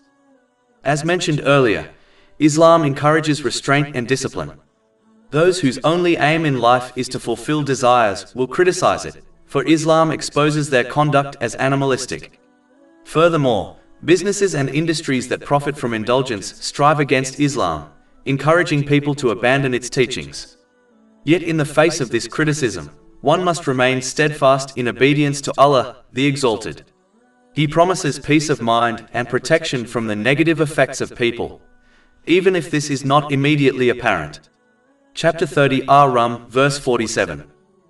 And incumbent upon us was support of the believers. This assurance is a source of strength. It teaches that while the powerful may resist divine law, while industries may promote indulgence, and while critics may mock restraint, the believer who remains steadfast is never abandoned. Support from Allah, the Exalted, is guaranteed, and His support brings peace in this world and salvation in the hereafter. In addition, it is important to note that divine support has been promised to the believer and not the Muslim. One must therefore understand the difference in order to ensure they obtain divine support in both worlds. Muslims are those who lack Islamic knowledge and instead accept Islam due to their relatives, such as their parents. Chapter 49 Al-Hujurat, verse 14. The Bedouins say, "We have believed." Say, "You have not yet believed," but say instead, "We have submitted, for faith has not yet entered your hearts." This verse highlights that submission without knowledge and conviction results in weak faith.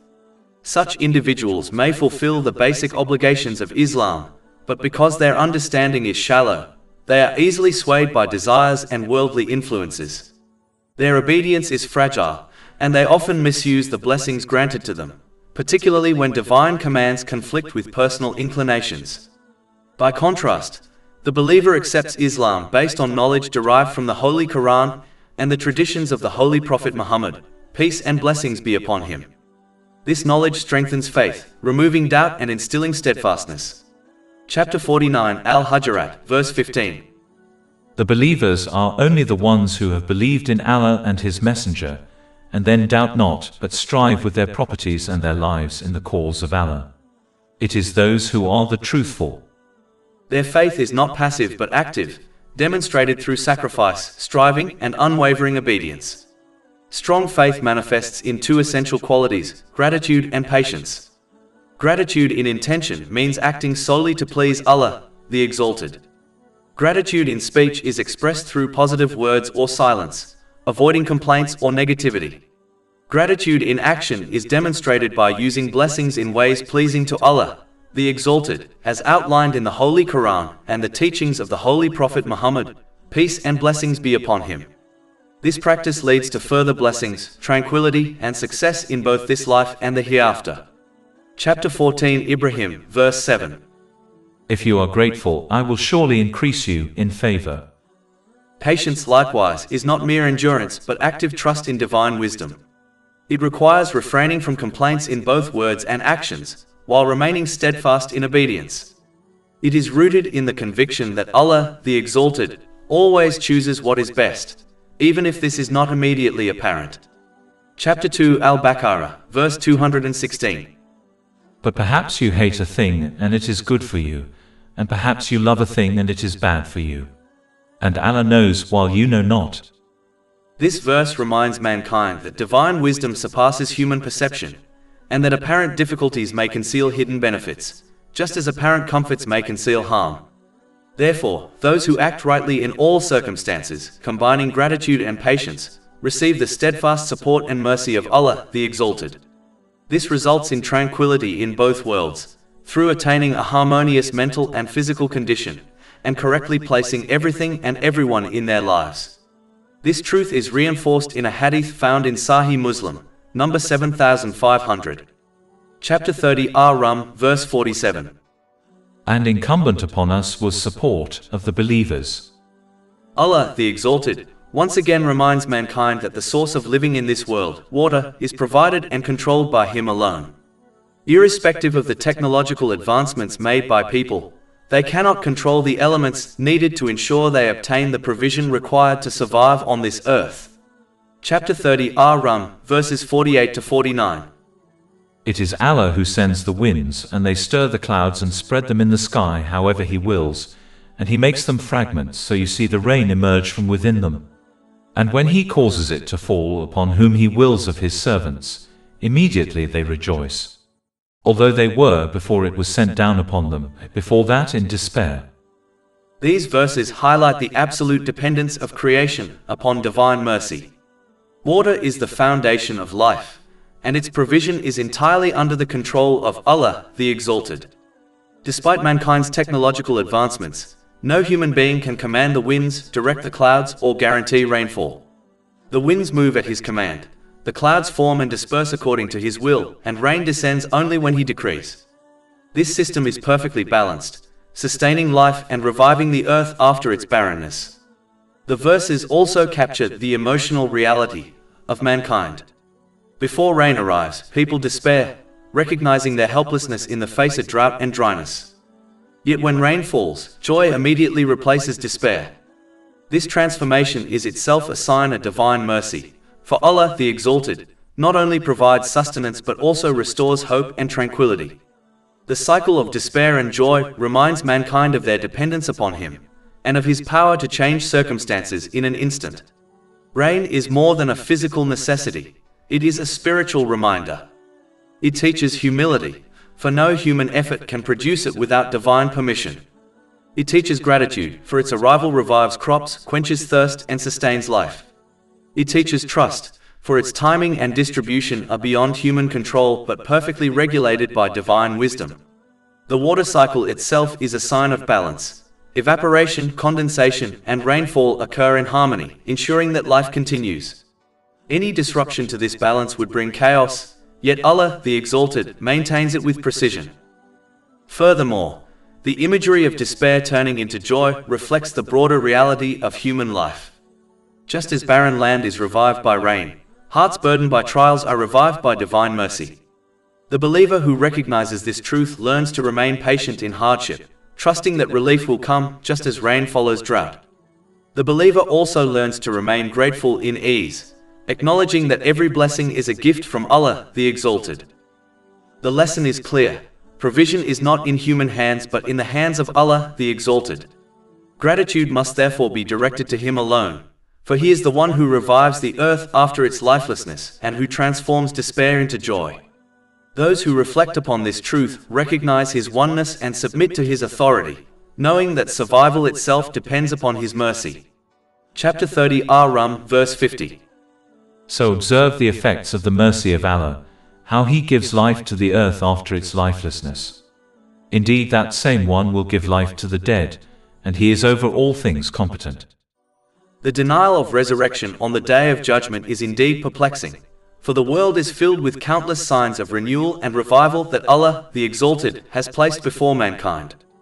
These signs occur daily, monthly, and yearly, serving as reminders of His power to bring the dead back to life. Barren land that appears lifeless is revived when Allah, the Exalted, sends rain. From soil that seemed dead, lush vegetation springs forth, and from dry seeds buried beneath the earth, living plants emerge. Just as a seed, lifeless and concealed in the ground, comes alive by His command, so too can the human body, buried in the earth, be brought back to life. The one who revives the dead earth can surely revive the dead human. The cycle of the seasons further illustrates this truth. In winter, trees stand bare and appear lifeless as their leaves wither and fall. Yet when the season changes, the same trees burst forth with fresh leaves, blossoms, and vitality. These cycles of death and renewal occur repeatedly, serving as reflections of resurrection. Resurrection is also witnessed continuously within the human body. Cells constantly die and are replaced with new ones, skin cells being a clear example. Life and death coexist within mankind every moment, showing that renewal is a natural and ongoing process decreed by Allah, the Exalted. Sleep itself is a daily sign of resurrection. It is often described as the minor death, as the sleeper loses awareness and control. Allah, the Exalted, then returns their soul if they are destined to continue living. Chapter 39 Az-Zumar, verse 42. Allah takes the souls at the time of their death, and those that do not die He takes during their sleep. Then He keeps those for which He has decreed death, and releases the others for a specified term. Indeed, in that are signs for a people who give thought. Beyond these observable signs, the Day of Judgment is also a necessity dictated by justice. The universe is marked by precision and balance. The earth is positioned at a perfectly balanced distance from the sun. Even a slight shift would make life impossible. The water cycle is balanced with flawless consistency, ensuring that life continues. The ground is designed with exact balance, soft enough for delicate shoots to emerge, yet strong enough to support immense structures. These examples point to a creator who established balance in all things. Yet one glaring imbalance remains in this world: the actions of people. Tyrants often escape accountability, and many who endure oppression or hardship never receive full compensation for their patience. Those who obey Allah, the Exalted, frequently suffer trials, while those who disobey Him may live in worldly ease. If balance is a fundamental principle in creation, then justice must be completed somewhere, and that place is the Day of Judgment. Allah, the Exalted, certainly has the power to reward or punish fully in this world, but His wisdom dictates otherwise. He allows people opportunities to repent and change, rather than immediately punishing them. Likewise, He withholds the full reward of the obedient in this world, because this life is not paradise. Part of the beauty and depth of faith is belief in the unseen, especially belief in the eternal reward awaiting in the next life. If all reward were visible and immediate, faith would lose its spiritual value. Fear of the full punishment of the hereafter, and hope for the full reward there serve as powerful motivators, encouraging one to avoid sins and pursue righteous deeds. In order for this day of recompense to occur, the material world must eventually come to an end. As long as people continue to act, their record remains incomplete. Therefore, the termination of the world is necessary before final judgment can begin. Reflecting on these truths strengthens one's certainty in the Day of Judgment. This certainty encourages individuals to prepare for that day by properly utilizing every blessing granted to them. As instructed in the Holy Quran and the traditions of the Holy Prophet Muhammad, peace and blessings be upon him. Doing so brings peace of mind and success in both worlds, by helping a person achieve a balanced mental and physical state, and by placing everything and everyone in their proper position within their life. Chapter 45 Al-Jatiyah, verse 22. For Allah created the heavens and the earth for a purpose, so that every soul may be paid back for what it has committed, and none will be wronged. Although Allah, the Exalted, continuously grants mankind countless blessings. Many individuals exhibit impatience and ingratitude during times when they face difficulty. Chapter 30 Ar-Rum, verse 51. But if we should send a bad wind and they saw their crops turned yellow, they would remain thereafter ungrateful. Such behavior reveals a shallow understanding of divine wisdom. For trials are not punishments without purpose but opportunities for purification, growth and reward. To avoid this destructive mindset, the person must cultivate a positive outlook rooted in faith. Whenever difficulties arise, the person should remind themselves that the situation could have been far worse. If the problem is worldly, gratitude should be shown that it has not affected faith, for the greatest calamity is the loss of belief. Instead of dwelling on immediate sadness, the person should focus on the ultimate reward promised to those who demonstrate patience for the sake of Allah, the Exalted. When a person loses a few blessings, they should recount the countless blessings that remain. This act of reflection shifts the heart from despair to gratitude. In every difficulty, the person should remember the words of Allah, the Exalted, in chapter 2 Al-Baqarah, verse 216. But perhaps you hate a thing and it is good for you, and perhaps you love a thing and it is bad for you. And Allah knows while you know not. This verse teaches that divine wisdom is hidden within trials, and what appears harmful may in fact be beneficial, while what appears desirable may in fact be harmful. Adopting this mindset transforms the person's response to hardship. Gratitude in intention means acting solely to please Allah, the Exalted. Gratitude in speech means speaking positively or remaining silent. Gratitude in action means using blessings in ways pleasing to Him. Patience means refraining from complaints in words and actions, while trusting that Allah, the Exalted, always chooses what is best. Together, gratitude and patience create balance, bringing peace of mind and success in both worlds. The person who reflects upon these truths learns to see trials not as obstacles but as opportunities. Hardship becomes a means of purification, ease becomes a chance for gratitude, and both together become pathways to divine mercy. This positive mindset is the key to transforming difficulties into blessings. To conclude, the person must reflect on these facts so that they adopt a positive mindset. This mindset is a key element in dealing with difficulties, in a way that leads to countless blessings in both worlds. The cup is not half empty, it is half full, overflowing with divine mercy for those who choose to see it. Despite the countless signs within divine teachings and the creation that point to the oneness of Allah, the Exalted, and the necessity of obeying Him, many persist in pursuing their worldly desires. When a person becomes consumed by these desires, they lose control over their actions and are driven solely by the need to satisfy them, often ignoring the harmful consequences that follow. This condition mirrors that of a drug addict, whose addiction compels them towards substances, stripping them of control and clouding their judgment. Such individuals may commit wrongful acts like theft, while remaining oblivious to the damage they cause, as their addiction blinds them to reality. Excessive worldly desires, such as the relentless pursuit of wealth, can produce a similar outcome. When desire intensifies, it morphs into an addiction that governs a person's behavior, enslaving them to their whims. At this stage, reasoning with them is akin to reasoning with the dead, for their spiritual hearts have been consumed entirely by worldly cravings.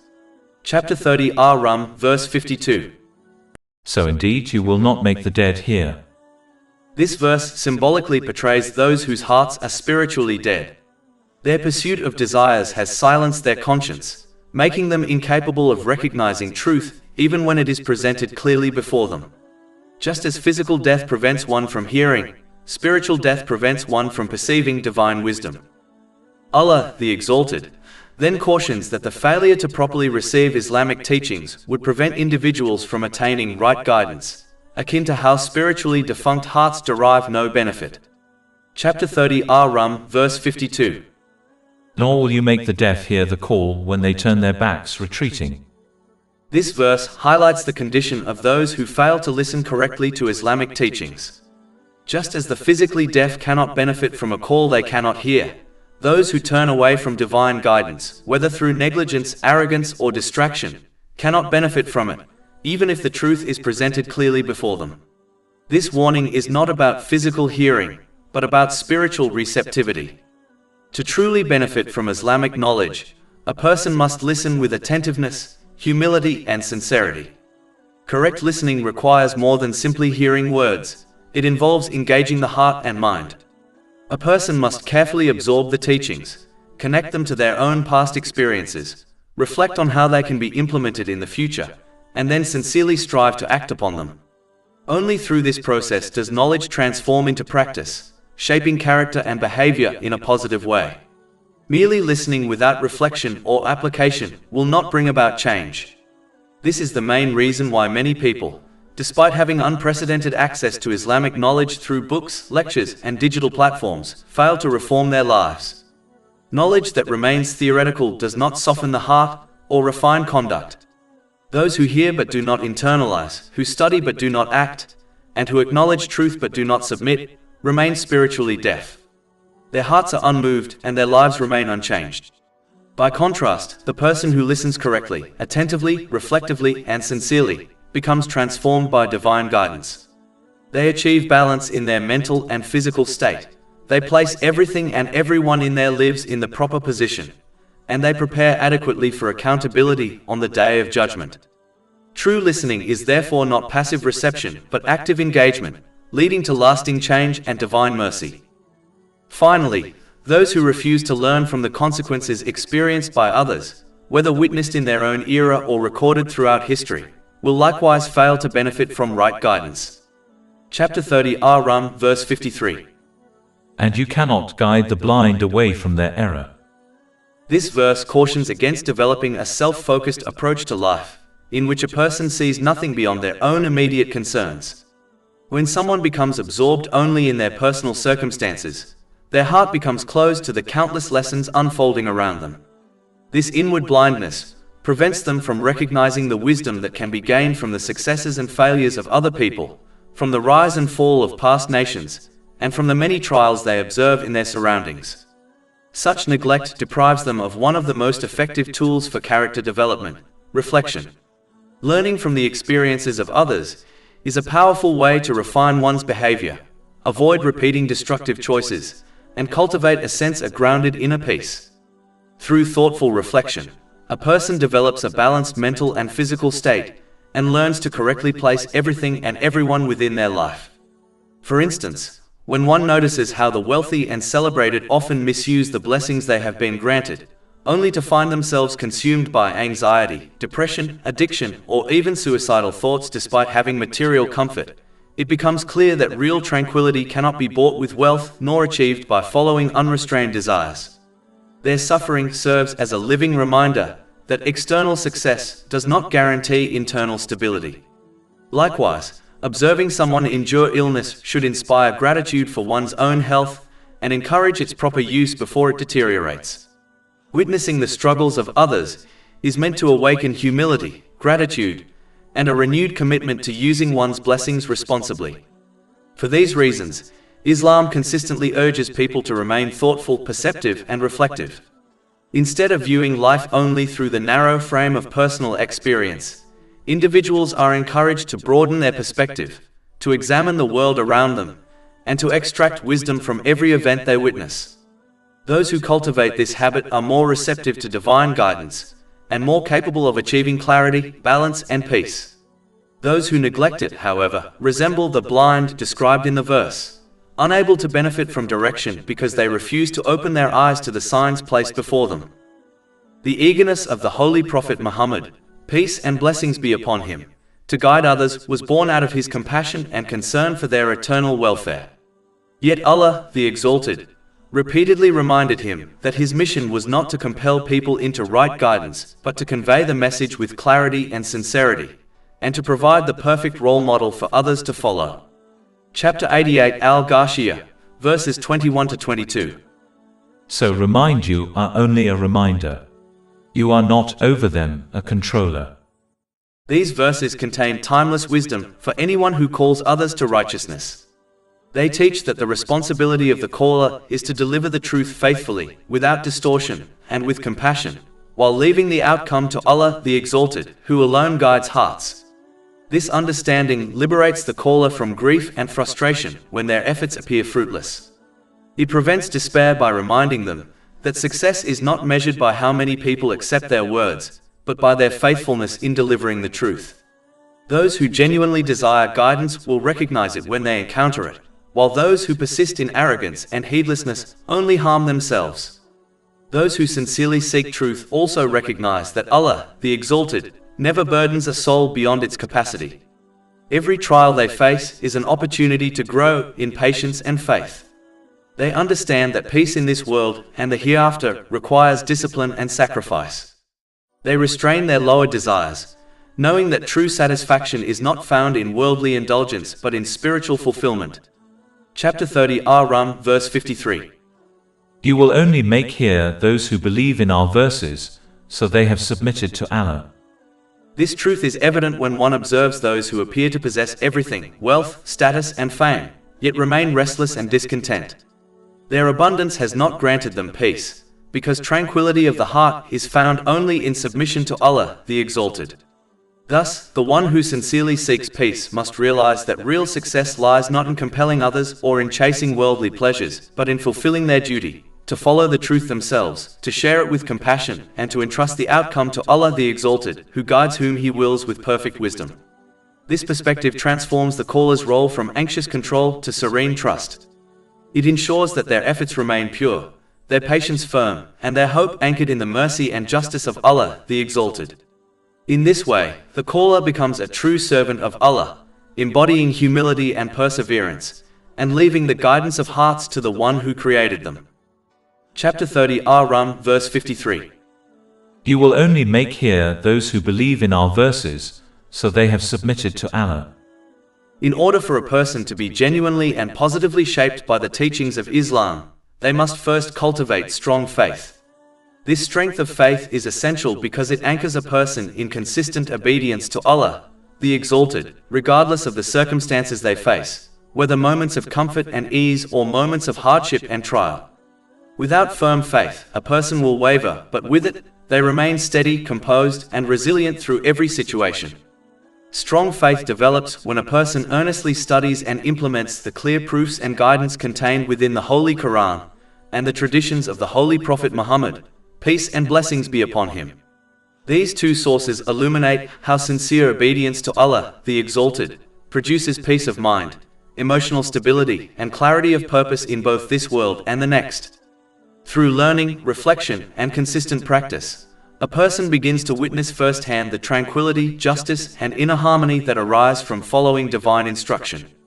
This experience strengthens their conviction and deepens their trust in Allah, the Exalted. Conversely, when someone remains uninformed or indifferent toward Islamic teachings, their faith naturally becomes weak.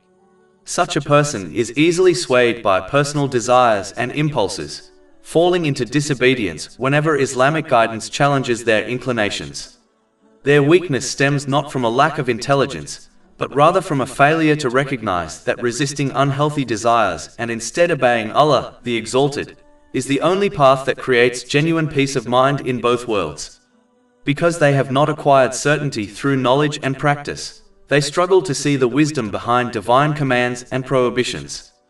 Therefore, a person must strive to reach certainty of faith by actively learning Islamic knowledge and translating that knowledge into consistent action. This certainty empowers them to remain steadfast in obedience to Allah, the Exalted, at all times, regardless of whatever trials or temptations they face. It also ensures that they use all the blessings they have been granted in the correct manner outlined by Islamic teachings, whether those blessings involve health, wealth, relationships, time, or intellect. When a person aligns their behavior with divine guidance and uses their blessings responsibly, they naturally attain peace of mind in both worlds. This manifests through a balanced mental and physical state, and through the proper placement of everything and everyone within their life. Such balance allows them to navigate challenges with wisdom, appreciate blessings with gratitude, and live with a sense of calm rooted in certainty and obedience to Allah, the Exalted. Another indication of the total dominion and power of Allah, the Exalted, over people is the progression He dictates for them from one stage to the next, even as they strive to preserve their strength. Chapter 30 Ar-Rum, verse 54. Allah is the one who created you from weakness, then made after weakness strength, then made after strength weakness and white hair. This verse is a striking reminder of the divine decree that governs human life. People begin in weakness as infants, grow into strength during youth and adulthood, and inevitably return to weakness in old age. No matter how much they strive to preserve their strength, they cannot escape the stages ordained by Allah, the Exalted. The Holy Prophet Muhammad, peace and blessings be upon him, emphasized the urgency of acting while strength remains. In a hadith found in Jami at Tirmidhi, number 2306, he advised that one must hasten to perform good deeds before being overtaken by mental and physical weakness. Observing those who have lost their health through sickness or aging should inspire others to make use of the health they currently possess. This means striving for success in both worldly and religious matters, while giving priority to religion over worldly pursuits. For instance, a person should use their good health to journey regularly to the mosques in order to offer their obligatory prayers with the congregation, before a time comes when they desire to do so but lack the physical strength. The mercy of Allah, the Exalted, is evident in the fact that when a person utilizes their good health correctly, then upon losing it, He continues to grant them the same reward they used to receive when performing good deeds during their time of strength. This has been advised in a hadith found in Imam Bukhari's Adab al-Mufrad, number 500. However, those who live in heedlessness and fail to utilize their good health will receive no reward during their health or when they fall sick, as they neglected the opportunity to act when they were able. This teaching is directly connected to the next matter mentioned in the hadith quoted earlier, senility. A person should make use of their youth and strong intelligence before reaching senility. This includes gaining and acting upon knowledge, and using mental strength to obey Allah, the Exalted, by fulfilling His commands, refraining from His prohibitions, and facing destiny with patience according to the traditions of the Holy Prophet Muhammad, peace and blessings be upon him. Delaying this effort with the assumption that one can learn and act upon Islamic knowledge later in life is a dangerous illusion, for there is no guarantee that one will reach old age. Even if they do, learning becomes more difficult, as the prime age for acquiring knowledge is youth. Furthermore, even if knowledge is gained in older age, implementing it is harder, as habits become deeply ingrained and positive change is more difficult. Therefore, one must not delay in using their mental strength to learn and act upon useful knowledge while they are younger. It is important to behave in this manner before senility occurs, as even the Holy Prophet Muhammad, peace and blessings be upon him, sought refuge from senility in a hadith found in Sahih Bukhari, number 6390. This supplication itself is a reminder of the seriousness of senility, which strips a person of their mental clarity and ability to act. In conclusion, the stages of life are a sign of the complete control over mankind Allah, the Exalted, possesses. Chapter 30 Ar-Rum, verse 54. He creates what He wills, and He is the knowing, the competent. Youth, health, and intelligence are blessings that must be utilized before they fade. Those who act with urgency, prioritizing religion over worldly pursuits, will continue to receive reward even when their strength diminishes. Those who delay, however, risk losing both the opportunity and the reward. This teaching is a call to seize the present moment, to act while one has the capacity, and to prepare for the inevitable stages of weakness with deeds that will continue to benefit them in the sight of Allah, the Exalted. The speed at which one's state changes from weakness to strength, and back to weakness, is a powerful reminder of the extremely limited time people have in this world. Chapter 30 Ar-Rum, verse 55. And the day the hour appears, the criminals will swear they had remained but an hour. The major cause of being deluded from practically preparing for one's death and accountability in the hereafter is possessing false hopes of a long life. Chapter 30 Ar-Rum, verse 55. Thus they were deluded.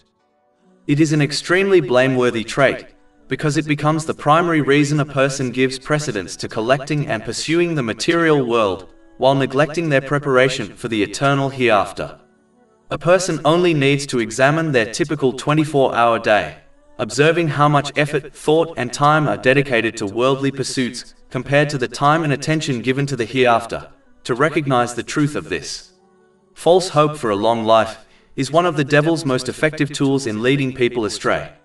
When someone convinces themselves that they will live many years, they begin postponing their preparation for the hereafter, assuming they can take it seriously later.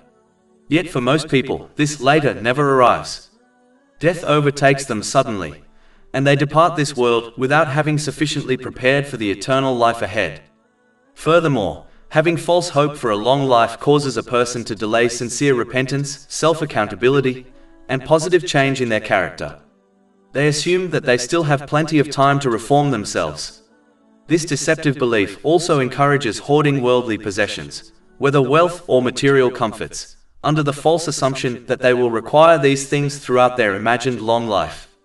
The devil frightens people by suggesting that unless they accumulate excessive wealth, they will suffer in old age, with no one to support them once they are physically unable to work.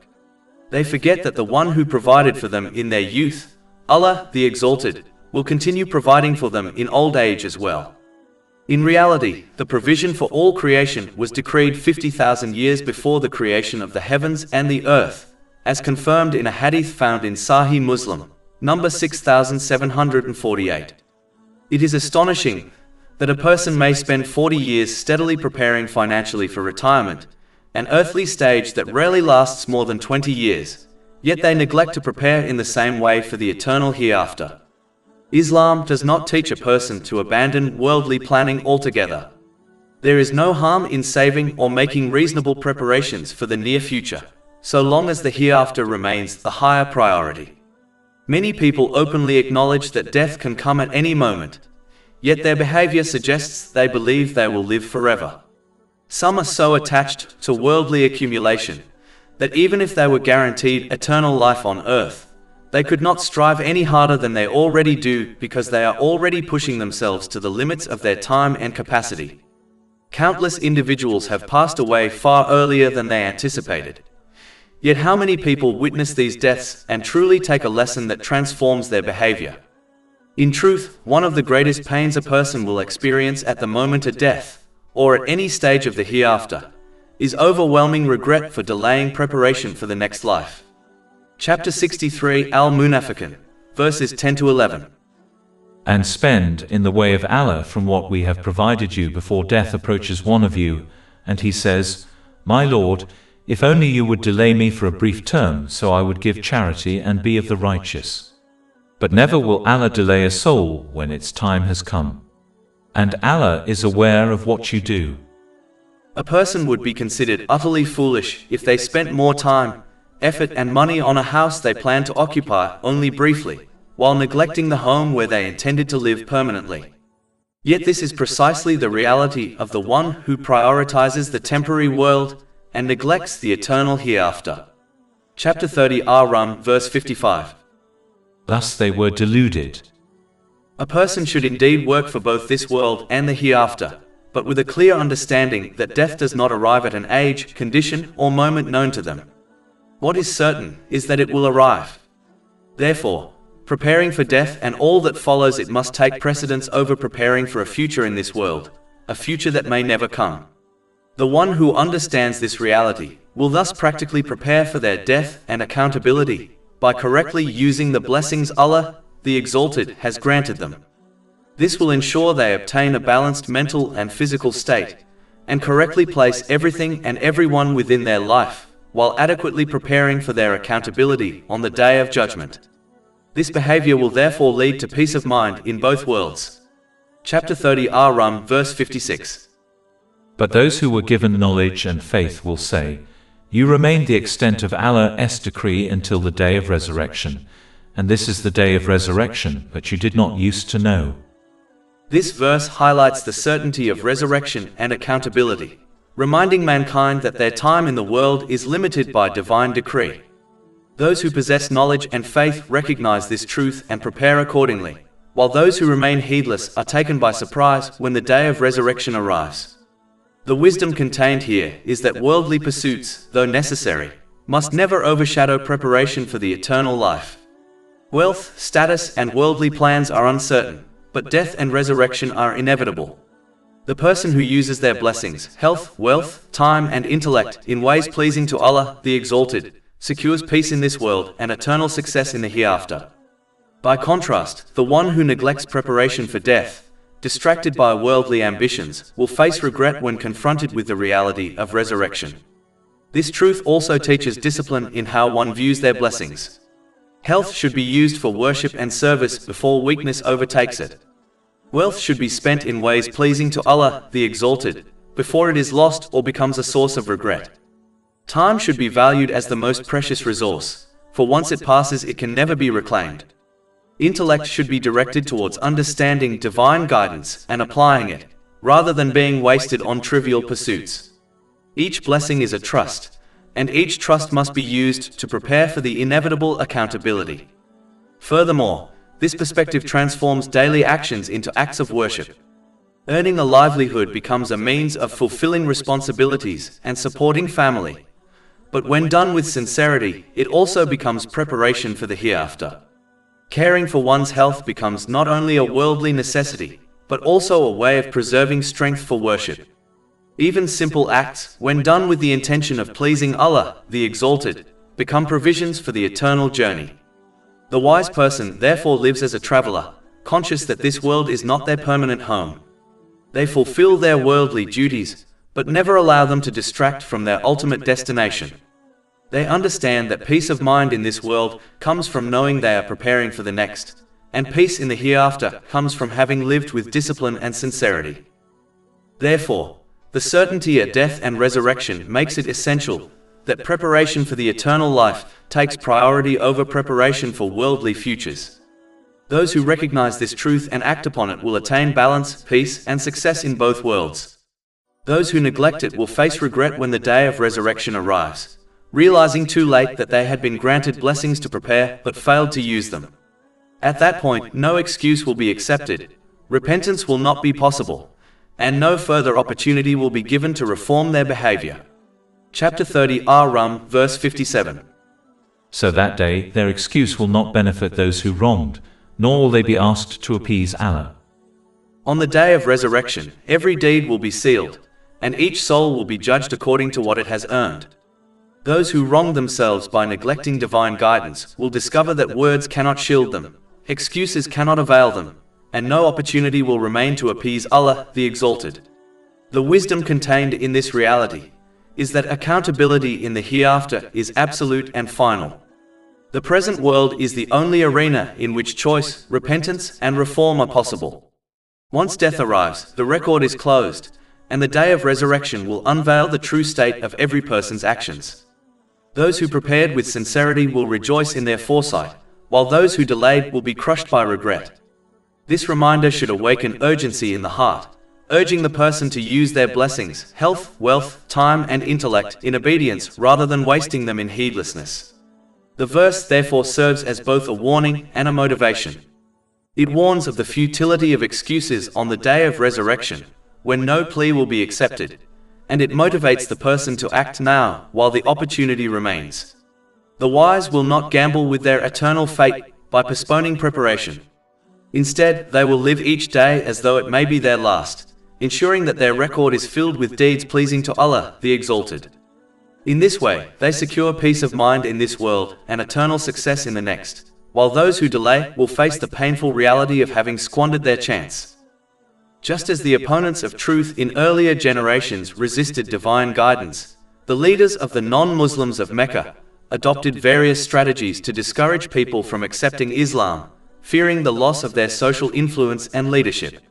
One of their methods was to demand specific miracles from the Holy Prophet Muhammad, peace and blessings be upon him. Yet the role of a holy prophet, peace be upon them, is not to impress people with displays of power, but to clarify the divine guidelines for humanity and to serve as the perfect example for them to follow.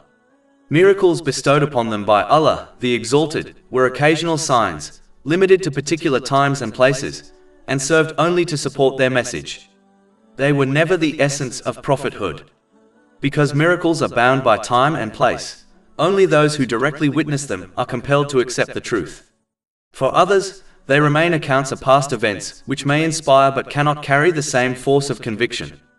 In contrast, the Holy Quran, together with the traditions of the Holy Prophet Muhammad, peace and blessings be upon him, stands as an everlasting and living miracle. It is accessible to all people at all times, and its wisdom, eloquence, and transformative power far surpass any temporary miracle granted to earlier holy prophets, peace be upon them. Chapter 30 Rum, verse 58. And we have certainly presented to the people in this Quran from every kind of example. The non-Muslims of Mecca, masters of the Arabic language, recognized that the Holy Quran could not be the words of a human being. Having lived alongside the Holy Prophet Muhammad, peace and blessings be upon him, for 40 years before his announcement of prophethood, they knew he was not a deceiver. Chapter 10 Yunus, verse 16. For I had remained among you a lifetime before it. Then will you not reason? Furthermore, the Holy Prophet Muhammad, peace and blessings be upon him, had no interaction with previous divine scriptures. This fact was acknowledged by both the people of the book and the non-Muslims of Mecca. He could not have known the altered or original teachings contained in those texts. This reality further confirms the divine origin of the Holy Quran. Chapter 29 Al-Ankabut, verse 48. And you did not recite before it any scripture, nor did you inscribe one with your right hand. Then, i.e., otherwise the falsifiers would have had cause for doubt. Moreover, according to the eternal tradition of Allah, the Exalted, had He granted the non-Muslims of Mecca the miracles they demanded, and they still rejected Islam, He would have annihilated them completely, just as He destroyed earlier nations who denied clear signs. But since Allah, the Exalted, did not will their destruction, He chose not to meet their demands. Instead, they twisted this into a false argument against Islam. Chapter 17 Al-Isra, verse 59. And nothing has prevented us from sending miracles, except that the former peoples denied them. And we gave Thamud the she-camel as a visible sign, but they wronged her.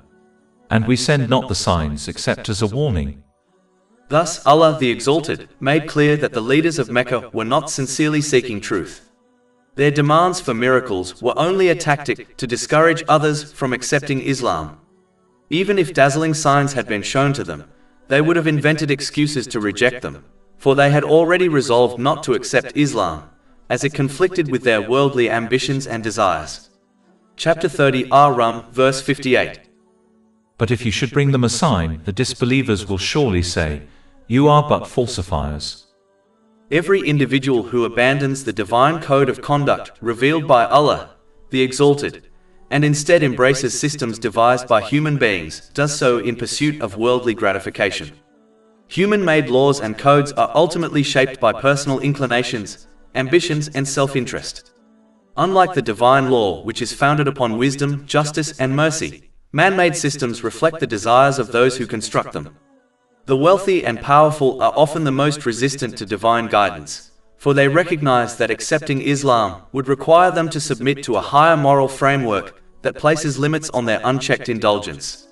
Such submission would restrict their exploitation of others, their excesses, and their misuse of authority.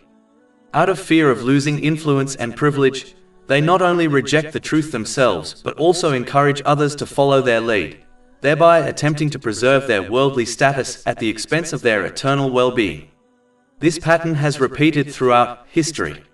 The first to oppose the holy prophets, peace be upon them, were frequently the elites of society, who feared that divine guidance would expose their injustices and undermine their power. Their rejection was not due to a lack of evidence, for the signs of Allah, the Exalted, were clear and manifest. Rather, it was rooted in arrogance, pride, and a refusal to restrain their desires. Thus, denial of divine guidance is rarely an intellectual dispute about truth. It is most often a matter of the heart, a refusal to submit to the authority of the Creator. Chapter 30 Rum, verse 59. Thus does Allah seal the hearts of those who do not acknowledge the truth. The sealing of hearts is attributed to Allah, the Exalted, because nothing occurs in the universe without His will. Yet it is evident that this outcome is the consequence of their own misguided choices. When people persist in arrogance and desire, refusing to acknowledge the truth, their hearts become closed to guidance. This is not because Allah, the Exalted, denies them the opportunity, but because they themselves reject it, until their spiritual blindness becomes a seal upon their hearts. The lesson is profound. Divine guidance is always present, but only those who humble themselves and restrain their desires will receive it. Those who insist on following their whims will find themselves spiritually sealed, while those who submit to Allah, the Exalted, will discover their hearts open to wisdom, justice and mercy. When a person chooses a path different from that of their peers, particularly one rooted in obedience to Allah, the Exalted, it often unsettles those around them. This is because such a choice exposes the inadequacy of decisions made by others who have prioritized their personal desires over divine guidance. Feelings of insecurity and discomfort can arise, leading to criticism directed at those who remain steadfast in their faith. Sadly, this criticism often comes from family members, who may feel challenged by the example of discipline and devotion set before them. Beyond the family circle, societal pressures intensify the struggle. Social media, fashion trends, and cultural norms frequently portray Islamic values as outdated or restrictive, framing them as obstacles to worldly ambitions such as wealth, popularity, and social standing.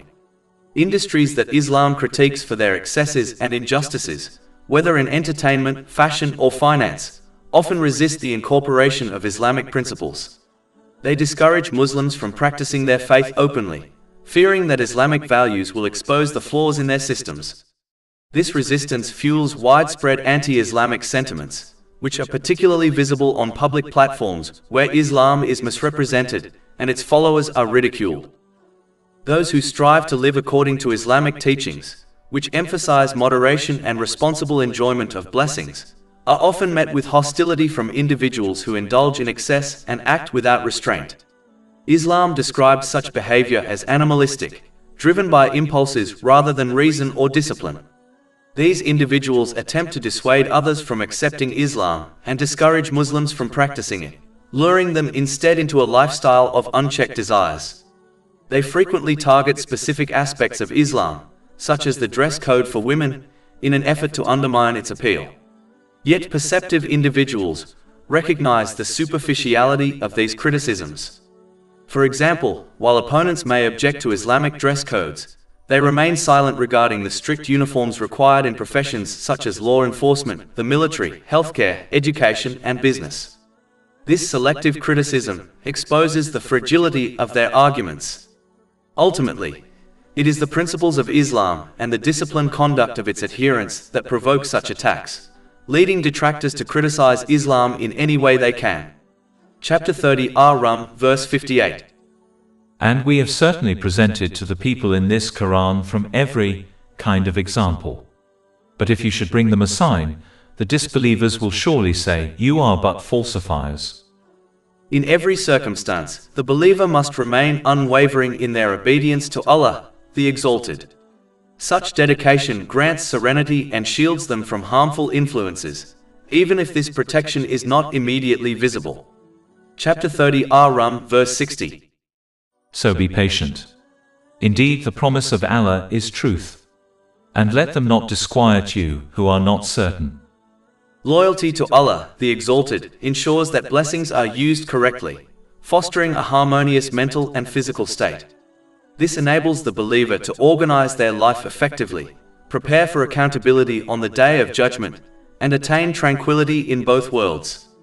Guided by faith, they navigate ease and hardship with peace of mind, securing boundless rewards in this life and the next. By contrast, those who ignore the commands of Allah, the Exalted, in pursuit of approval from others inevitably lose inner tranquility. Their misuse of blessings leads to mental and physical chaos, disorganization in their lives, and neglect of preparation for accountability. This results in stress, challenges, and difficulties in both worlds, regardless of the material comforts they may enjoy. To maintain a resolute mindset, where one responds positively to the promise of Allah, the Exalted, of obtaining peace of mind in both worlds through obeying Him, one must nurture strong faith. Such faith is essential for remaining devoted to Allah, the Exalted, in every situation, whether in ease or adversity. It is strengthened through understanding and applying the clear signs and teachings of the Holy Quran and the traditions of the Holy Prophet Muhammad, peace and blessings be upon him. These teachings demonstrate that genuine obedience brings tranquility in this world and the hereafter. Conversely, those lacking knowledge of Islamic principles possess fragile faith, leaving them vulnerable to straying when desires conflict with divine guidance. Their ignorance clouds the truth that surrendering desires in favor of Allah's commands is the key to peace in both worlds. Chapter 30 Rum, verse 60. And let them not disquiet you who are not certain. Thus, it is vital for individuals to strengthen their faith through the pursuit of Islamic knowledge and its practical application. By doing so, they remain obedient to Allah, the Exalted, at all times, using their blessings in accordance with His teachings. This ensures a balanced mental and physical state, proper prioritization of all aspects of life, and ultimate success in both worlds. It is a well-known reality that whenever a person resolves to perform a good deed, whether it requires time, energy, or wealth, they will inevitably encounter obstacles. The first obstacle is the devil, who persistently seeks to discourage people from righteous actions, whispering doubts and distractions into their hearts. The second obstacle is one's own inner self, which is naturally inclined towards laziness, greed, and comfort, preferring ease over effort. The third obstacle is other people, who often dissuade or belittle those striving to do good. Sadly, many of these discouragers are persons whose faith is weak. Because their faith is fragile, they fail to recognize the immense value of even small good deeds. Their weakness inclines them towards worldly pleasures, which directly conflict with the effort and sacrifice required for obedience to Allah, the Exalted. As a result, they frequently question why someone would dedicate themselves to such actions, especially when those deeds demand significant effort or resources. For example, a person may be determined to create a website to share beneficial knowledge, yet others may mock or belittle the idea, failing to appreciate its importance. Similarly, those who wish to give charity are often discouraged by people who warn them to hoard their wealth in case of future financial hardship. The examples are countless, but the pattern remains the same. Those with weak faith attempt to put off others from good deeds, not because they have sound reasoning, but because they themselves do not value obedience to Allah, the Exalted, and prefer indulgence in worldly desires. In such circumstances, a person who desires to do good must be careful in choosing whom they consult. Just as a sick person seeks advice only from a qualified doctor, or someone with car troubles consults a mechanic, a believer must seek counsel only from those with strong faith. These are the individuals who learn and act upon the teachings of the Holy Quran and the traditions of the Holy Prophet Muhammad, peace and blessings be upon him. Only such people will truly appreciate the importance of even small good deeds and will encourage others to pursue them. Consulting those without Islamic knowledge or strong faith is unwise, for they will inevitably belittle the plan and discourage it, even if their intention is not malicious. Chapter 30 Rum, verse 60. And let them not disquiet you who are not certain in faith. The lesson is profound. Good deeds must be pursued with determination, and consultation should be sought only from those who will strengthen one's resolve.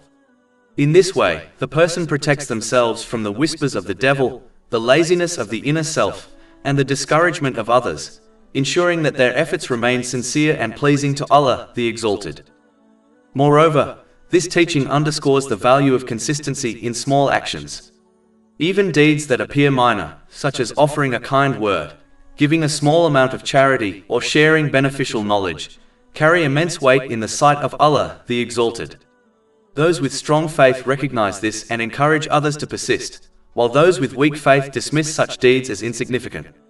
Yet the Holy Prophet Muhammad, peace and blessings be upon him, taught that even small deeds, when done consistently, are beloved to Allah. Ultimately, one must cultivate resilience.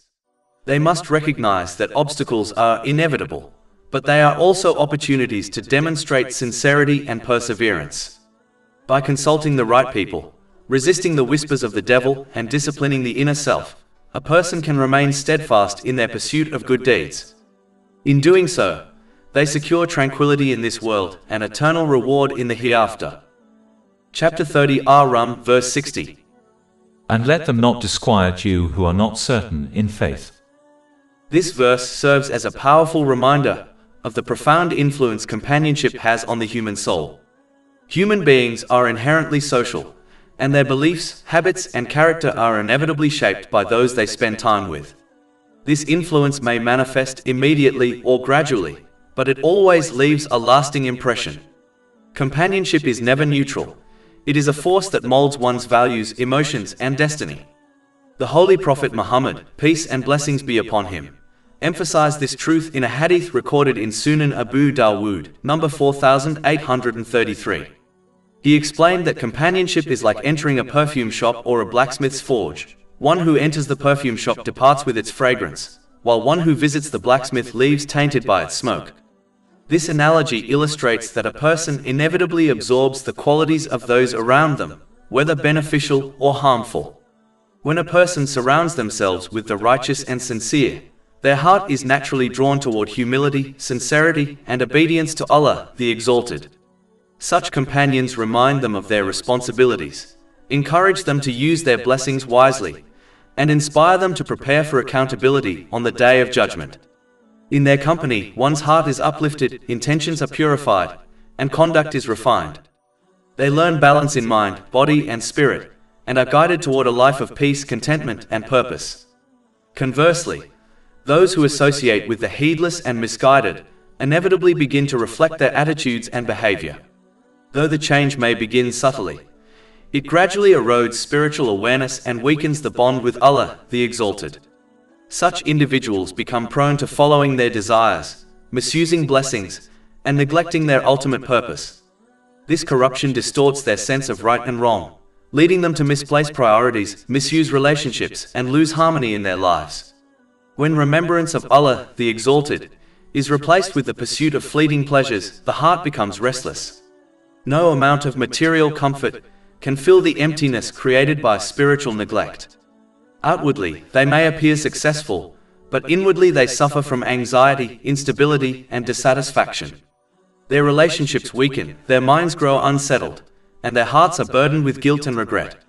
The consequences of poor companionship extend beyond this world. They bring confusion and despair in this life, and lead to spiritual ruin in the next. In contrast, righteous companionship nurtures inner peace, strengthens faith, and prepares one for eternal success. For this reason, a wise person is always careful in choosing friends, seeking the company of those who remind them of Allah, the Exalted, and whose character inspires them to walk the path of truth and virtue. Expanding further, companionship is not only about influence, but also about accountability. Those who walk with the righteous are reminded of their duties, corrected when they falter, and encouraged when they struggle. This mutual support strengthens resilience and ensures that one's journey toward Allah, the Exalted, is steady and purposeful. On the other hand, companionship with the heedless often normalizes sin, excuses negligence, and encourages indulgence, making it harder for a person to recognize their own decline. Thus, companionship is both a mirror and a guide. It reflects one's values and shapes one's future. The wise person recognizes this and deliberately chooses companions who uplift their soul, refine their character, and draw them closer to Allah, the Exalted. In doing so, they protect themselves from spiritual corruption and secure tranquility in both this world and the hereafter. To conclude, it must be recognized that a person is obliged to accept and act upon the teachings of Islam for their own benefit, even when those teachings contradict personal desires. The example of a wise patient illustrates this truth. Such a patient accepts and follows the medical advice of a doctor, knowing it is for their own good, even though the prescription may involve bitter medicines and a strict diet. In the same way, the person who embraces and practices Islamic teachings ultimately attains balance in mental and physical health, harmony in relationships, and peace within the heart. This is because only Allah, the Exalted, possesses the perfect knowledge required to ensure that a person organizes life correctly and places everything and everyone in their proper place. Human knowledge, despite centuries of advancement, remains limited.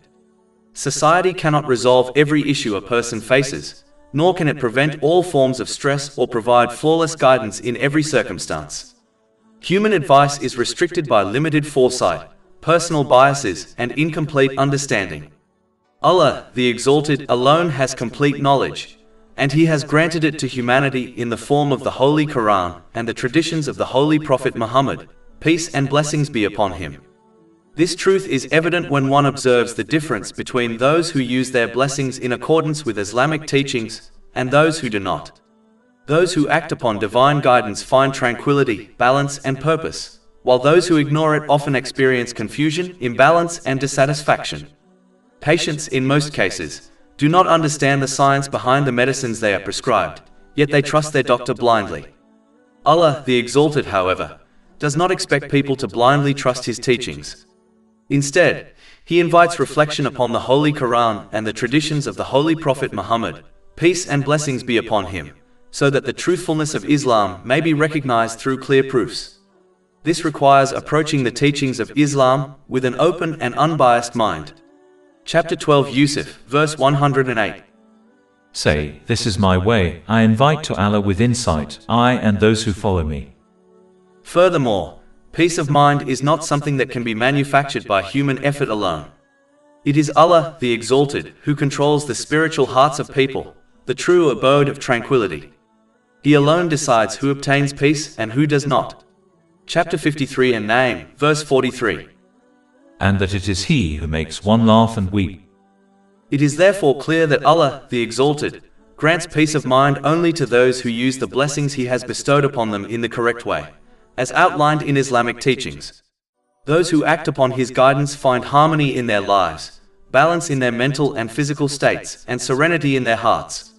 They are rightly guided through ease and hardship, prepared for accountability on the Day of Judgment, and rewarded with tranquility in both worlds. In contrast, those who ignore His commands in pursuit of their desires remain restless, misplaced, and unprepared, regardless of the material comforts they may enjoy. Thus, the path to true serenity lies in obedience to Allah, the Exalted. By using blessings in accordance with His guidance, nurturing faith through reflection, and submitting desires to His will, a person secures tranquility in this life and eternal success in the hereafter. Chapter 30 Ar-Rum, verse 60. So be patient. Indeed, the promise of Allah is truth. And chapter 16 An-Nahl, verse 97. Whoever does righteousness, whether male or female, while he is a believer, we will surely cause him to live a good life, and we will surely give them their reward in the hereafter according to the best of what they used to do. All praise is due to Allah, Lord of the worlds, and may peace and blessings be upon His final messenger, Muhammad, His noble family and companions.